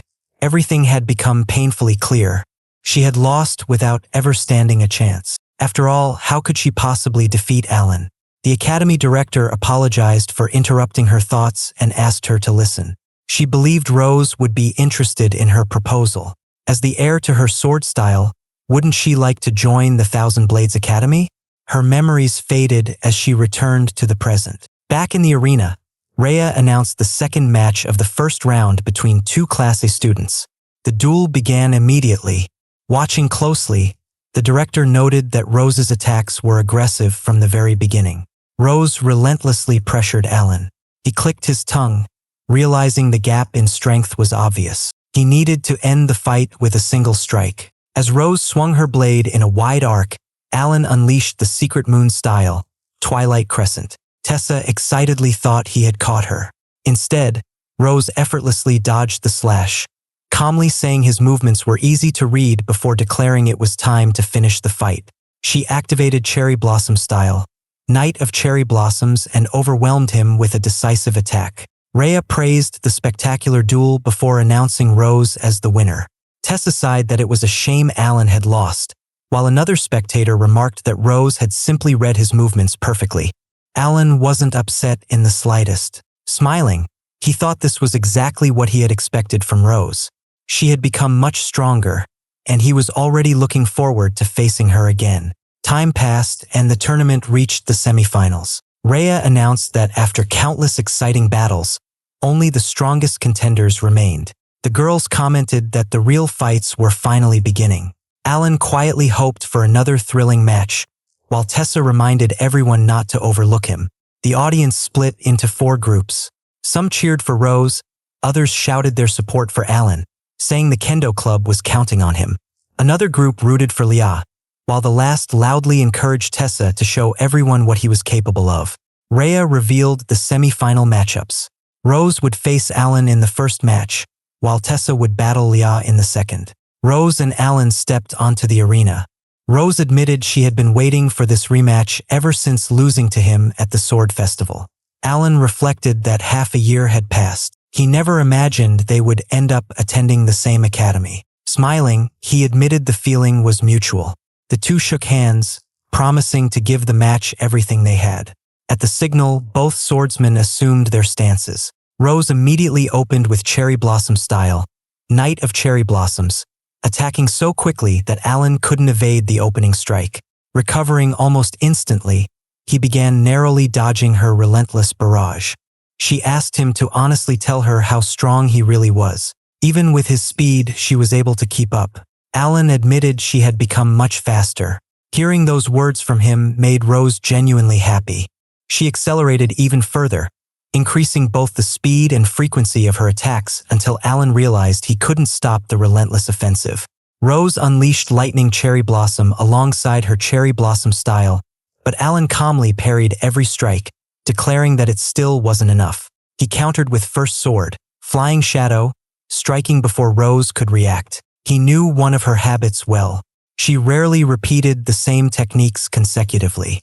Having already used Lightning Cherry Blossom and Night of Cherry Blossoms, he wondered what she would do next. His answer came immediately. Rose activated Cherry Blossom Veil together with her signature style. Just as she moved to strike, Alan suddenly appeared behind her. Rhea observed that although both fighters used similar techniques, Alan relied on overwhelming force. His ruthless fighting style was every bit as brutal as the rumors claimed. Annoyed, Alan muttered that she talked far too much. Rose reluctantly admitted to herself that he was still incredibly strong.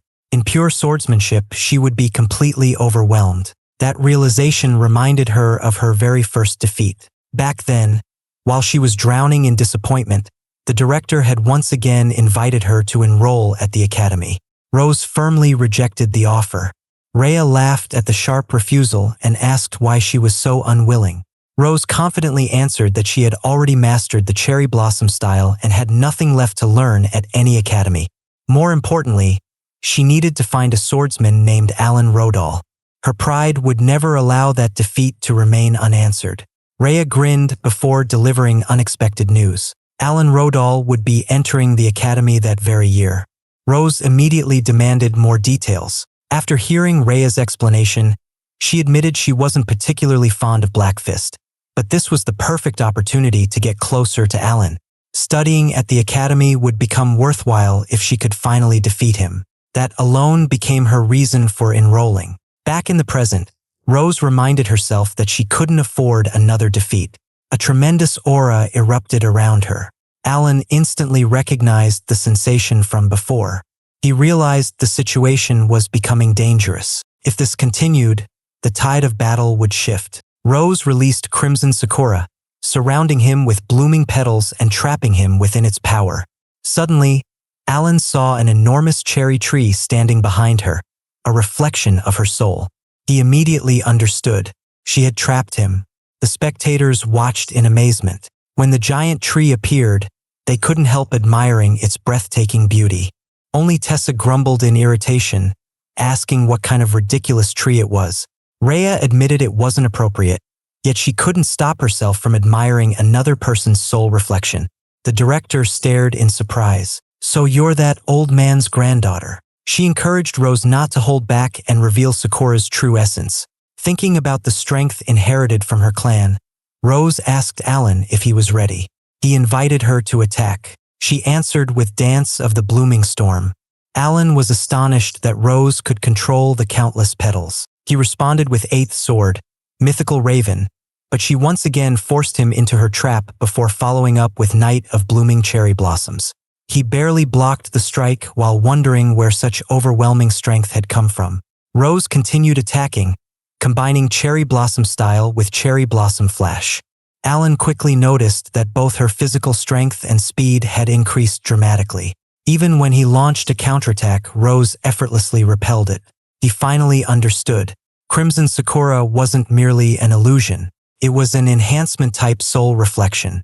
The massive cherry tree gathered energy from its surroundings, boosting her physical abilities, while the petals themselves became deadly weapons. Fortunately, Alan believed there was still a solution. Using Eighth Sword, Mythical Raven, he created an opening and rushed toward the tree itself. If he destroyed the source, her abilities should disappear. His blade struck the trunk. Nothing happened. Not even a scratch appeared. Rose immediately understood his intentions and admitted he was surprisingly perceptive. However, although the tree resembled those in the real world, cutting it down was far more difficult than it looked. Determined to finish the battle, she unleashed her secret technique, Cherry Blossom Tornado. The devastating strike sent Alan crashing to the ground. Rose breathed a sigh of relief. She had finally defeated the monster.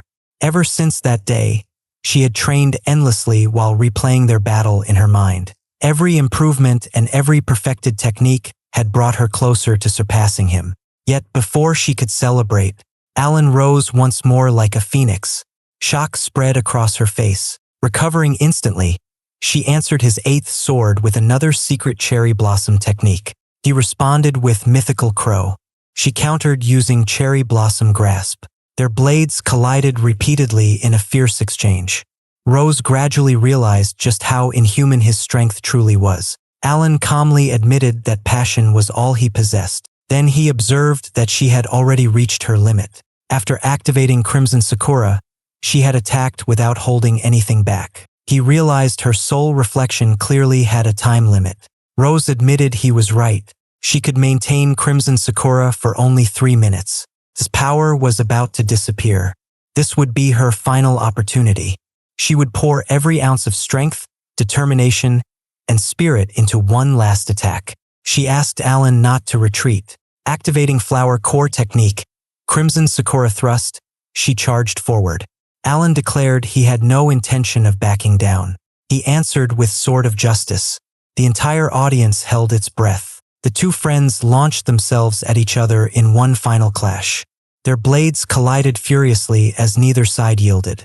But when everything settled, Alan emerged victorious. Later, after leaving the arena, Alan apologized to Rose for everything that had happened. She smiled faintly, telling him there was nothing to apologize for. Although she hated admitting it, she had lost to him again. This time it was a complete defeat. At this rate, defeating him still seemed impossible. She quickly told him not to misunderstand. Their story wasn't over yet. From this day forward, she would become even stronger. The next time they crossed swords, she would defeat him. He should prepare himself. Alan smiled and agreed, relieved to see she had regained her spirit.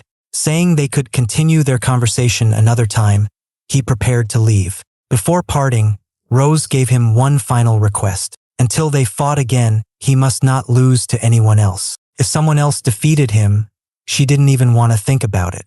Alan blinked in confusion, thinking he had never seen her act so mysteriously before. Just then, he noticed her getting dizzy because of the fight and told her to immediately get to the infirmary. Meanwhile, arena staff were busy carrying out repairs on the battleground. Tess looked over at Lia, remarking on how intense their previous fight had been and warning her that he was not about to give up easily.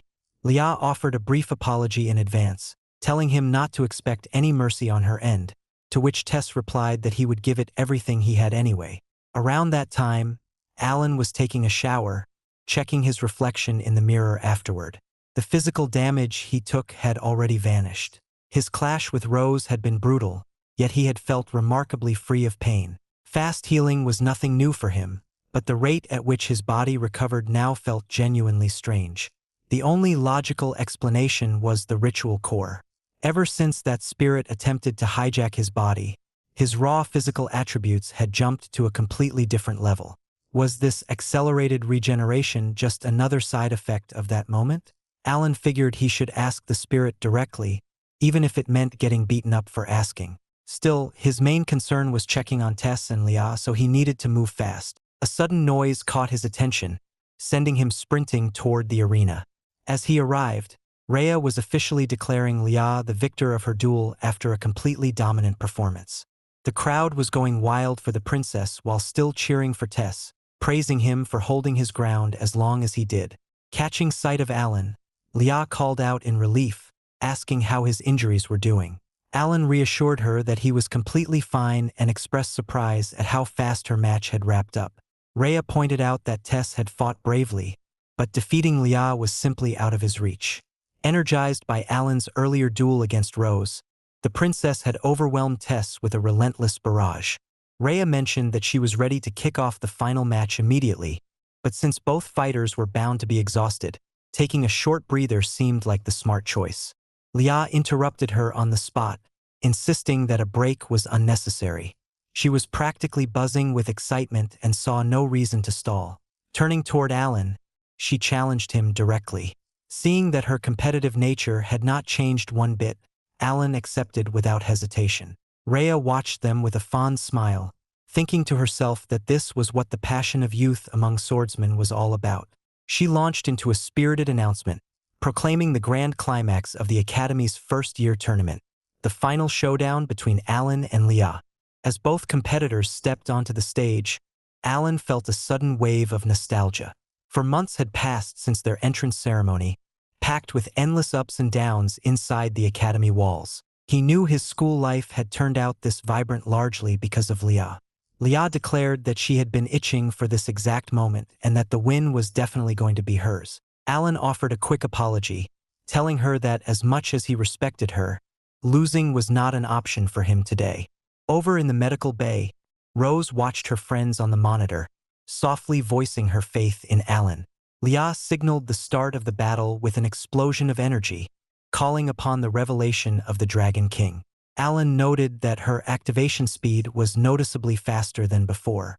She opened with the Black Dragon's breath, forcing Alan to react instantly just to dodge and parry the incoming strike. He countered using the first sword, Flying Shadow, but Lia did not miss a beat, matching his speed and deflecting every single blow. Alan realized she had not just gained raw destructive power, as her refined technique and battle precision had leveled up too.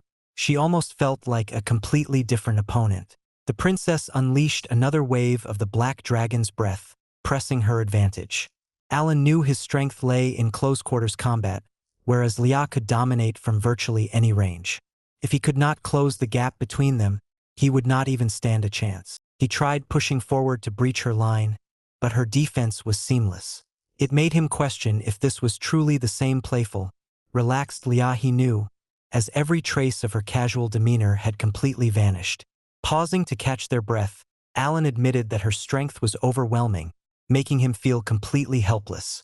Lia apologized, explaining that she could not afford to let him dictate the pace. Besides, she had not even brought out her true power yet. Alan's mind raced. If everything up to this point had just been a stall tactic, then the real offensive was only beginning. Lia summoned a massive black explosive projectile, launching it right toward him. Alan gauged the attack. It was enormous, but its travel speed was relatively slow, giving him enough time to clear out. Suddenly, Lia activated dispersion, causing the giant mass to split into multiple tracking clusters. Alan scrambled to dodge the sudden barrage. The sheer heat scorched his lungs, making him feel for a split second like his chest was about to ignite. The lethality felt extreme, as one wrong move could actually finish him. Refusing to fold, Alan kept his composure, shifting his feet and dodging through the onslaught. Dense black smoke blanketed the arena. Knowing Lia would likely assume the attack landed, Alan realized this was his best window to catch her off guard. Bursting through the smoke, Alan appeared directly in front of her. Lia let out a brief sigh of relief, glad to see he had survived the blast unharmed, before immediately executing her invincible strike. Alan managed to block the hit, though the sheer force behind it rattled his hands. He had spent those same 4 months training tirelessly, pushing his physical limits to surpass Fafnir's strength. Yet Lia remained an absolute wall. Watching her command the Lord's spears, it was painfully clear that her progress was not just raw talent, as she had worked herself to the bone in practice. Fighting a natural genius who worked just as hard as anyone else felt like an insurmountable wall for a normal guy like him. But Alan wanted to beat that genius. He wanted to break past the boundaries that had held him back for so long. Lia pressed the attack relentlessly, shouting her determination to win. In the middle of her assault, something strange shifted inside Alan. As Lia swung her blade, Alan countered with a sudden, monstrous burst of force, blowing her strike back. He could feel an overwhelming power surging from deep within his body. Felt strangely familiar. Catching his reflection on the surface of his blade, he was stunned by the change, as was the entire audience watching from the stands. Lia paused, asking if he was all right. Alan assured her there was no cause for concern, explaining that it seemed his hair had simply turned white. Lia speculated that he might have gained control over his soul core, but Alan doubted it, knowing he was nowhere near mastering that level yet. While this raw power was immense, it felt nothing like the entity inside him. Perhaps it was just an unexpected physical reaction. Lia noted that regardless of the cause, she was glad he was fine, even if his physical capabilities had suddenly spiked into something terrifyingly monstrous. It was precisely this kind of unpredictability that made their rivalry worthwhile. Activating her dragon soul, she unleashed a wave of force so massive that the surrounding ground shattered. Alan felt the crushing weight of her pressure, amazed that she still had an extra trump card hidden away, though having an insane trick up her sleeve was classic Lia. Rhea signaled for the second phase of the duel to begin. Looking back, Lia felt a bitter sting in her chest over her past defeats. Losing to someone without even understanding how they pulled it off had been humiliating. Back when Alan could not even manifest a soul on day 1, she had blamed her losses on her own carelessness, believing that harder work would yield a different outcome. She had convinced herself that victory was guaranteed as long as she took things seriously. She had been completely wrong. Looking at the sword trembling in his grip, which was the same sword he used to swing with straightforward, stubborn dedication, she finally saw the truth. Her defeat had not been an accident. His sheer strength had simply surpassed hers. She felt embarrassed for clinging to petty excuses just to protect her fragile pride. Meanwhile, Alan's single-minded devotion to his sword was genuinely dazzling. Today, she was letting go of her past weaknesses. She was going to show everyone just how far she had pushed herself to stand as his true equal. With the second round officially underway, Lia called out to Alan, daring him to bring everything he had. The princess pressed her assault with rapid, frantic aggression, forcing him on the back foot as he barely managed to parry her heavy blows. Crossing blades with her, Alan noted that if this came down to a pure contest of physical force, he still held the upper hand. Lia scoffed at the claim, asking what advantage he could possibly have when he had not even managed to defeat her yet.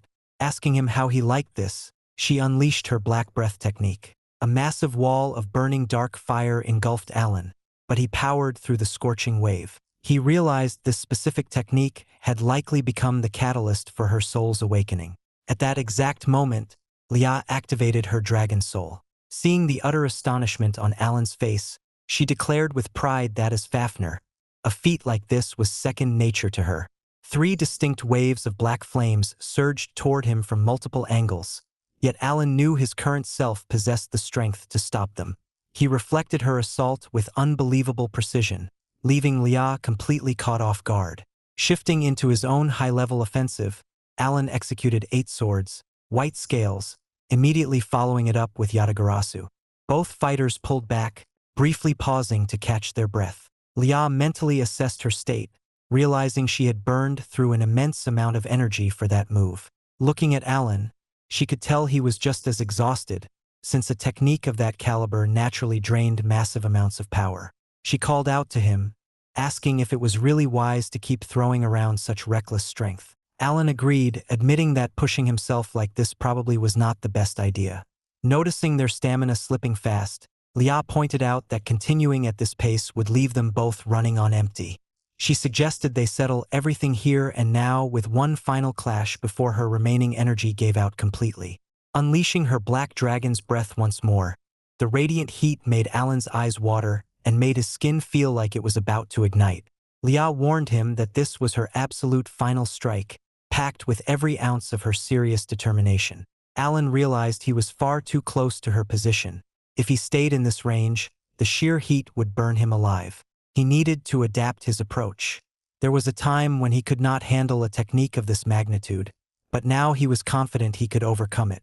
Expressing his gratitude to her for allowing him to push past his limits, Alan invoked 6 swords and charged forward with a deafening roar. Lia countered with another blast of her dragon breath, meeting his charge head-on. Suddenly, through the smoke and chaos, Alan saw Lia collapse. A wave of panic hit him. Had her energy completely run out? She lay motionless on the ground as the audience erupted into a frantic buzz, wondering if he had actually managed to strike her down. Taking in the dangerous scene, Rhea realized how dire things were and sprinted onto the field to intervene. A monstrous inferno was blazing right beside the fallen princess, and Rhea shouted that she was coming, only for Alan to streak past her so fast he nearly knocked her over. Rhea yelled after him in shock, stunned by his sheer speed as he plunged straight toward the towering wall of fire.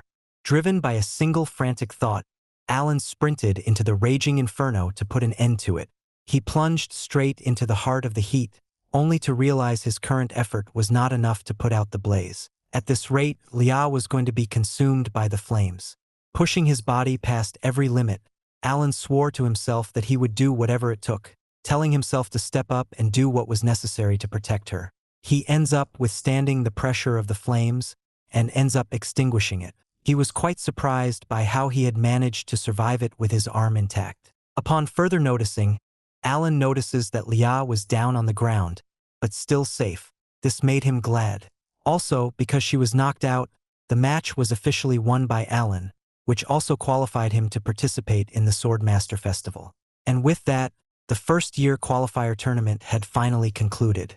The ones going to the festival were the Student Council President Shii Arkstoria, Secretary Lilam Corrine, Treasurer Tirith Magdareth, Vice President Seabass Chandler, and finally Alan Rodall, the Student Council Clerk. Alan was surprised to know that the other participants from their school were also Student Council members. After the celebrations concluded, Rose sat on the infirmary bed, analyzing the fight between Lia and Alan.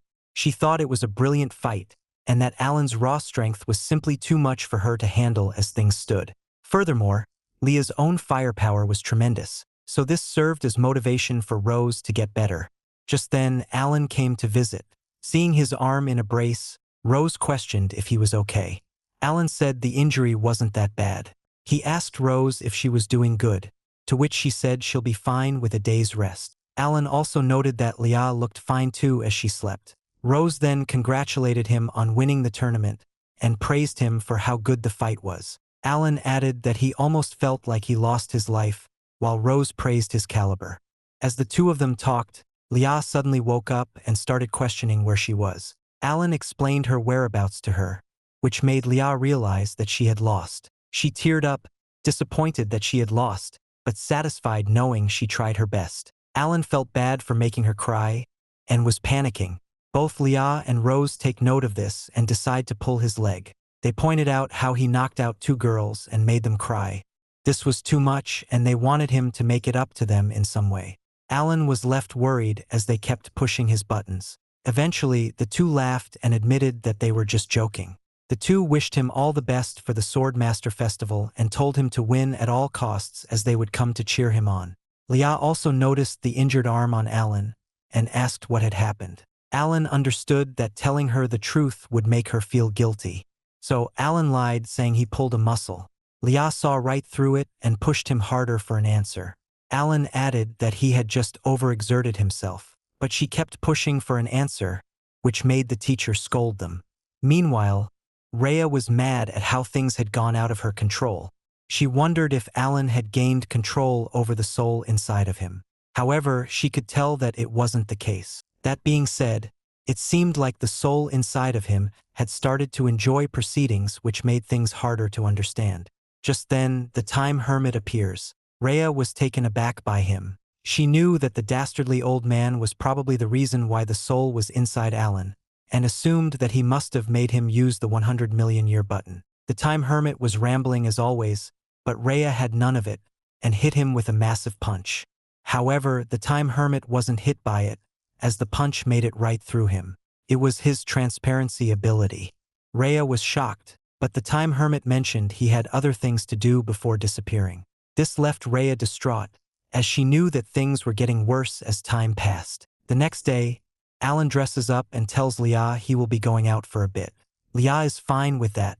However, when she notices that he didn't take his sword along with him, she is left shocked. Meanwhile, Alan had gone out to meet up with Shii Arcstoria, who greeted him upon arriving. She mentioned how Alan was looking fresh without the uniform for once. Alan asked her why she had called him so suddenly.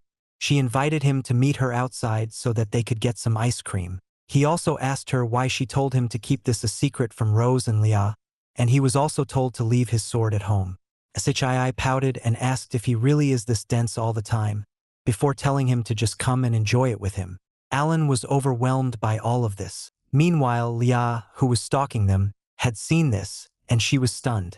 She already doubted something was off when Alan left his sword behind, but looking at them now pretty much confirmed that they were on a date. Just as she was sulking, Rose Valencia arrives and calls out to her from behind. Leah was scared by this, and she asked Rose what she was doing there. Rose mentioned that she was here to grab some of that popular ice cream. Leah then showed her what was going on with Alan and Shii Arcstoria. Rose was shocked too, so the two girls decide to put on a disguise to go stalk Alan and Shii and figure out just what they were up to. Meanwhile, an unknown man had arrived in the city in hopes of capturing the princess of Vestiria. He learned she was in the city but was seeing no signs of Leah, so he assumed that she must have taken on a disguise. Still, he wanted to search and find her, and if he was unable to find her, he planned on burning down the city to smoke her out. Afterwards, Shii takes Alan to an ice cream cafe. The two sit down and order some ice cream while Leah and Rose keep an eye on them. Shii pointed out how Alan's arm injury probably made eating ice cream hard for him, so she offered to hand feed him. However, Alan, being the kind of guy that he is, declines and says he can eat with his left hand too. Following this, Alan and Shii play around and go to various places, enjoying their date as planned. Rose and Leah follow them all along the way, and eventually tire themselves out both mentally and physically. After a long day, it had finally gotten dark, so Shii and Alan walked back home. An exhausted duo of Leah and Rose followed as well. As they walked, Alan noticed that some awkward silence had taken over the atmosphere, so he wondered just what he could say to break the ice. Just then, Shii calls out his name, seemingly prepared to say something important. The two stalkers also realized that the air was heavy around them. Shii then asked Alan if he would like to work for the government, which stunned the young man. Leah and Rose see this from afar. They are unable to hear it, so they assume that Leah must have confessed to Alan to make him react like that. Just then, the unknown figure from before arrives behind them. He had finally found Leah, the princess of Vestiria. Both Leah and Rose draw their swords. Leah mentioned how it was rude of him to talk like that when he hadn't introduced himself. Rose had already figured out that the guy was a member of the Obsidian Order based on how he was dressed. The guy didn't even draw his sword, but he was still intimidating. He laughed and stated that he liked the grit they were showing. The guy then introduced himself as Zach Bombard and showed them his soul dress. The soul dress was fiery, and it caused a huge explosion in the area. Alan and Shii notice this and immediately go over to check. Shii recognizes the soul dress as the infamous Fafnir and taunts Zach Bombard by calling it underwhelming. Alan was livid. He asked the guy just what had he done to Leah and Rose. Shii told him to calm down and informed Alan that this guy was Zach Bombard, a convicted criminal who is known for attacking various night branches all over the world. He is known as Immolation Zach for his explosive firepower. Shii expressed surprise at him for joining the Obsidian River. Zach told her that he had his own reasons for doing so. Shii subsequently told Alan that he isn't suited to fight in his current condition, so he should instead go and help the civilians evacuate. Alan was gutted, but he knew she was right, so he tells her to not do anything dangerous as he went to help people. This left Shii with Zach. She asked Zach just what was his intention behind attacking this city. Was he planning to attack another Holy Knight branch? Zach said he was here to do some business. He mentions how he was here to abduct the Princess of Vesteria. Shocked, Shii asked if he was ordered to do this by the Obsidian Order. Zach confirmed this. He also adds that the more missions he can complete, the brighter he will shine. He might not be at his brightest at the moment, but soon he will shine brighter than everyone else. Shii told him that he was already out of time before the Holy Knights arrived to back her up. Zach realized that he probably wasted a bit too much time talking and prepared to fight. Shii thanked the Holy Knights for the help and told them she would take command of them, to which they agreed. Shii then warns Zach to surrender. He was already surrounded by the Holy Knights, and she also stated that Rhea Lastnote was on her way. However, this just excited Zach, as he wanted to see just how bright the woman known as Black Fist shone. Shii realizes that talking to him would do no good, but before she could act, Zach was already on the attack. He wanted to see how much they were shining. Meanwhile, Alan was helping civilians hide from the line of fire, but as he was doing so, he noticed how Shii Arcstoria and the Holy Knights were easily wiped out by Zach Bombard. Clutching his injured arm, Alan wondered why this was even happening. He was having a lot of fun with Shii just a while ago. He was having a nice day and planned to go back home and have dinner with Leah. But this guy was ruining it all. He didn't want him to take something so important from him, so Alan charged at him from behind, yelling at him to not lay a hand on Leah. Zach turned around and noted that Alan barely had any sparkle to him. So, he used his special barrier to block Alan's attack before using his own sword to stab and impale Alan's chest. He followed it up by using his firepower to roast Alan on the spot. Alan thought he had gained resistance to fire after fighting Leah, but that didn't seem to be the case. Still, he wasn't going to give up, so he moved ahead to try and grab Zach. This left Zach baffled, as he thought he had finished him off for good. Alan forced his way through the pain and was ready to finish off Zach in one blow. Zach acknowledged his willpower and grit, but mentioned that Alan didn't have the sparkle to back it up. So, he used his blazing shield to blow the punch and engulf Alan in the flames again. Alan whimpered in pain, but he couldn't just let this guy slide after he hurt his friends. He hulked up, his injured arm healed and got stronger, and he got ready to punch Zach again. Zach was stunned, as the power was too immense.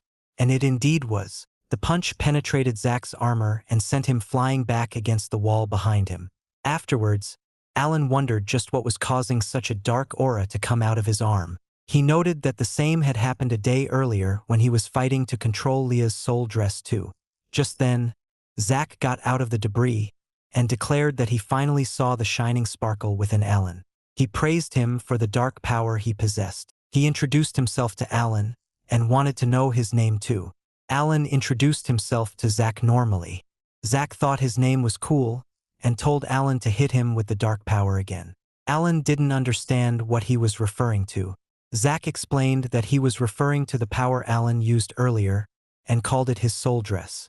Alan explained that it was nothing like that and that he doesn't have a soul dress. This shocked Zach, as he couldn't believe someone could be that strong without a soul dress. Seeing how talented Alan was, Zach decides to give him a few pieces of advice on how to acquire a soul dress. There are 3 main ways to do so. The first is to become friends with the Spirit Corps. The second is to negotiate a contract with them. The final way is to defeat them and acquire their power. Alan wondered why he was telling him all this. Zach told him that it should be easy for Alan to acquire a soul dress with his prowess. Alan tells him that if he could do so, he'd already have done it. His spirit core was too strong, and he had no chance of beating it. Zack tells him that he is getting it wrong. It's not necessary for him to defeat his spirit core physically. While it is necessary to beat it physically to gain its full power, he can still get access to some of the spirit core's power by defeating it with his heart. Just as he is telling him all this, Zack's partner, Tor, stabbed Alan with a weapon. Zack told her to stop, but she tried anyway. However, Alan's skin just wouldn't be penetrated by it. Zack scolded her for trying to attack him, telling her just how shiny of a prospect Alan was. Tor scolded him back for taking so long to kidnap a little girl. She told him to take the princess and head back with her immediately, but Zack wanted to play with Alan. Tor told him that Black Fist, Rhea Lastnote, was on her way, and if she caught them, they'd be doomed. Zack stated that they could probably beat Rhea if they double-teamed her, but Tor told him to try it himself, because she wasn't ready to lose her life yet. Zack eventually agrees to go along with her. Alan tries to stop them, but Tor uses her power to attack him and stop him on the spot. She made it clear that they had no time to waste on a monster like Alan before dropping him in a pile of his own blood. As Alan called out Leah's name, he blacked out, allowing those two to kidnap her. Alan then sees himself in the spirit world, where his spirit core made fun of him for losing. He found it funny how he embarrassed himself and lost out on the girl. He was waiting for the day Alan would lose it all to laugh at his face. After this, Alan wakes up and is greeted by Rhea. He immediately asked her where Leah was, to which Rhea informs her that Leah got kidnapped. This broke down Alan, but he was ready to go out and save her from the bad guys. Rhea told him to rest, because his injuries were life-threatening. Alan noticed that his injuries had already healed. It healed faster than last time, but he didn't want to worry about it and focus on saving Leah instead. She tried to assure him that the government was already searching, but Alan couldn't care less. He could never forgive himself if he just waited while she was in danger. Rhea sighed and told him that the Arcstoria household had already told the knights to tighten the border guard to make sure the kidnappers can't leave the country. Alan assumed it meant that they were still in the country. Rhea also assured that Leah was alive, because they kidnapped her for a reason, and there was no way for them to take her life. Not so quickly, at least. However, Leah was still in danger, and she speculates that they have 24 hours more at max to save her. Rhea informs Alan about Zack Bombard and Tor, and how they were criminals. Rhea had no intention of letting one of her top students put his life on the line, but she doubted Alan would listen to her, so he was going to allow her. Following this, Alan prepared himself and went out to save Leah no matter what. The scene shifts to where Leah was held captive from a few hours ago. She woke up from being unconscious but was tied up in chains. She recognized Zack immediately and wondered where she was. Tor wasn't exactly pleased to see her wake up. Leah tried to get away but couldn't because of the chains. She sarcastically asked if they were creeps who liked to restrain teenage girls for fun. Zack praised her toughness, but Tor told him, "You shut up." Leah asked why they had kidnapped her and if they wanted a ransom. Zack told her that they wanted to extract something from inside her, but Tor quickly shut him down because the information was classified. Following that, the researcher told them he was done with his preparation. He was about to touch Leah to extract samples from her body. She resisted, so Tor kicked her relentlessly and rendered her unable to resist, which allowed the researcher to take her blood. The researcher did his thing and informed them that it would take at least a day before the results would come out. This pissed off Tor, but she had no choice but to wait. Zack apologized to Leah on behalf of Tor and her behavior. He also offered to bring her food if she was hungry. Leah refused to take their food, but Zack told her to call him if she needed something. Following this, Leah told herself to hold firm. She just needed to hold on for a bit longer and hope for Alan to come save her. Meanwhile, Alan tried searching for her for hours but to no avail. He returned to Rhea and informed her about this. He tried to contact everyone he knew, but no one had a clue on where Leah could be. Rhea added that she couldn't make any progress either. She doubted anyone could have a clue on where Leah could be. Except there is one person, but she is kinda scummy. She was referring to Rise Dorheim, the eldest daughter of the Dorheim family, and someone who is known for being wicked. Her nickname is the Blood Fox for a reason. Alan knew her and asked if she was referring to Farah's sister. Rhea confirms it. She also adds that her connections are unparalleled and that she could actually know where the Obsidian Order's hideouts could be. However, there was basically no chance that she would help them though.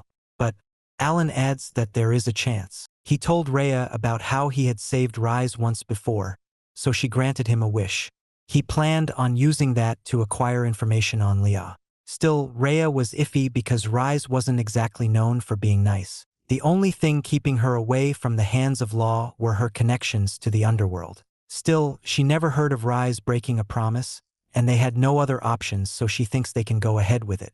Just then, a badly injured Rose arrives. She states how she wanted to go along. Alan pointed out her injuries, but Rose mentioned that she could do nothing to save her friend Leah. So, the least she can do is push herself to the limit using her special skill and try to help. If she stays put, she won't be able to face herself. Alan was unsure, but Rhea was fine with her going. Rhea explained her decision, saying they were acting independently, so whatever help they could get would be useful. Besides, Alan basically said the same thing as Rose earlier. Alan agrees to take her along after some consideration, and so, the three of them head off to Drestia to meet Rise. They arrive at the place, and Rhea mentions how much she loathes Rise for showing off her wealth. Her estate was even grander than the Arkstoria's. As they try to enter the palace, they are stopped by guards. Soon, the guards surround them, as they had some bad blood with Rhea. Alan asks Rhea just what she had done, to which she says that she probably beat them all up in the past. They explain to the guards that they were just here to talk. Just then, Rise's trusty man walks out and mocks Rhea for coming to meet Rise without an appointment. Rhea explained that they were here for some serious talk, but the guy wasn't having any of it. He explained that Rise had already gone to sleep and called Rhea a gorilla woman. Rhea was pissed and was about to fight him, but Alan told her to stop because they weren't here for violence. The guy recognized Alan and told him that he was free to go inside because Rise told them to let him pass anytime he comes. Rhea asked him why he had lied earlier about Rise sleeping, to which the guy explained that he has no reason to be truthful to her. Following this, Alan got ready to enter. Both Rhea and Rose told him to be wary. He takes their advice and goes in. Once inside, Alan realized that the inside of the palace was somehow even grander than the outside. He eventually meets Rise, who greets him warmly. Alan explained that he was low on time and told her that he came here because his friend, Leah Visteria, was kidnapped by the Obsidian Order. So he was wondering if Rise knew where they could be. Rise said that she did, shocking Alan. Rise assures him that she doesn't lie. Using his free wish, Alan requests her to tell him the location. Rise was fine with that, but he asked if he really wanted that. After all, this wish could change his life. He could ask her for anything: wealth, status, blades of any kind. He could also ask to become a partner in her business. She thinks something like that would be way better than asking for a location.